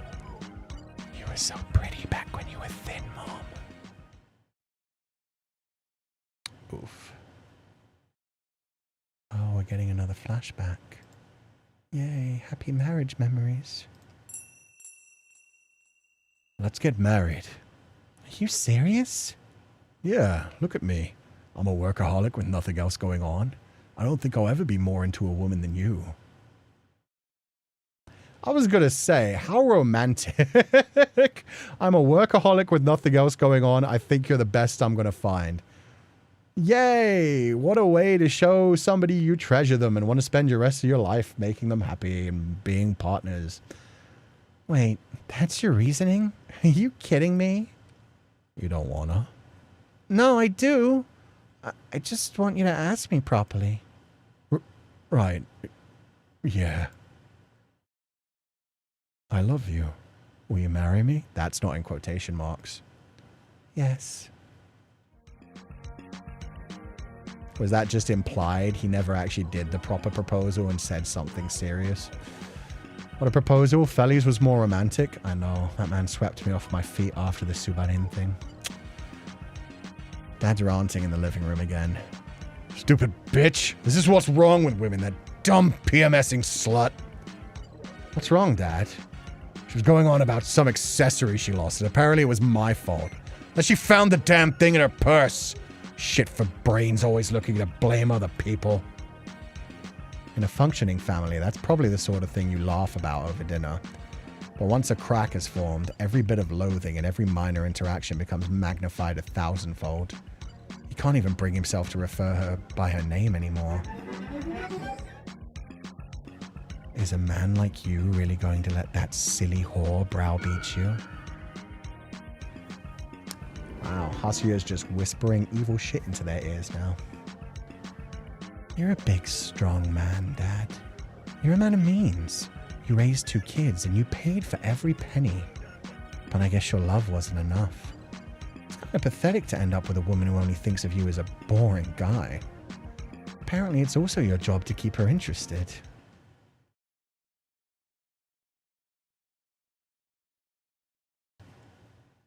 Sorry to drag you out to see a romance movie, but I really like that actor.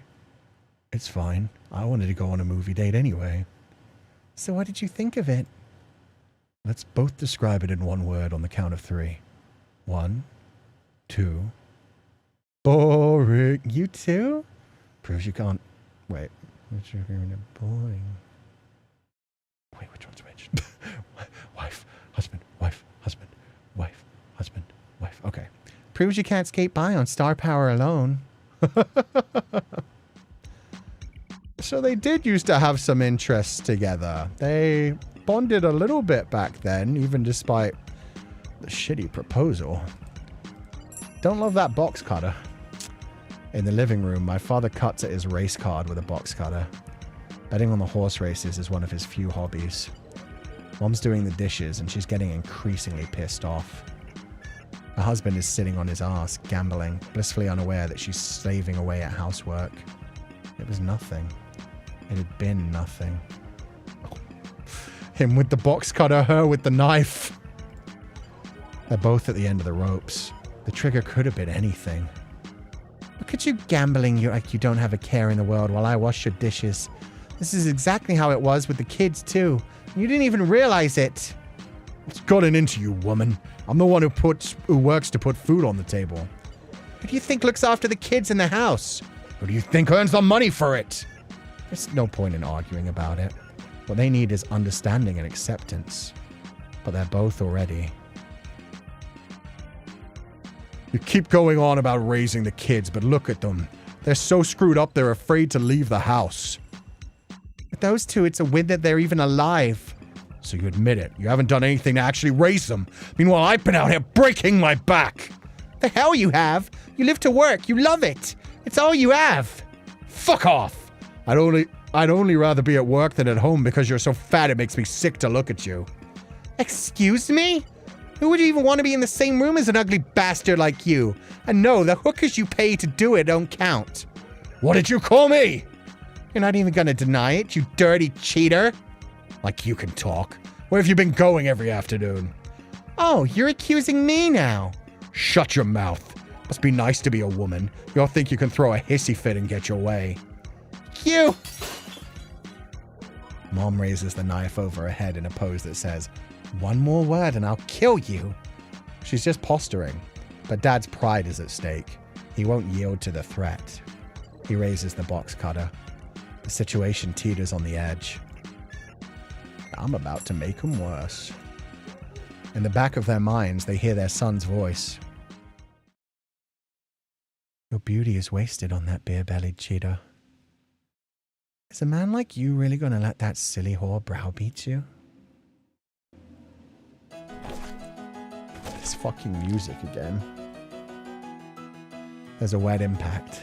Their blades paint each other's skin crimson. Christ, grabbing into his eye. So, Hasuyo was here for this. I hope Sahana's not here for this. Although she doesn't leave the house. So if anything, she's just in a slightly different room. There's nothing that could be done. Now that they've ruptured, adrenaline drowns out the pain as they slash at one another in a frenzy. Oh fuck, he got her in the face! The split open skin is so fucked. And she got him in the head. Oh god. In and out the blades go. After so many years together, they even stab in unison. In perfect harmony, Red covers them. Pig! Rat bastard! Two feral creatures dance before me. They don't even notice their son watching from the sidelines. Red. So much red. In and out the blades go, staining everything scarlet, all the way back to the memories of a time when they truly cared for one another. They pant and gasp like the first time they made love. Goodbye, Mom. Goodbye, Dad. Did they switch weapons? They did, yeah. He's got the knife now and she's got the box cutter. I'll look after Sahana. You don't need to argue anymore. You don't need to endure it anymore.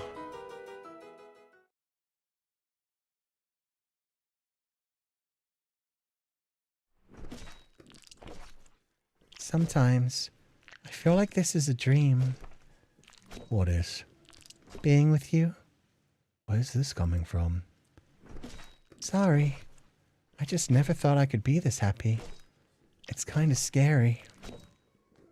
Tell me. I'm serious. I'm so happy with you. Me too. That was him. Wait, he actually did have a romantic side at one point. Holy fuck. Are you sure I'm the guy for you? Yeah. I'm sick of dating players. I'm ready for someone honest. Someone safe. Like you. Hey, don't bring up your exes. You know I get jealous. You're so cute. I love you. Me too. Oh, the blood is shaped like a heart. Thick and gooey. Smeared. The two of them have expired. Hearts cut like a cake. I wonder if they're together in the next world too. Thanks for everything, Mom. Dad. Hope you're both happy there. Your son. So that was another one where we didn't actually get to make a choice. What happened to them? Nothing good. Nothing fucking good. I hope they're not together in the next life. I hope they find people who treat each other properly. But yeah, that was a surprise to hear that he was actually romantic in the past.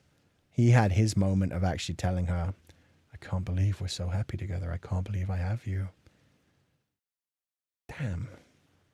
Considering his proposal didn't even go that well. It's going to be quiet around here now, isn't it? It's okay, Oni-chan. You're okay. You and I are bound by blood, so everything will be okay. Okay, Imoto. Everything's gonna be okay. What was that Thai phrase? Oh, it's time for the lighthouse. My light in the darkness. My bright light that always keeps me away from the storms and away from sinking. Look how dark it is out there, guys. There's only the one light left. My sister, Sahana-chan. Has the sister always been this creepy, or is this new? She bounces backwards and forwards. Sometimes she's really adorable and sweet. And then sometimes, yeah, no, she's creepy as fuck. Can we go to the heavens? No, this isn't Kuma no Ito. We can't climb the spider web to get out of here. We can only descend. Although, honestly, if we were the sinner, the spider leaving just a thread for some people to climb up, would have been better than Hasia. Hasia did not help anybody to crawl out of their dread. He only made it worse. Ku-sensei. Fair enough. We'll see.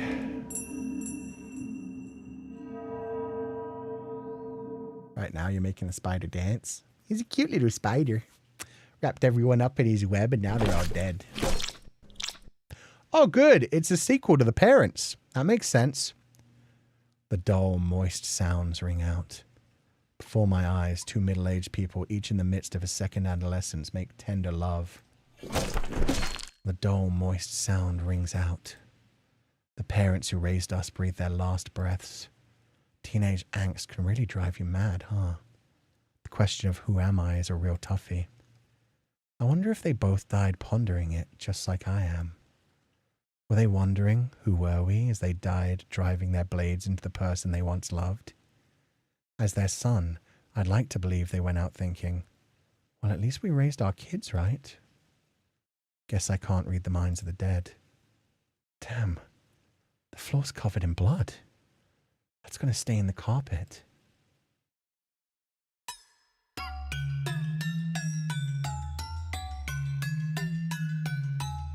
I once asked my dad what my name meant.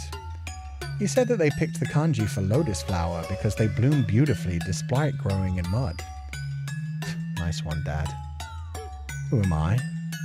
Can I flower despite the mud all around me? Hey, Sahana, everyone's dead. They all went off and died. What did Mom and Dad ever accomplish? Not that people have to accomplish anything, I guess. But I don't like that, though. I don't like that thought. I'm here surviving in this harsh, Cruel world. I want to leave something behind. A legacy. Some proof that I lived. Like the first human who ever left their handprint on a cave wall. Proof that I was here.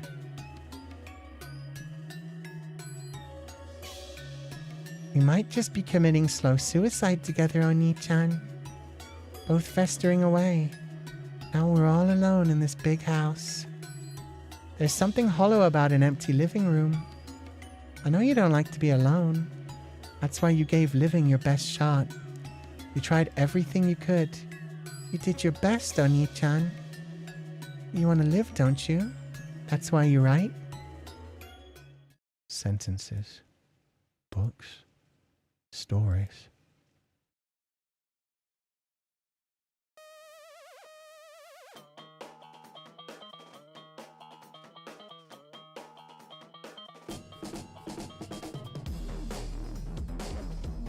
Now that's a fucking bop. Hell yeah. I'm about to write the best novel I've ever written. You're right, Sahana. That's why I have to write my story. I have to write what comes next. But it's pointless. This world is too rotten. Save me. Shit. I've got to write my sequel. I've got to write.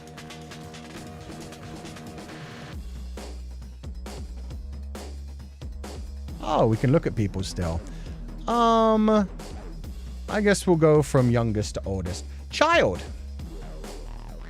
I don't want to grow up to be like him. A pathetic adult who complains about the rest of the world while thinking he's the greatest thing ever. High school girl. You have the same romantic feelings and lusts as everyone else. You've just grown so cynical you've lost sight of them. Is that why you killed her? To cover up that part of yourself? Office worker. The only way you feel you can fit in with society is by looking down on the working class. It makes you feel inferior. Better get on with writing that sequel. Middle-aged man. You're just a spoiled brat getting high on his own immaturity by invoking the ugliness of middle age. What the hell? Is this whole goddamn city mocking me? Fucking NPCs? Cogs in the societal machine! Help me, Sahana! Save me!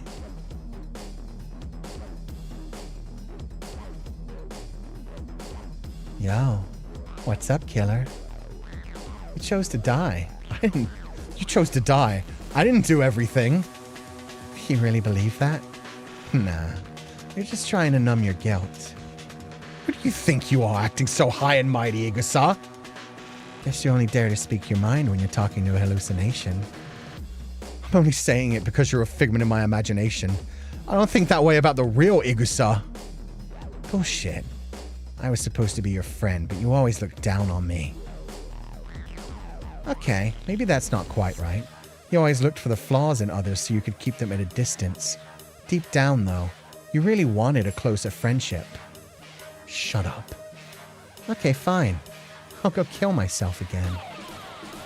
How long are you going to keep on living? Bye, Igusha. I don't think you flew this time, guys. It's fine to look down on people, Hasia-kun. Nothing beats getting down. Wait, no. Okay. Same. No break in quotation marks. Nothing beats being looked down on by a total poser. I want to thank you for making me feel like a real writer. You're pretty honest for a hallucination. Ha! I feel better now that I've realized that you have no real talent and are just LARPing as a writer. You're more aware of that than anyone, aren't you? I'm amazed you managed to fake it this far with only a single book to your name. You know, it took shooting his wife in the head for William S. Burroughs to finally think of himself as a real writer. I was going to say before he even said that. Yeah, he thinks that the more he suffers, the more he has nothing left, the better his writing is. And the only thing he has left is his sister. Fuck. Are you trying to tell me to kill my sister or something? No. Isn't there something else you want to write, Hasia-kun?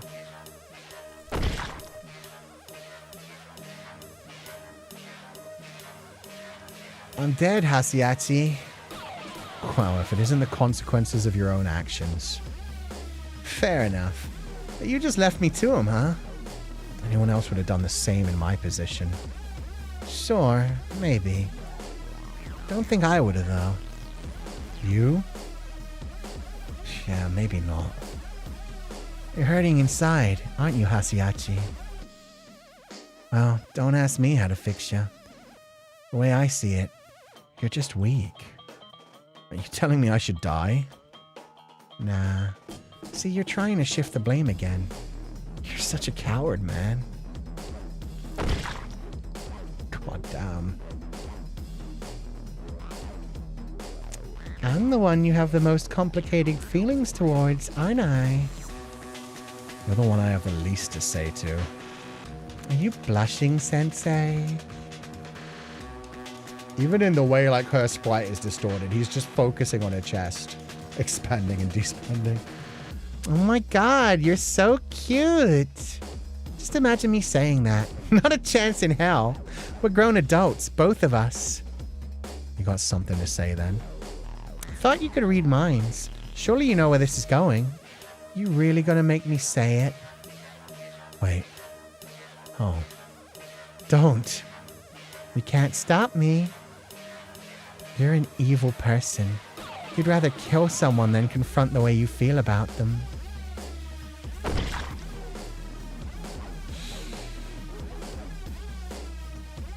thought he was going to bloom beautifully despite the mud. Nope, turned out to be a disgrace, just like his dad. You're the one who doesn't know how to give up when she's lost.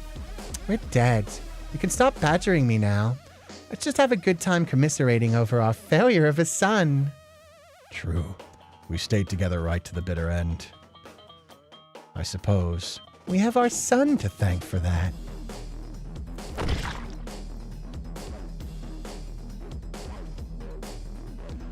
No!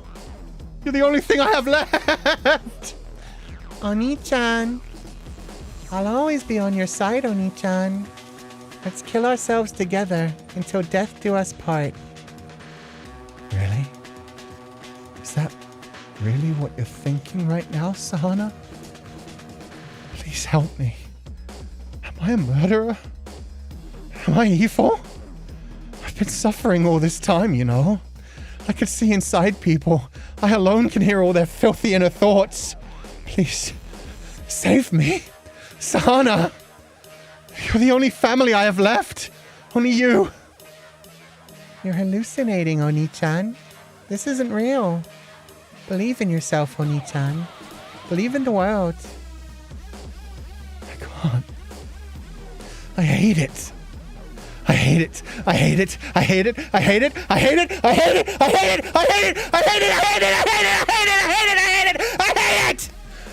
I'm a sick man. You never told me that you could read minds, Oni-chan. That's amazing. But it might just be another one of your delusions. I do think you're way more perceptive than the average person. I don't doubt that you have exceptional intuition, making you just as gifted as I am. But maybe at some point, because you're so fragile, you convinced yourself that you can read people's minds as a way to avoid being hurt by them. Are you sure you didn't decide to become an author as a way to make sense of a life spent avoiding other people? Stop calling me out, game. You're hallucinating, Oni-chan. Hey, are you scared of me? Why would I ever be scared of my beautiful, adorable Emoto? Do you read minds to save yourself from further pain? Wake up, Oni-chan. This isn't real. Coward. Oni-chan. Kill yourself. I love you. Die. My beloved. Stop it. Stop it. Stop it. Stop it. Stop it. Stop it. Stop it. Stop. I'm scared. I'm scared. I'm scared. I'm scared. I'm scared. I'm scared. I'm scared. I'm scared. I'm scared. I don't want to look. I don't want to look. I don't want to look. It's just her corpse, isn't it? But I don't want to hurt anymore either.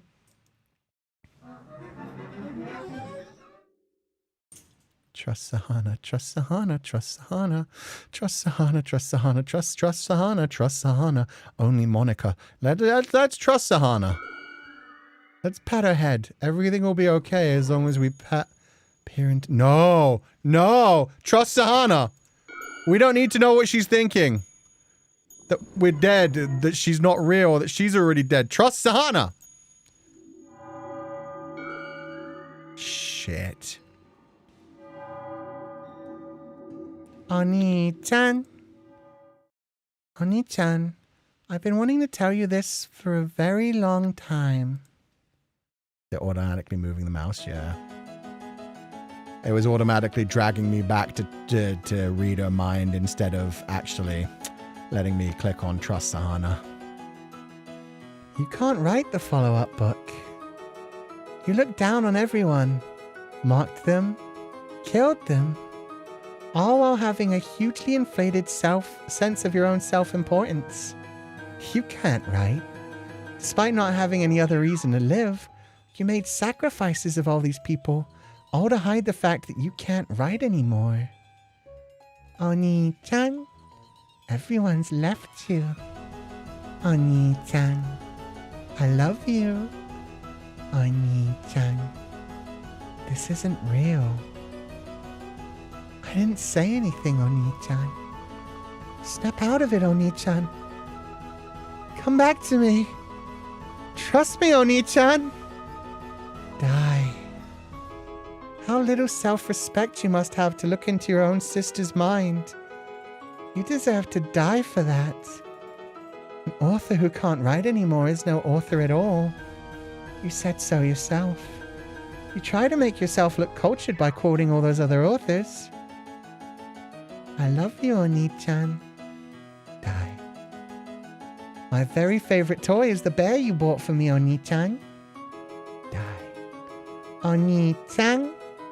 Oni-chan. Aren't you gonna write what comes next? Die. Die. Die. Die. Die. Please.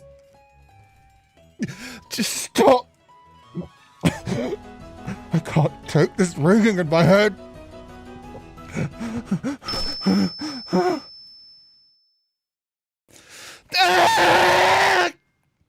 It's futile, Oni-chan. This is your own voice coming from inside your brain. There are no sound waves reverberating against your eardrums. You trying to tear off your ears like Van Gogh and start pretending to be an artist next? You think then maybe you could be like the Stoics and focus only on your works of art? Hey, why can't you write? Are you scared? Scared that because you only write about yourself, people will realize that you're empty inside? That you've always been empty? That you aren't much of a writer? Is it weighing on your mind? The fact that even after killing all those people, you still can't write worth a damn? Your parents killed each other. That's a pretty unique set of circumstances. The whole world must be waiting for your follow-up novel with bated breath. They're all wondering what you'll write next.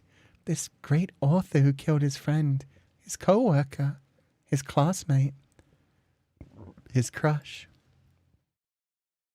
Hey, God, are you listening? What should I do? If ripping off my ears didn't help, what's next? My book sits atop the table. I remember entering the contest was such a rush. The thought that, at long last, someone else would read this proof of my existence. I was so excited. Writing used to be fun. I'll rip my light novel apart. The emotional panopticon. Slick title, right? We've been watching each other, you and I. Haven't we? You're up next. I'll ball up the pages and shove them down my throat. I can't breathe. I think I'm gonna die. Yeah. I think I can die now. It hurts. It hurts so much. There was more I wanted to write. I wanted to write about this feeling, but I couldn't do it. I couldn't write. There's nothing left inside me. I wanted to hide that. I wanted to hide the fact that my sensitive sister has always been my one and only anchor. Sana. Your Oni-chan doubted you. I deserve to die. Oni-chan. Oni-chan. Is this reality? Oni-chan, hold on. Or a convenient illusion. I love you, Oni-chan. What if it's real? Can Sahana survive on her own? I'm sorry. It looks like your Oni-chan went wrong somewhere. Maybe he was wrong from the start. Oni-chan. Oni-chan. You're a smart girl. You'll be okay. Don't try to follow me. I know. You could write about me. Write the rest of my story. I'm calling an ambulance. Leave behind proof that I lived. Sana. I love you. Oni-chan. Oni-chan. Stay strong, Sahana. I love you, Oni-chan. I love you.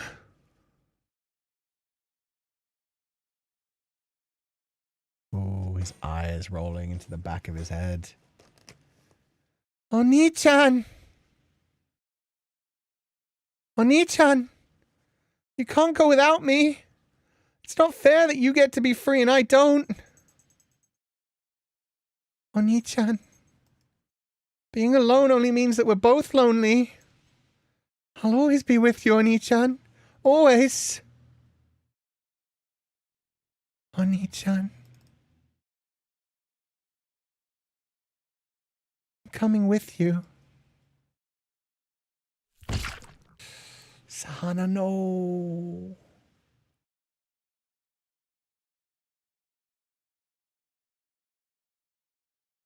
Can I click on any of the... Nope. Just never sure if that was a delusion or reality.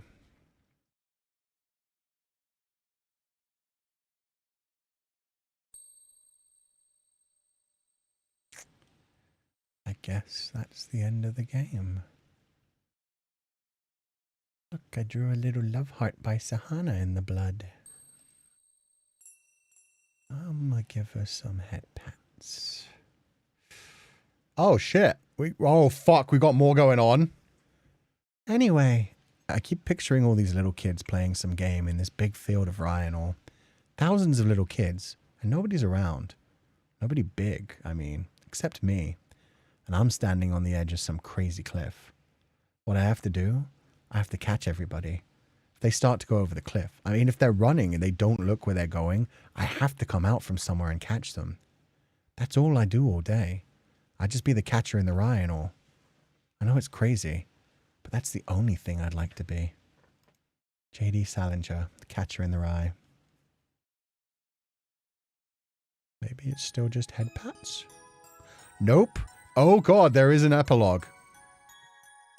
We get a Sahana after story. Good, at least you're not covered in blood. Me stabbing myself in the air, my parents killing each other, everyone else's deaths.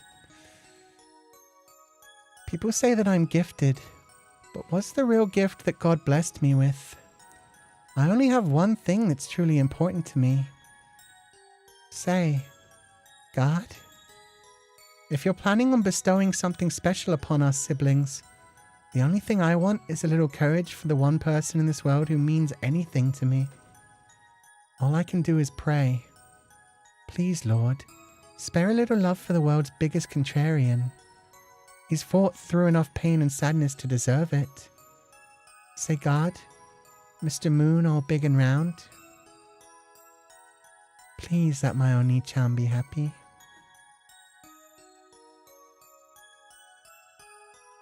Sahana really did care about us.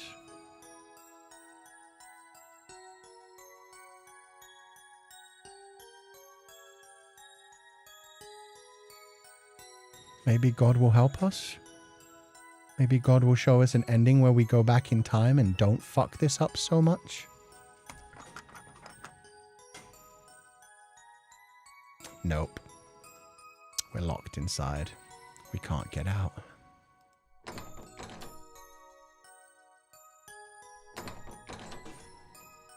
Set me free. Sahana.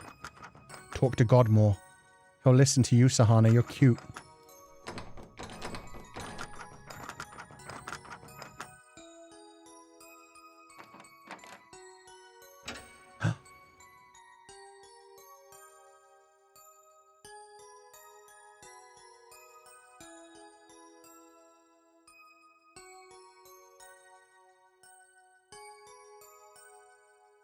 Thanks. Yeah, that's right. This is the story of how Oni-chan mustered his courage and pushed open the door, just a crack. The start of a grand adventure.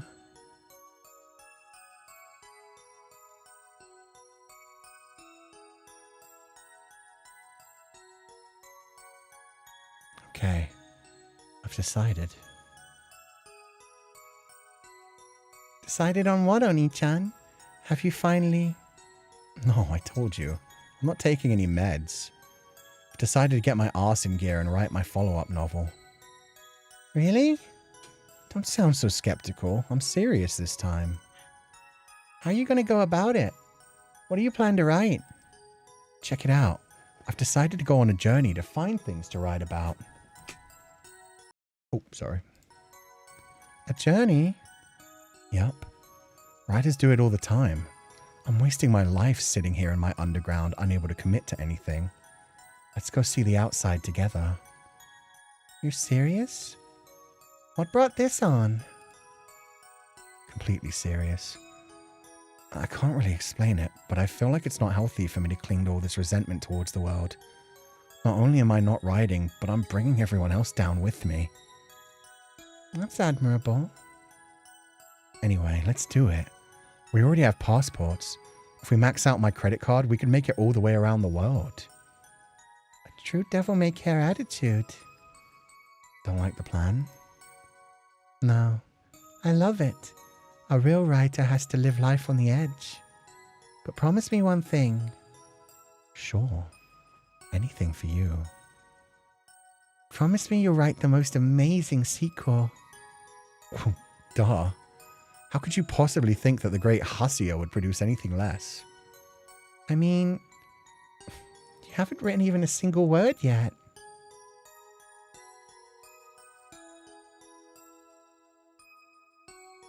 Seriously, what am I doing? Did I have some kind of divine revelation? I don't know where it came from, but this crystalline thought just hit me. My sister will never be happy living like this. So now I'm following that hunch, that inexplicable drive, wherever it's taking me. Maybe I've lost it. I don't care. Hell, maybe it's better to be crazy. Great stories aren't born from ordinary lives. Maybe I've got manic depression, not the regular kind, and now my brain is screaming that I gotta rip open that door to the outside world. Doesn't matter what caused it. I went and opened that door already, because I want to take Sahana on a trip. I'll get out of this living room that was more like an arguing room, the crub room that was more like a spite room, the convenience store that glowed too goddamn bright at night. I'll ditch my few friends' contact info, ditch the internet full of squirming guys and weird girls. I did it. I stepped outside. Where do you want to go, Sahana? I'm fine anywhere, really. The one thing I do want to see is a big sunflower field. Got it. That's where we'll end the trip. A sunflower field. Let's start in China, travel around Asia, then head to Europe. After that, we'll cross the pond to the US and find somewhere that's just sunflowers, as far as the eye can see. Yeah, that all sounds super fun. 'Cause it will be.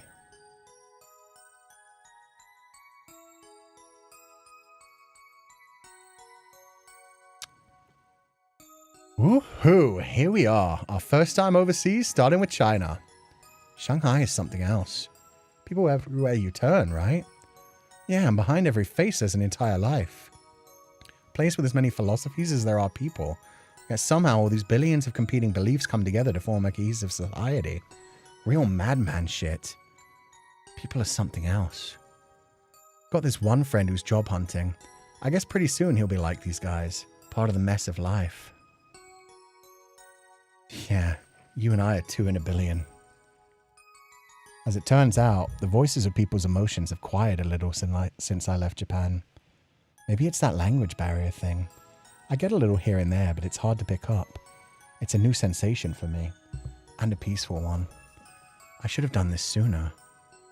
Keep hold of my hand, Sahana. I don't want you getting lost. I'm not a little kid, you know. Present tense. Do you still have that one, friend? This is before anything went bad. This is, yeah, no, nobody's dead in this. They turned back time, essentially. Her sister wished for a miracle. And he decided, instead of spiraling and being left on the internet, to go search the world. It's probably all fake, but it's a happy dream. Oh, the buildings are so tall. Without earthquakes, there's no limit to how high into the sky you can reach. Reaching up to heaven like a challenge toward God. Do you think if you stretch your hand out from the top of the world's tallest building, you could touch God? Even if God abandoned this country, I feel like the strength of the people would pull them through. They'd find a way to manage. If everyone worked together to form a human pyramid, they'd reach the moon. Cute little conversations to have with the baby sister. I'm expecting to get slapped by the ending. Yeah, I'm half expecting it to end with them both lying together in a pool of blood. Even the prizes in the crane games are bigger. It's funny to see you... Oh, wait. Sorry. Other way around. It's funny to see you getting so excited over a toy, Sahana. Win me a teddy bear, Oni-chan. Leave it to me. If there's another rider out there who's as good at crane games as I am, I'd love to meet him. Oh, he's getting her another teddy bear. Oof, tough luck. Well, I suppose it'd be a hassle dragging a huge teddy bear around the world with us. Yeah, besides, you already gave me the best teddy bear ever, Oni-chan.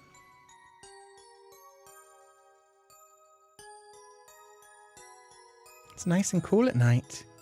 Because China's so huge, its ghost stories tend to be a little gentler.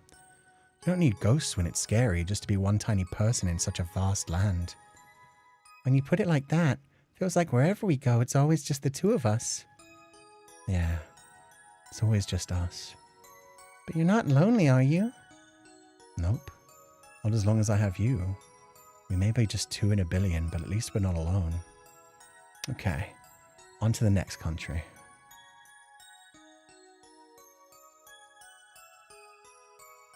Hello, Thailand. Yo, he took his friend's suggestion. It's like at the end of Requiem where Jacopo drinks about taking more Morgans to the field of wheat. Exactly, yeah. They're having a happy dream where things could have gone better. Hey, Thailand. Seems like a pretty chill place. The plants here are so big. Must be the climate. Do you think a warm climate also warms people's spirits? That, or it puts them in a tropical depression. Everyone's living their lives. They sure are. We're alive too. So alive it almost feels stifling. Apparently this place is called Hell Garden. Shows you what Naraka, the Buddhist hell, is like. So when we die, we're going to be attacked by creatures like this? We'll run away from them together. So you're taking it as a given that we're going to hell? No, just that wherever we go, we'll be there together. I don't want to come back as a caterpillar after I die. There's nothing wrong with caterpillars. Oh. Shanghai. Okay. So the first one was relating to senpai and the idea of like everybody having different viewpoints and not being weighed down by them. Everyone can live together in a society. This one's about caterpillars and hell. Well, let's see where it goes. Maybe I'm overthinking for now. I think they're going to go to 5 countries, though, and each one's going to be related to one of the people that died in the actual thing, though. I don't want to come back as a caterpillar after I die. I wouldn't mind, so long as we're still together. Not much will really change. You think? This is pretty intense. They sell all kinds of stuff. Every single thing here was made by a person. And for every single thing here, there's a person who needs it. The heck? That kid just asked me for money. Looks to be around the same age as we are. We can spare a few coins. We did a good deed. Does that mean we go to heaven? Ugh, now that we gave money to one of them, all the other kids are coming. Uh-oh. No good deed goes unpunished, huh? But look at how smiley they all are. Okay. We can't give money to them all, but we can at least hand out some sweets. They're so excited. It's a warm country. It really is. Oh, this is so sweet, actually. Trying to find beauty in the world wherever you go. Venice? So this is the place they call the floating city, huh? Can't believe we're in Europe already. Everyone says ciao to one another on the street here. People really are cheerful, aren't they? I'm going to give it a try. Ciao. Me too. Ciao. Everyone's so nice. Yeah, they are. And look at the view. All these old buildings. You can really feel the history. Because people in this part of the world, especially here in Italy, believe in eternity. It's a totally different mindset from Japan, where we rebuild anew after each earthquake. But we have the concept of wabi-sabi. The idea that there's beauty in impermanence. Things mean something because they don't last forever. The sea is so pretty here. The ocean is the mother of all life. Do you think Mom and Dad are worried about us? I bet that without us there, they just fight all the time. Yeah. Sahana, when we go back to... Okay, but really wish they had names or colors for these. Sahana, when we go back to Japan, let's move out on our own. You think we can handle it? Come on, it'll be small potatoes compared to a spur-of-the-moment trip around the world. We might get a divorce once we're not living with them anymore. Who cares? They have their own lives to live. I guess. Sure, they're our parents, but they're not our responsibility. You shouldn't meddle in other people's affairs. Does that mean you shouldn't meddle in mine or me in yours? Technically. But let's always pretend otherwise. Oh, that's so cute. Let's light a prayer candle. I wonder what Jesus thinks of us. I think he'd probably scold us and tell us all to go back home because our parents are worried about us. I don't think the Son of God cares about such trivial matters. He's the Son of God. That's why he cares. Touché. Hey, there's the big J-Dog. Yeah, we are probably dead, to be fair. Amen.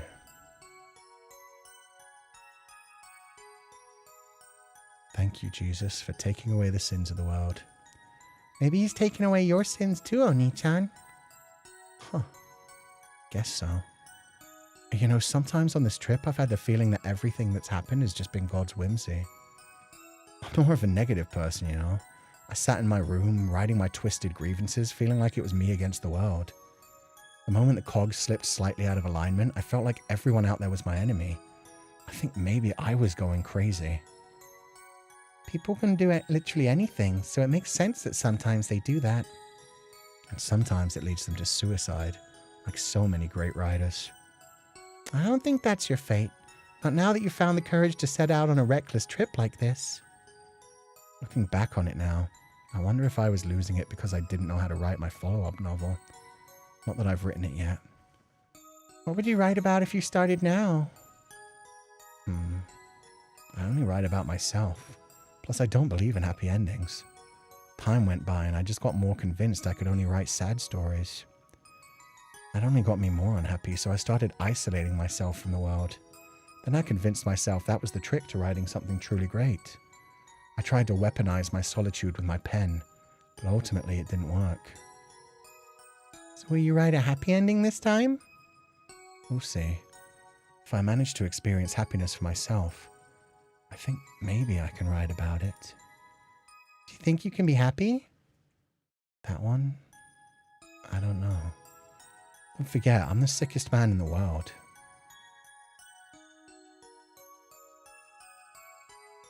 Kionk titled this painting, The 3 Ages of Woman. I guess you'll grow up into a fine woman yourself one day, Sahana. I'm not so certain. Nah, definitely. You're smarter than anyone I know. I'm sure you'll grow into a brilliant, happy young lady. Then you'll be happy too, won't you, Oni-chan? Because we'll always be together. He did end up weaponizing his pen. Damn, Moon Kindred. Not wrong.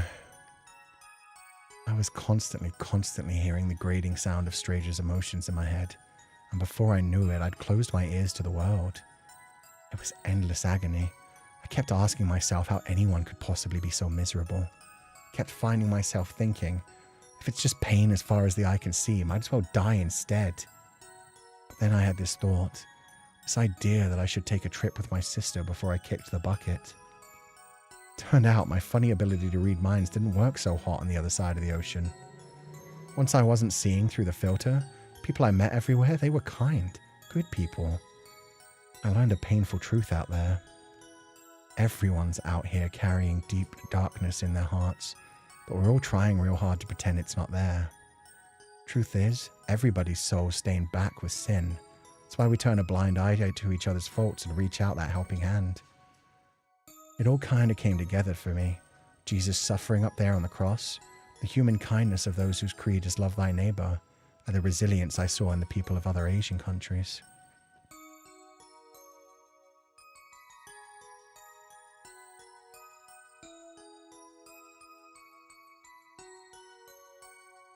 Netherlands. I was thinking, like, this feels kind of familiar. It's not quite the UK, but it looks similar.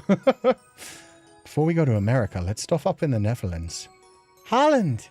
Unfortunately, we're not here for tulip season, but we're in Van Gogh's home country. You like his work, right? Let's go to the art gallery. Must be nice to live in a country with such a rich artistic legacy. The Netherlands won their freedom in a religious war, and that freedom is very important to them. Sex work and marijuana are legal and regulated by the government.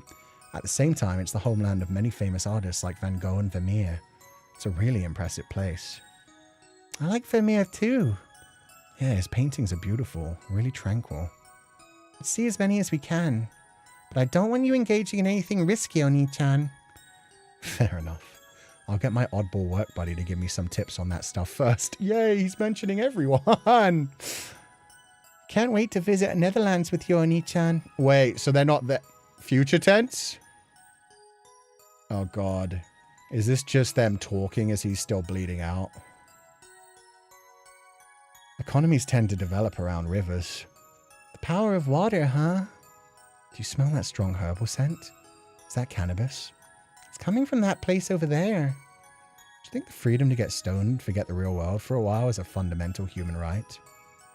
I suppose we're just escaping from reality too, you and I. So, that's why we have stories? Sahana, I've decided what I want to do about my sequel novel. I'll tell you when we get to the sunflower field. Okay, thanks. How about we go see a sunflower painting in that case?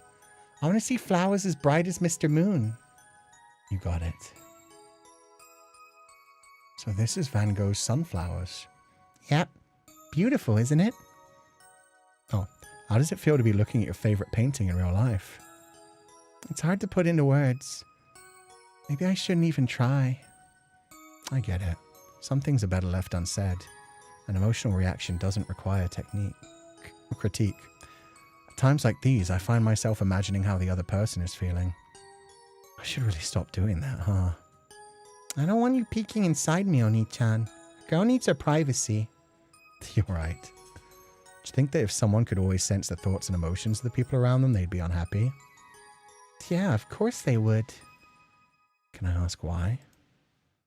On the inside, humans are all grotesque. That's why we can find beauty in the darkness. Look at it this way. We don't know how Van Gogh felt when he painted this picture, yet we're still captivated by his sunflowers. Yeah, you're right.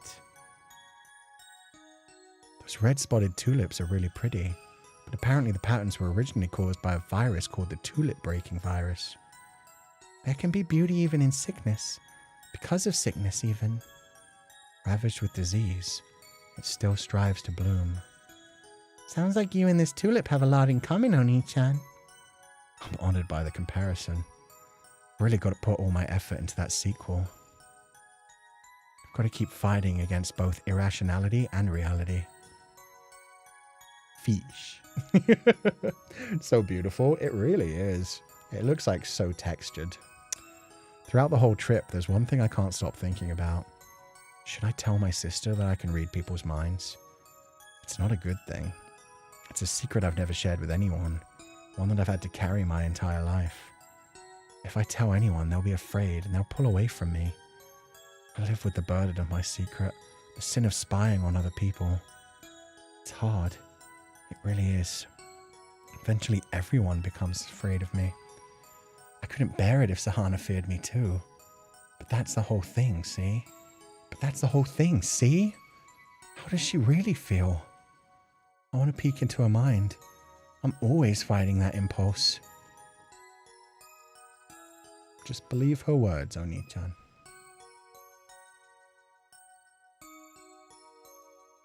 Oh no, not Canada. At least we skipped over France. Here we are in Canada, nearing our trip's end. We'll take a quick look around here before heading to the sunflower fields in the rural United States. That's what you've been waiting for, right? You look like you're having fun, Oni-chan. Yeah, I am. We're almost out of money. We might not be able to make it back home, but that's okay. You can write from anywhere. My editor would be surprised to receive a manuscript from America. You seem to be genuinely looking forward to writing, just like a real author. I'm as surprised as you are that I actually want to write this sequel. There are scenes from the world, this world I've walked with my own 2 feet, that I want to share. Oh my, what an earnest dream to have. Yeah, guess that's a pretty big deal for me, huh? Being earnest. I gotta make a commitment, gotta keep up. Meet me in Gastown.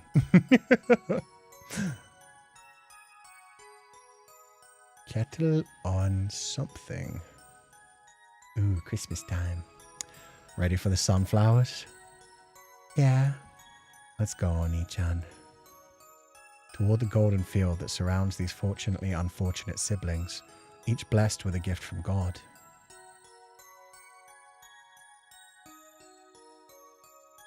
Technically, Sahana gave her gift to her Oni-chan. Aww. It's a miraculous vista. A pale, ethereal girl stands among towering, bright yellow flowers. It comes to me in a flash of intuition. I was put here to capture this moment in poem. There's only one commitment I need to make. No matter what strangers' feelings force their way into my mind, I'll have faith in my sister. I mean, look at this landscape. Look at how beautiful it is. I'll accept this happiness, and I won't question it. I'll write about my sister, about this blessed field of sunflowers. That's all I need to be able to pen my sequel. Now that I've accepted this happiness into my heart, I can give it a happy ending. No matter how cliched that sounds, it'll still be my own original story. Because these are my own feelings, my own joy.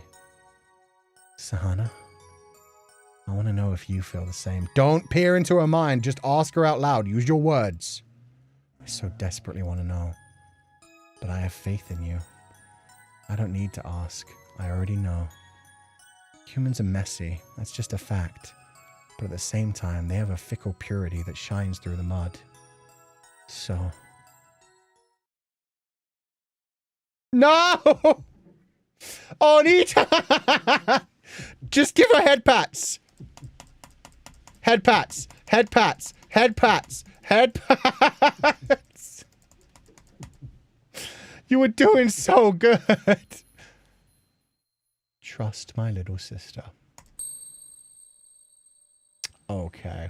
You got me, game. You fucking got me. I was so ready for the sad ending. For her to be like, you just had to do it again, didn't you?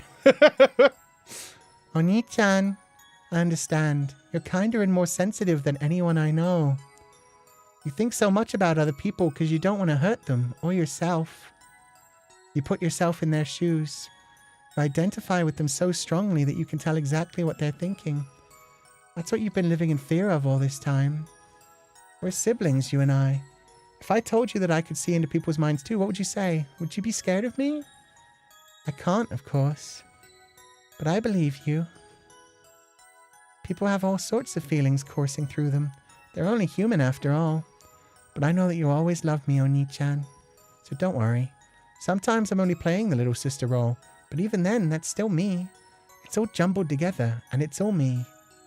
My mind is full of you, Oni-chan. It's embarrassing, actually. I mean, you're my one and only sibling. We're the gift that God gave us. No normal person would take a spur-of-the-moment round-the-world trip like this. I'm confident that you can write your sequel now. After all, you've experienced so many things. And you're the one who found the courage to have those experiences. I was scared of the outside world too. But with you by my side, it was all okay. Now I'm going to go out there and run around and frolic to make up for all the time I've been holding back. Catch me in the sunflowers. Oh, she's even wrapped around one of those sunflowers. That's cute. She's giving it a little baby hug. No one knows what the future holds. It's possible that the despair becomes too much for me and I kill myself, but at least for now, right here with this landscape in front of me and these feelings inside me, I'm happy. I'll write my novel to immortalize this scene. It's auto-playing. Poems and stories are a way to capture emotions and landscapes in words. I understand that now. I won't run from a cliched happy ending. Say God. Sorry for pestering you, but life's been rough. It was a real nuisance, huh? I always wondered if God existed, why he had to make two of us suffer so much. I hated him.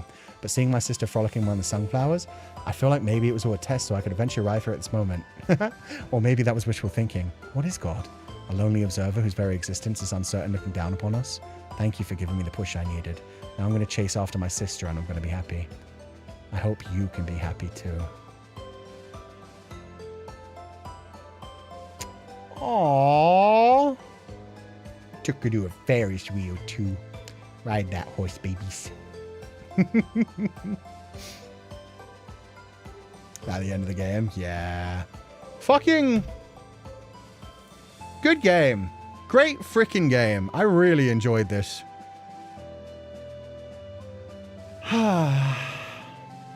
It wasn't what we were promised. But eventually it kind of became what we were promised. No, even then, it was very much like the sister was a side story until the end of the end. The sister saved him in the end, but at the same time, yeah. Oh, God. I don't like that the theme's becoming more fake as it goes on and more like recorder whistle tuned rather than... Like, it started so orchestral. Why does it feel like it's getting faker as it goes on? I choose to believe this ending was real. Me too. Even if it... You know what? Even if it was just like a flash of light at the end of their lives, they got their happy ending. Got the optimistic ending, right? Yeah, we did. We could have very well clicked on the whole thing about just reading her mind. Becoming distorted. Yeah, it started off real, like, serious, so that it became more fake as it went on. But maybe just because it's cute sister. Maybe it's not because this is all fake. Aww, take her hand. Get out of here, Hasia. And maybe go be nice to those people. You don't have to avoid them. Some of them could probably use your help. I don't think this is a real ending, more so a dying dream, hence the carousel, like your life replying in your mind as you die. Still a sweet end for a darn good game. Yeah, aww. The opening's back to normal. Hasia is smiling. Sister's so happy. She's got her favorite teddy bear from her Oni-chan. How much did we miss? We missed one right here. Oh, I remember why we missed that one. That must be, yeah, the other ending for Senpai. That's the one ending where we didn't get a bad ending. We got everything else in the game. Good for us. We did good. I still want to see what happens if I fuck around with reading my little sister's mind right at the end there. At least we saw J-Dog hanging around one time. Yeah. I like that idea of, like, the brother's power being to read minds, the sister's power just being she got the one wish, which was to make her brother happy. Because deep down, let's be honest, if there was anything that felt realistic about this game, it was the fact that he didn't actually have the ability to read minds. It was that he was dealing with psychosis. He was dealing with derealization and a serious mental health crisis. Every time he kept leaning into that, shit would just get worse because he was spiraling. He was thinking the darkest thoughts in people's heads and reacting to those, overthinking and ruminating and just becoming his worst self and not able to move forward because of things. So yeah, I like the idea of, like, even though it was just a wish from the little sister, the idea of him deciding, like, I just need to go fucking touch grass. Like, I need to get off the internet. I realize that I'm going to fucking break if I stay here. All I'm doing is thinking about the novel and not writing it. There's nothing positive happening. Everything is just getting worse. I just need to take a break, touch grass, spend time with my sister, make her happy, see her happy, and then I'll be able to live on with my life. Great VA work, especially in the crazy sections. Appreciate the effort. Thank you. Yeah, I didn't do a very good job. I feel like I'm getting a bit slow when it comes to separating voices for characters. A lot of these characters sounded the same for me, but I did like leaning into him very much breaking down mentally at the end. That was fun. Great VA for the MC. Thank you. Technically, he probably was right because they did die at the end. Maybe, but maybe if he hadn't been such a dick, some of them could have had better times. Sorry for backseating, Kusensei. It's okay. I was going to call it out if you had gone too far, but you stopped after the mention of the sister's head pat thing. That was the last one where it was like, if you were going to say anything again, I was going to stop you. But yeah, other people pointed it out as well anyway, so don't worry about it. It's just, this was our first playthrough. We like to go through things blind. Like, I really liked not knowing that you could click on the broken portraits. Doing all of the endings at once was really painful, but I feel really powerful. I kind of like the way we did that. And I'm not sure if that was intentional from the game design point, where they wanted you to, like, go through all of them until they were broken, and then see at the end, like, oh, there's more to go for each one. That was intense, but yeah, enjoyable, painful.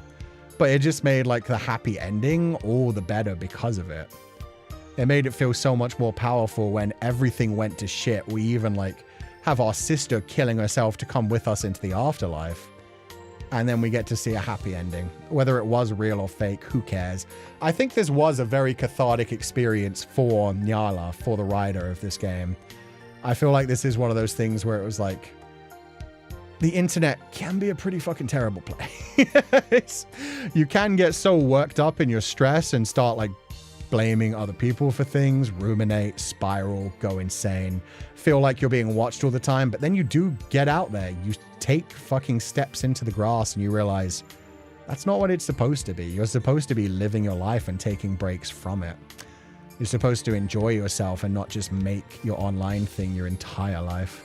I feel like Nyalra must have gone through so much after NSO's success. Yeah. Since it's such a similar thing of this guy having, like, his breakout light novel, winning awards and doing so good and getting a decent amount of money, but not a fuck ton of money. And then it also did actually get an anime adaptation, which is a funny thing to throw into this as well, where he's like, man, if it actually got an anime adaptation, then it might get some money. And I'm sitting there like, okay. Yeah, you could show off. You could show up. You got your anime adaptation. I'm glad you got your payday. But I'd like to think he genuinely did. Like, I think that's one of the best things about the game as well, is all the people that are giving it terrible reviews and saying, like, oh, this is pretentious slop that is just, like, speaking the author's, like, viewpoint. It's like, did you play the game the whole way through? Did you finish it? Because it's very clear that what this is like the darkest parts of somebody's mind that's being whispered to them that they realize are not good and are not healthy, and they have to struggle to overcome. Creator went through so much stuff after having issues with the studio that published the game. Oh shit, I didn't know that they had issues with this studio that published the game. I know that the people who made the anime, they suddenly stopped letting him do work for promoting the anime. Because I remember he put out a tweet, a message, basically saying, like, please continue to support the anime, but I'm no longer really a part of it anymore. Yeah, exactly. But yeah, I'd like to think that he maybe had this moment as well of, like, being chronically online for a while and enjoying other people's playthroughs and stuff, and then just kind of realize like, I'm going to work on something else in the future, but I need to stop thinking about the next part being better than the first one. I need to stop thinking about like how much pressure there is on me and just make something I want to create. And if so, this one did a very good job of that, of showing like the dark path he could have gone down if he continued to spiral, if he continued to just think his value was only his writing and worry about what everybody around the world is thinking about him all at the same time, and then realize like, hey, there are people in my life that actually care about me. Whether it's a little sister, whether it's a different family member, whether it's a friend, whether it's a dog. Yeah. You need to get offline every now and then. You need to touch grass. You need to have a decent time just realizing what's important in life, and that life doesn't end just because one bad thing happens, even if it feels like it's the end of the world and things do spiral for a while. As long as you keep living, as long as you keep going through one day to the next, you will find other things. You will see other bits of beauty. Nyalra went through a lot, and this definitely feels like a lot of that pain is in this work. Yeah. And I'm glad that like he included that so well in the writing at the end there, where he was talking about like everyone has darkness in himself. And it's because of that that we're able to see the beauty in some of the darker things. We are able to like enjoy dark fiction. We're able to enjoy dark media. We're able to enjoy the fact that, yeah, there are some fucked up things in the world. And that doesn't make us bad people. And that we all have dark thoughts. We all have those little brain worms, those things that nag at us, those things that make us feel like monsters sometimes. And you can do all of the hiding and running away from it that you want. But honestly, things like this help us explore through those, help us make our way through those and realize like, oh, they're just a part of who you are. Everybody has those moments. Everybody has those days. And it doesn't change the fact that you are still you. I really liked what the little sister said as well, where she was like, sometimes I am just pretending to be the little sister. Because it's true. Sometimes you get tired, whether it's being a family member or like a certain role in someone's life. Sometimes you're tired of being like the caretaker. Sometimes you're tired of being the devoted child to a parent who's kind of exhausting. You do have that moment where you're putting on a brave face and doing your best, and it's like, oh, I'm kind of getting sick of this. But the fact that you're still going through it, the fact that you're still sticking it out shows how much you actually care about it, how much you do push through some of the harder things. There are responsibilities, but yeah, it's still you. It's still showing who you are and your character and your persona. Wonder how much of Sahana is real or made up. I like to imagine her calling the ambulance at the end is real of her. Aw, that'd be cute. She does call for help, but then she does also take her own life. Despite my negative attitude towards MC and a few of the other characters, it still cares so much about them that I cried seeing what happens with them. Yeah, that's the thing. A lot of the side characters had their dark parts as well. They weren't all angels that were just destroyed by Hasia. Everybody had darkness in this game. Hasia, honestly, most of fucking all. And he made them so much worse because he was spiraling and going out of his way to hurt other people to make himself feel better. And just deciding that they probably wanted to use him and hurt him in other ways as well. So yeah, I liked that as well. That you can be that dark of a person and just try to find some hope. Try to find some joy. Wonder if that's why the ending was so positive. It's because he didn't want that pain to be the end of it all. That picking yourself back up is very important. I think, yeah. And that is beautiful. And it's at the heart of so many of my favorite bits of fiction in the world. Is things where you go through hell and back, but then you get to an ending that feels cathartic, that feels like life is worth pushing through that hardship, no matter how bad the suffering is. The House in Fata Morgana, Lord of the Rings, Attack on Titan, I don't know. Fucking my mind just immediately went dark after those. But yeah, things where the character... Berserk, maybe, if that ever gets an ending someday. Unfortunately, it won't get the original ending, but apparently the co-author was... Well, the assistant was taught what to do for the ending. Just shit like that, where characters go through hell for like decades, manage to push through, get to the other end, and find the happy ending that they deserve for fighting through it. Because those are all good messages just about life. About the fact that sometimes we're going through depression, sometimes life sucks, but you keep putting one foot in front of the other, going through to the next day, and hopefully find a beautiful, happy day in the future. Otsu Sensei, I'll never get tired of listening to you analyze deep stories. With you, I understood the story and characters more. Thank you for the real reminders about life. Crazy, incredible VA work, too. Aw, thank you so much, Féileacán. That's so sweet of you. I hope you're having a lovely day. Sensei, can I marry you in my dreams? No, Claudines. Sensei is not for marrying. Sensei, much like the Emoto, is for head pats. But you can dream whatever you want. I strongly agree with that, Kuchan. Sometimes it's all the darkest thoughts and the choices you choose to make that can connect you to others. Yes. And too many people try to hide those. Too many people try to hide those and are like, no, I've never had a dark thought in my life. And it's like, yeah, you have. And I don't trust. Like, we don't need to know what your darkest thoughts are. We don't need to know what the most fucked up thing you ever did was. At the same time, he who is without sin should cast the first stone. And so, yeah, if you're judging others in a very harsh way, going out of your way to be like, oh, I would never do that. It's like, It's fun getting the dialogue mixed up for the umpteenth time. Yeah, I mean, a lot of that I do feel was written intentionally to make you go like, who's talking right now? Oh my God. Because it felt like, yeah, the character was like not sure. He was so disconnected from reality. It's a weird relationship with an angrier version of himself who has longer hair. But he's sexy. So... Pick an Andy Weir story, Sensei. Humans pushing to live no matter what. True. Interstellar. Oh God, why didn't I jump on that one? Not quite Project Hail Mary, not Andy Weir, but yeah, Interstellar as well. Really good. Me and my friend have bonded over how we don't feel real since COVID. Shit happens and we're closer because of it.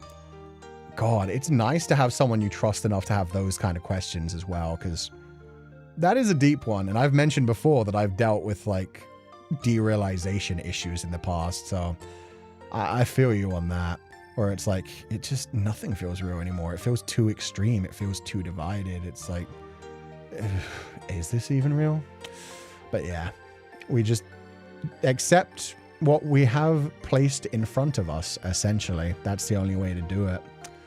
A lot of classical and modern stories have that core. If you're going through hell, then keep going. There's always a tomorrow if you're willing to get up again and again. Yes.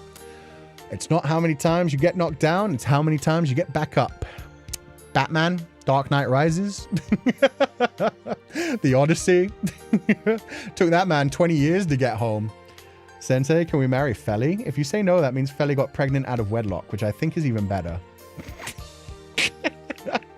Well, shit, you win either way, Kushan. Feli's mine. I have the engagement ring to prove it. It's just wrapped around my wrist right now. I just need a smaller one. Classics reader here. That's pretty much the entire thing behind Odyssey, the Count of Monte Cristo. No matter how much suffering you go through, get up and keep going. Yeah. I actually really enjoyed this. I played this game expecting something completely different. I was expecting Denpa. I was expecting psychotic little sister who was pushing me to kill people. I was expecting blood and violence, and I got all of that. But I also got, like, the author having a very deep and personal moment of, like, yeah, you can really let yourself get destroyed by the internet nowadays. Even, like, oh, God. I didn't jump on it at the time, but the caterpillar character talking about, like, every time he tried to start thinking about doing something serious and actually getting more cultured and actually studying some things, he just got distracted by short form media and social media. He was just like, yeah, I wanted to like actually read some things and like look into some serious movies, but then I was just like, ooh, short videos and social media and, you know, titties and dicks and things that jump out at you and steal your attention because they want to give you a dopamine rush and charge you money from it. So yeah, this connected with so many like modern problems in today's society. And despite the fact that it did, like, our MC was a misogynistic fucking prick who was, yeah, pretentious as fuck and knew a lot more about things that he could quote than I could. I had to sit there like senpai a couple of times like, yeah, I've totally heard of that thing before. Dworsky, yeah, Brothers Karkaroff. I can't even pronounce the name. How many endings are there totally? Well, apparently the only thing we missed was a bad ending for Senpai, I'd imagine here. And we'll try to get that before we head out today. I wonder how recently, like, I don't think we saved in the head patting my sister route. So let me see if we could start that again, because I want to read her mind and get a bad end. Or does it just go back to head pats now? Yay! Okay, let's go. Let's go fucking suffer. Wait, is Botan in the gallery? Yeah, she was in it from the beginning. Because I remember the first time we looked at the gallery, we were like, ooh, who's that cute girl? Okay. Skippity skip. Skip. Also, really good art. I really liked the art in this one. I like how it makes you struggle to open the door. We're going to go read our little sister's mind and see what horrors that unleashes upon us. And then we're going to do the bad thing with Senpai. See the bad Senpai ending too. Let's go fucking suffer. Yeah. That's why we play these kind of games. We suffer and then we get some catharsis from it too. We get the happy ending and then we unfortunately have to dive back because we missed 2 of the sad endings.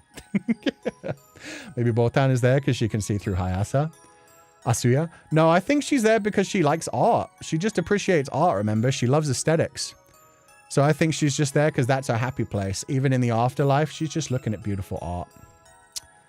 And honestly, she isn't even in the afterlife. We've rewritten this craziness, so she's fine. She's just looking on this game that's been made and like, huh, that person's a wild creator. A lot of beautiful art, though. That girl kind of looks at me. Okay. Peer into her mind. Oh, it doesn't even let you. Okay. Yeah, you don't even... That's why there's no CG for this one. You just have to trust your little sister. Okay. That's fair enough. Let's go see the Dark Senpai ending then. Well, technically the true ending is a dark ending, but let's go see the wrong Senpai ending. Oh god, this is like a movie. We're stuck here now. There is no skip. There is no clicking through. Fuck.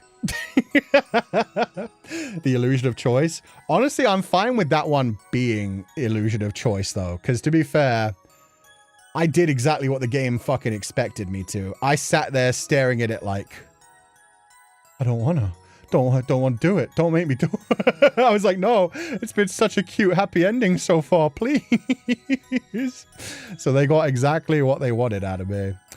Checked it and it said there's only 4 endings, which I believe you got 3 of them. Yeah, so we just have to see. The bad one was Senpai. Little sister is like the brother's Pandora box at this point. Yeah. And to be honest, a lot of that is just because he was like disconnected from reality. He wasn't treating his sister like an actual person. To be fair, she doesn't act like an actual person. She looks like she's like 8 or 9 years old, but she speaks like she's a 45-year-old woman.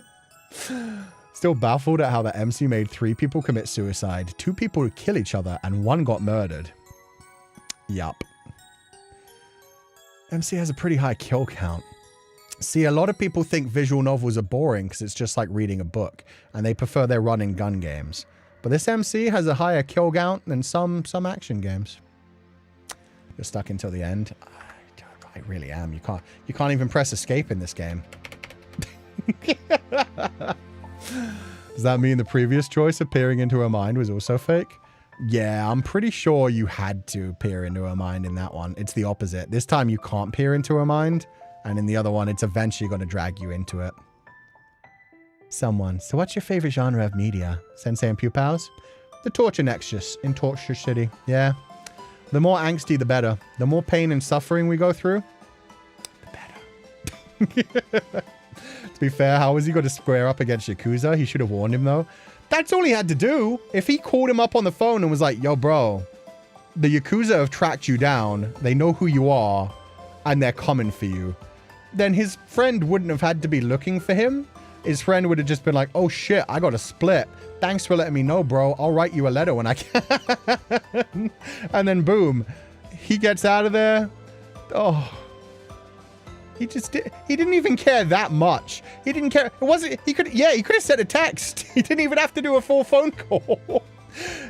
Hasuya didn't care enough to send a text message to say like, oh, hey, the Yakuza have tracked you down. You're fucked. Good luck.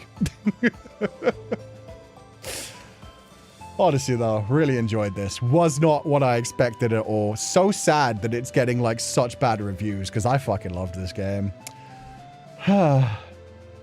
Wait, wasn't there an option we couldn't choose with the biker boy? You think it's available now? That I don't know, actually. But what we're going to do is try and see if we can reload the senpai thing. I'm not sure if I have a save there. If I don't, we're kind of screwed. Then he would have left a digital proof of their connection, though. Are the Yakuza going to look into that, though? That's more of like a police thing. I feel like the Yakuza are just down to, like, kill one person. I don't think they'll be going through the phone and, like, yo, check who else he's friends with. It's not like you're my friend or whatever, but the Yakuza tracked you down, and you need to get the fuck out of there now. Exactly. Oh, my God.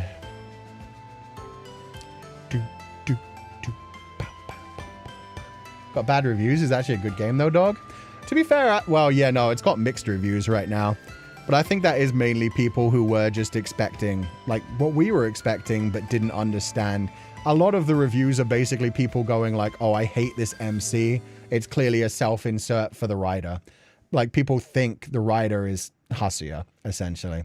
They think like, oh, it's so pretentious. It's such garbage. I don't want to deal with this character. And it's like, that's kind of the point. You're supposed to hate him. He is kind of fucked up. Not even kind of fucked up. Incredibly fucked up. Does the Yakuza have a hacker? I doubt it. Although who knows how they tracked him down. Okay. Let's see. Oh, perfect. Do you hate everything, senpai? We do have a save. Skip. So let's go see those endings again and see if we can get a worse one. I think we said he knows nothing about the real world. So maybe we'll go with this one, mistaking self-indulgence for something cool rather than a simple lack of ability. How does that feel, senpai?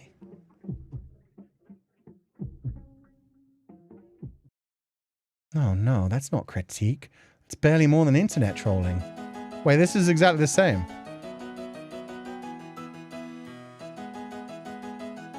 And then, yeah, I just submitted that and then he drowned in it. Do I need another different ending? Or maybe this isn't a different ending. Maybe you can't get this one wrong.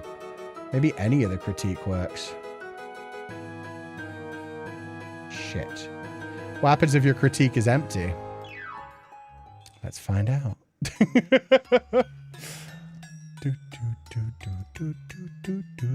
And I'll try a different one just in case. Is it the coworker that had a grayed out option? Yeah, it was him that had the grayed out option. I don't think we can change that one, honestly. I think it would be this.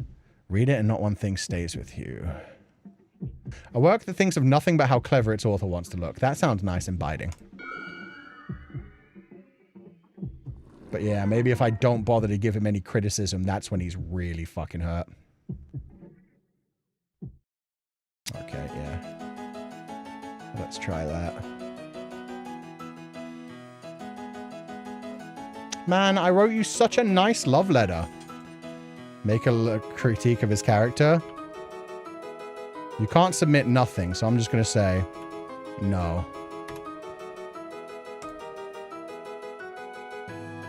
Don't give me that bullshit.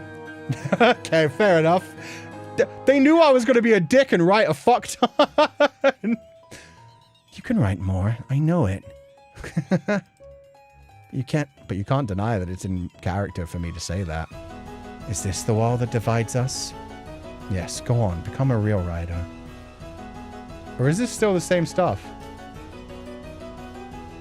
Is he just into the river again? Yeah, he is. Okay, I'm confused. Wonder why the creator wanted this silly music for the time while they were dying? Probably just to feel like you're spiraling and to appreciate the absurdity of it all. Like, it makes it a bit more lighthearted, and at the same time, it's like, oh, this MC is losing his fucking mind. Okay, let's skip through this. I'm just gonna look up a guide. Ellen8651, that's all good. At the same time, please do read my chat rules. You don't have to tell me when you're leaving. Just feel free to leave when you're heading out. It's all good. Spiraling to absurdity? Yeah. Okay. Sister, other, paranoia, endings.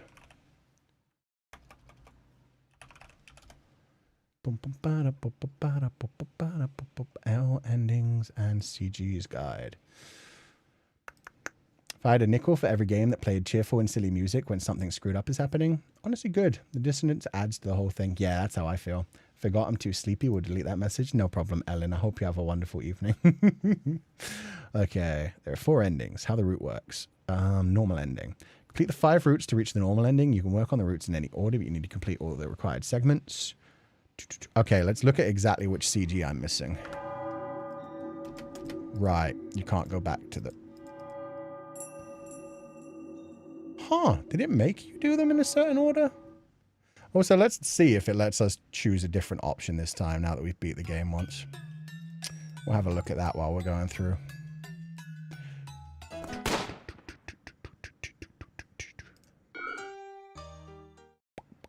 Oh, we weren't even done with the co-worker route. Anyway. Let's just go back to the title then. Okay, what number are we looking for? 9, 10, 11, 12, 13, 13. What the fuck? It doesn't list 13. That's so weird. 1, complete the prologue. 7, 8, 9, 10, 11, 12, 14, 15, 16, 17, 18, 19, 20. Am I going crazy? We'd have to start a new file. We have to start over. God, I hope not. Monkey route choice. You may notice that he's not a bad guy choice is unavailable during your first playthrough. This choice only appears when you've completed the normal ending. So don't worry if you cannot select it during the normal ending. So I can keep going. CG's unlocked. 3, 4, 5. Monkey hap. Oh, okay. Okay. We're locked in. We're locked in, guys. Is there gonna be? Oh my god. There's no way they would do that. There's no fucking way. So it should be available now. Yeah, we have to start a brand new game. Like straight up new game from the beginning. We're just going to go all the way through the monkey route. We still cooking, Sensei? We're still cooking.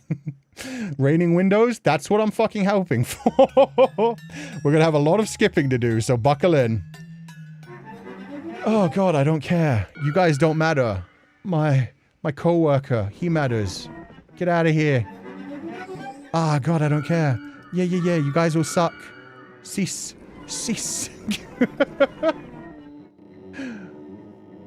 Skip. Okay. Yes. Throw yourself off of the building, childhood friend of mine. Okay. Bless the skip button. Yeah, at least it goes fast, although you can't skip these things. And the escape button doesn't work. They're making you work hard for the yaoi ending. I want to see this daily life shit. Although... I didn't pay attention to that at the beginning, I don't think. But there's him with the pen. Stabbing himself in the wrist instead of straight through the ear this time. But yeah, the way that he stares at the space right before the train comes along as if he's thinking about stepping in front of the train. Oof. Okay, just take me to monkey. Monkey see, monkey do. Yeah, I don't care about these guys. They're not interesting. The music is a bop, though.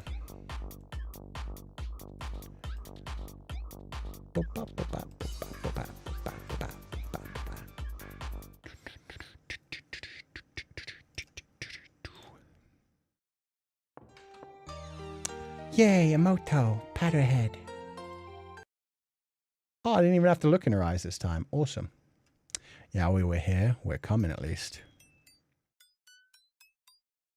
Boom, ba-dum, bum, bum, boom. We just got to deal with everyone at the literary club. Common misogyny. Bum, bum, ba-dum, ba-dum, ba-dum, bum. Hiyakawa! This ain't about you, bro. Get out of the way. Okay. Yeah. Good for you, buddy. Childhood friend. This ain't about you either.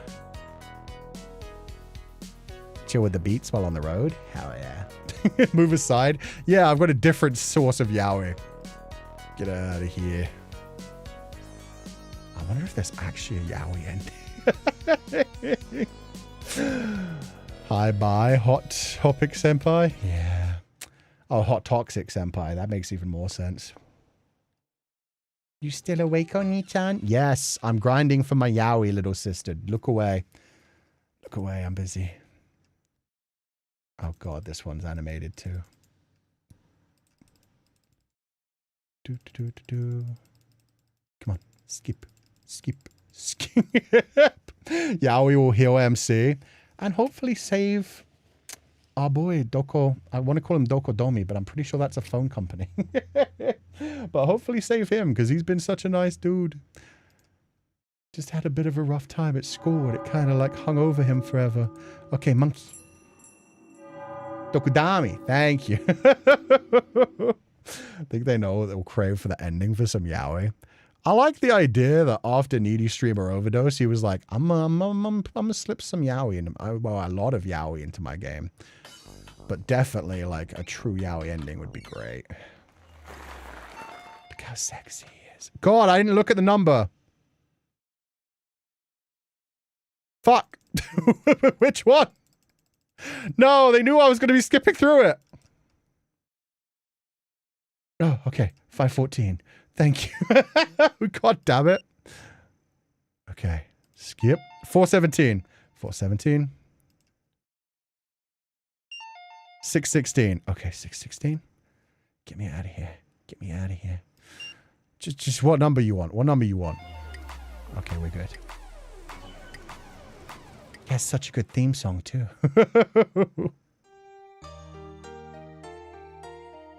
Sure, Shiboto, this game isn't really about you, and you know that. You're a side character. Worst case scenario, there's always a backlog, right? Yeah, I could have gone for that, probably. I'm not sure. Normally when, like, things take over the screen, you can't really choose anything else, so I don't know for sure.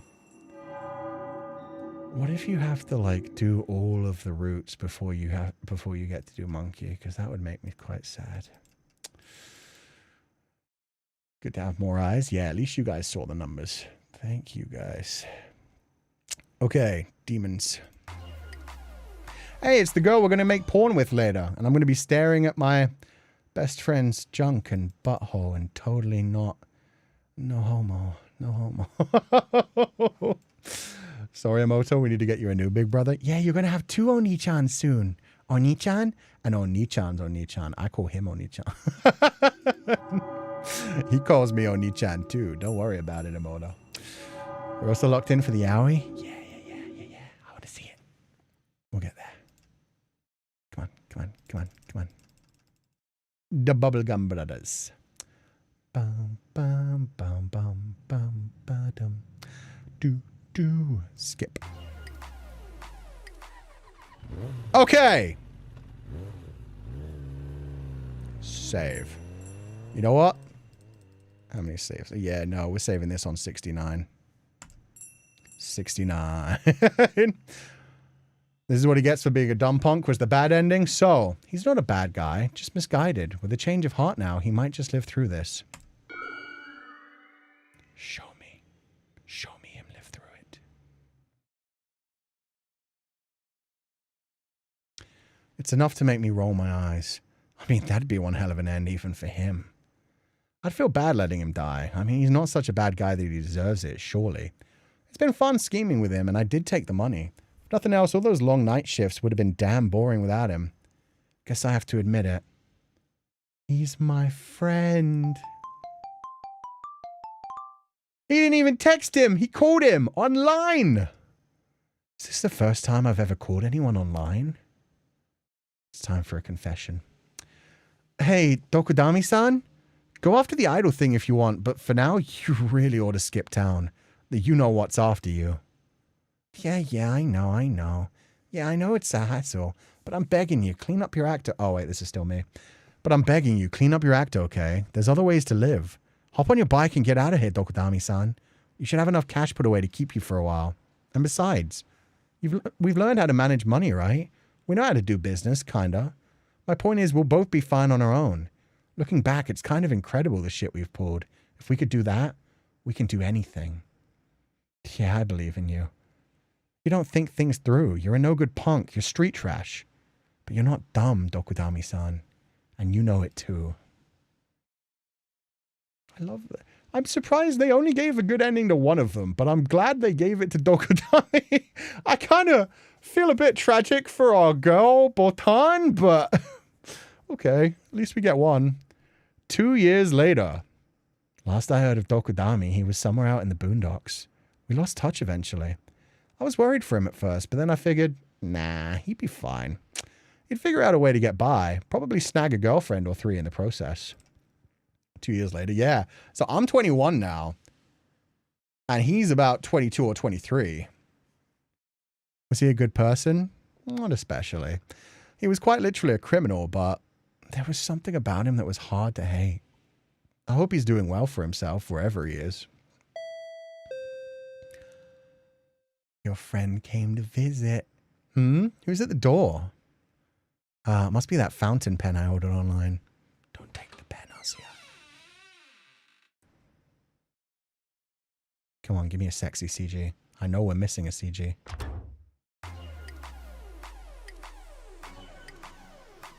You dyed your hair back to black and you made millions? What is with that fancy suit, my man? What if Yakuza? Well, true. What if you got recruited to a bigger Yakuza family? What's up, buddy? Dokudami-san? Is that really you? The one and only. How's it hanging, Hasiachi? There he stands, all cleaned up, wearing a suit, hair back to black. He still oozes a little of that old Dokudami slime, but not enough to prevent him from getting hired somewhere. To be honest, pisses me off. Use that. Use that. Be aggressive in the bedroom. I took your advice, Hasiachi. I was out in the country learning all kinds of stuff. I figured out how to make bank the clean way. That's impressive. Nah, I just took your words to heart. You said I wasn't stupid and I believed in you. I started getting into stocks, and once I knew what I was actually doing, I caught ChatGPT to give me advice. No! I lucked out big time and made a killing plowing money into AI startups. And then I was like, what if I use that to give myself a leg up in the world? Oh, brother. This makes me like you a whole lot less, actually. Now I rent out an office and run a business importing and selling off whatever I think will make money. That's better, at least. It's in character, though. It is in character. He was looking into, like, everything he could to just get some quick trash. That is, yeah, right in line with that. Again, impressive. You've become a regular businessman. I mean, what else did I have going for me? I couldn't be an idol, not with the Yakuza ready to dump my ass the minute I get public. Besides, I don't care about putting smile on people's faces anymore. Except one face. Hasuyachi's? One thing hasn't changed. He never thinks before opening his mouth. So here I am, Hasuyachi. I'm ready to get that smile. You're fucking kidding me! They have an actual fucking yaoi ending! I realized I've never seen you happy before. Like, genuinely happy. Sorry it took so long. I had to wait until business calmed down long enough to let me visit. But now that I've got everything all figured out, I can give you a leg up too. Oh, you can lift my leg up. You can lift them both up. I'm not sure if I can still get them behind my head at my age, but we'll do my fucking best. I mean, what are you talking about? Well, you never published a second book, right? Seems like kind of a waste. You gotta get out there, have more life experiences. That's what being an author is all about. I wasn't aware you were the authority on books. I read sometimes. I read your book because my friend wrote it. He read our book. Oh, and he's gonna sugar daddy us. He's gonna send us all around the world, paid vacation. We're getting the sister ending and the yaoi ending. Stop, you'll make me blush. Look, I haven't been in the workforce for 2 years. I can't. That's what I'm talking about. Come on. I'm about to go to mainland Asia to scope out the market. Any good businessman has to see the product for himself before he buys. If you can tag along, it'll be good for you. See the world, get the creative juices flowing, and the other juices. Besides, I know I can get that smile out of you. You can aim for a lot more than a smile. You can make him moan, my dude. You make me sound like I'm some grump. That's the beginning of... He doesn't laugh like a fuckboy anymore. He just ahas. He doesn't... There's the beginning of a smile. You want to come with your old pal, Dokudami? Huh? Huh? I can't. I have a little sister to look after. Already taken care of. I can have one of my employees pop over and check on her, and you two can still text every day. You know you need this, Hasiachi. Men like us, we need adventure. Yeah, we need to explore all the opportunities around the world. Go with him, Oni-chan. Imoto. She wants it. She's cheering it on. She's a... My little sister, overhearing us, inserts herself into the conversation. She seems excited at the thought of getting me out of her hair. Of course she does. She's got to be like, what, 13, 14 by now? She's saying, leave me the fuck alone, Oni-chan. But Sahana, I'll be fine. You always think I'm some kid. And I've never seen you this excited. It's literally sticking out of your pants. You should go for it. Thanks, kiddo. Listen to the lady, Hasiachi. Now get on the bike. I'm a ride bitch on the bike! Have a good trip, boys. Thanks. Don't worry. I'll bring your brother back in one piece. Maybe just a bit looser than before. I'm rolling my eyes at you two, just so you know. Man, it's a good thing I got my passport years ago. Oni-chan, ditch the eye roll somewhere overseas. Don't bring it home with you. Ha ha! The fuckboy laugh is back! I'm happy for you, Oni-chan. You finally made a friend willing to open your door. Oh, he's got to open a whole lot more than that. We might need some lube, though. I'm tender. I haven't experienced it yet. Bye-bye, Sahana. Go on, give me the credits and a CG. I deserve a CG.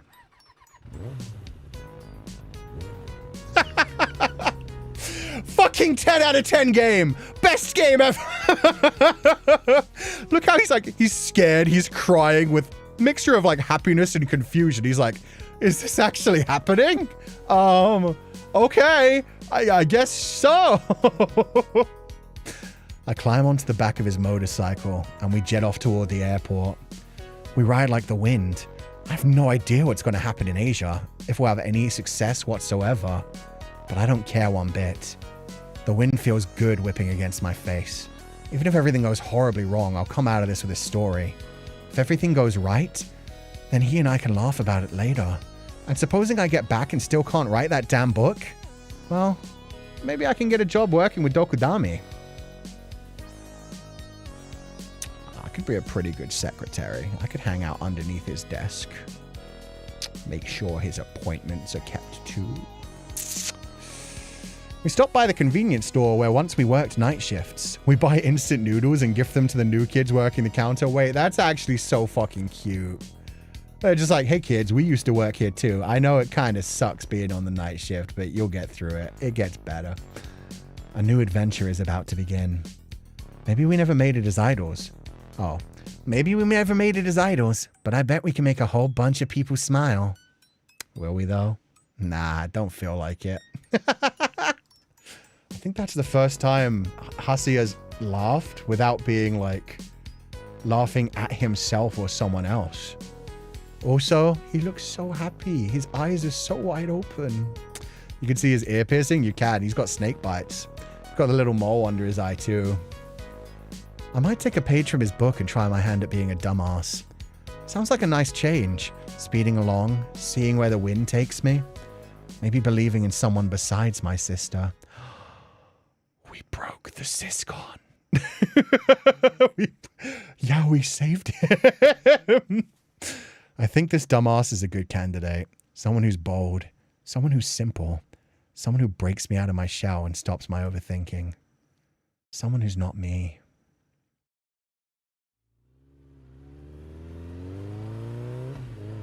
Now give me a completely different ending song that's just full of romance. Come on, give me like slow beats, love song while the things stream. Come on. Okay, that's fair. Gallery, 100%. It may not be the true ending, but it's our ending. Okay, so, yeah. Gay as fuck coded. But genuinely, whether they're actually going to go off and smash each other or not, like, oh, he was such a nice dude from beginning to end. So full of happiness, so full of like simple contentment in life. And so, yeah, he is truly like pulling our MC out of his depression. And somehow Hacia survived 2 years without anything going too wrong, while also fucking up and still not writing his novel that entire time. But that's such like a subplot of like just a common drama. It's like, man, I was nice to this one guy a few years ago when he was nothing. Then he came back as the rich CEO businessman of my dreams and started making my dreams come true. This is why I brought a motorbike. Hell yeah, Mafu, live your dreams. Be him. Be Dokudami. I'm still Dokudami. Oh god, this is the yaoi we deserved. Yeah. Imagine the good ending where we went around the world, and the true one where Dokudami is like the epilogue. Yes. Yes. Honestly, this is past the true ending. I believe in that. He just still hasn't written his book yet. So we already went all around the world with our sister. Our parents haven't killed each other. We haven't gotten anybody else killed. And now he's come back for us. And look, he's driving the motorcycle so fast that even I'm getting my little sister's air vents. MC Kun is developing air vents. Also, by doing his route, at least hope that the others are alive and okay. They definitely are. I mean, I think if Hacia wasn't around them, if Hacia moved on and started like living his life a bit more, I'd like to think that the other people would look to his example and be like, oh god, he was so fucked up and all he had to do was go touch grass with his little sister for a few weeks and now he's all happy and smiles and doing good. Okay, maybe I should go touch grass. Maybe I should stop focusing on these dark things. This is supposed to be autobiographical. Congratulations to Nyalra for finding a boyfriend. True. Otsukaresama deshita. But no, I think that goes completely antithetical to the point of this story of just like writing being a way to like escape from reality and like chase some of the weirder parts of your minds in the weirder directions. But honestly, yeah, that's why you should never like dive into a creator's like, I wonder if this says something about the creator, because then people get afraid to write things that are very out of their wheelhouse. Whatever he's up to, I hope he's having a good time. This ending was beautiful. I love that you have to beat the entire game to see this ending. So they really make you work to see the Yao. The events show that his mental state is finally stable. Yeah, he's let some air in there now. It's not all suffocating. I love the sisters just, go be with your boyfriend, touch some grass and ship sail. Yeah. Just like, get out of here. God. I could really use some time to my actual fucking self in my house too, Oni-chan. You kind of been here for 2 years, just always around. So this is the actual true end? No, I think technically the true end is still talking to like the little sister in the intro screen. But I'm glad. I'm glad. I would genuinely play a DLC where it's just like a happy ending for all the characters, but I'm glad they gave it that one. He had such a fucked up ending. He did almost nothing wrong. He was a little bit misogynistic. Was there, but oh, and well, the drug thing, like getting other people addicted to drugs is not great. I don't care if you're like the type of person who likes to do whatever you like for yourself. But yeah, when he just casually like tried to get some random dude into it as well, not great. But that's about the worst things I remember from him. Other than that, it was just like being defensive towards other people. This is the true ending, Delulu. Hell yeah. This is the true ending of my hearts of hearts. Good. No, I really enjoyed this. I think both are technically the true ending together. Casually made a sex tape too. That was only the first sex tape. You don't know why they're actually going all around Asia. It's all part of his master plan. Business has been good. It's not actually that he got into like AI stuff. It's not actually that he got into stonks. He just did really fucking good as like a porn actor. And he's like, I know who's going to push me to that next limit. I know who's going to make me go even further beyond. I was only the best at my peak when Hasuyachi was watching me. But if Hasuyachi's with me... What a time I came into. What a man Dokodomi's gonna come into. Bro's about to see much more than just his junk. Bro's about to be able to pick up his junk from a lineup. Bro is going to be able to tell you who his junk is blindfolded. By smell, by taste, by texture. Stop sense. Okay, I'm done. I'm done. Love that though. Great game. 10 out of 10. Was like a solid, like I really enjoyed this until the extra edition at the end. Extra edition at the end? Yeah, no, we're good with this. Perfect game. No notes. I feel like touch grass and genuinely warn Dokudami is how the good ending came through, as it should be. Okay. Fun game. Fun game. Dokudami is a 10, but the ChatGPT stuff brings him down to a 9. It's just because he's stupid. He's just using what he can in the environment around him. It's okay. It's okay. But yeah, with that said, this was a wonderful game. Oh my god, that was a 7-hour stream. But we 100%ed it.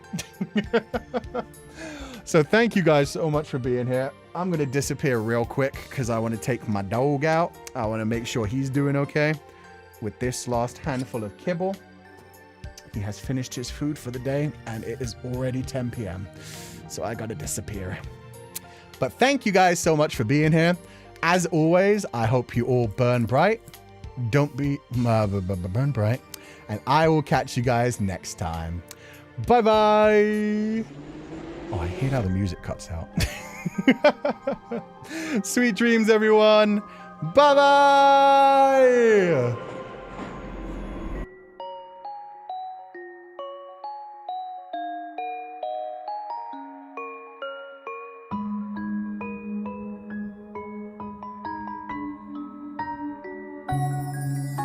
Yeah, we wins!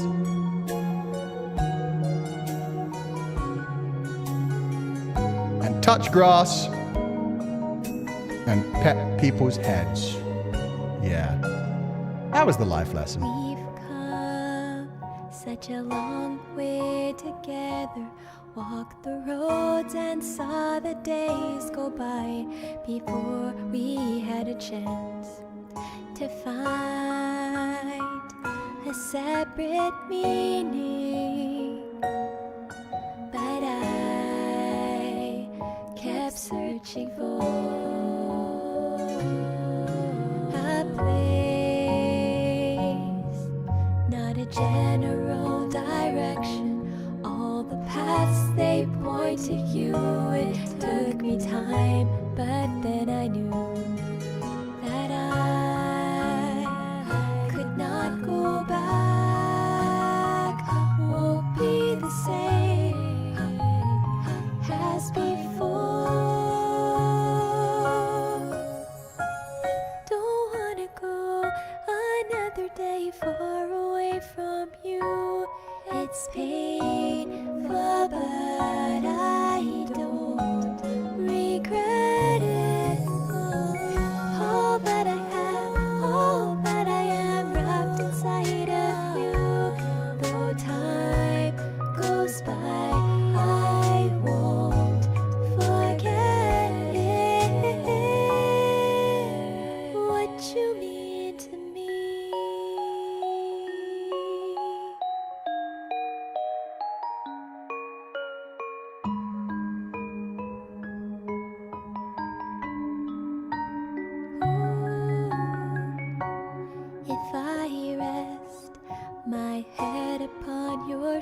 older, let the tears fall down and hide away inside your open arms, to stay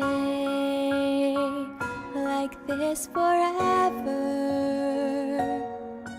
to grasp at one more day,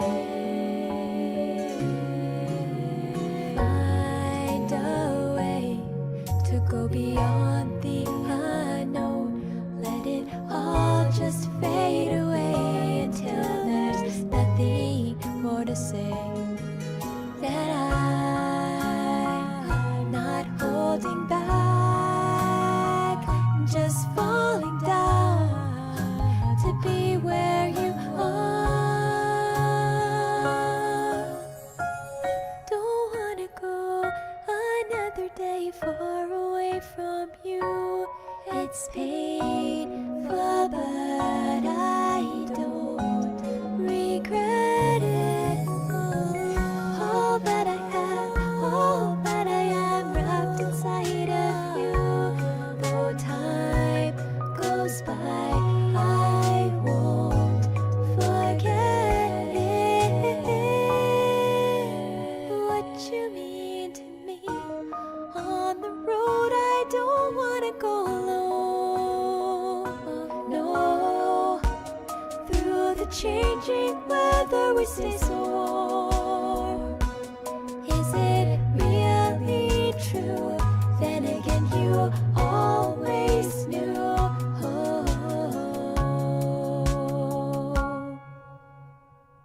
Don't wanna go another day far away from you. It's painful, but I don't regret it. All that I have, all that I am, wrapped inside of you. Though time goes by, I won't forget it. What you mean to me.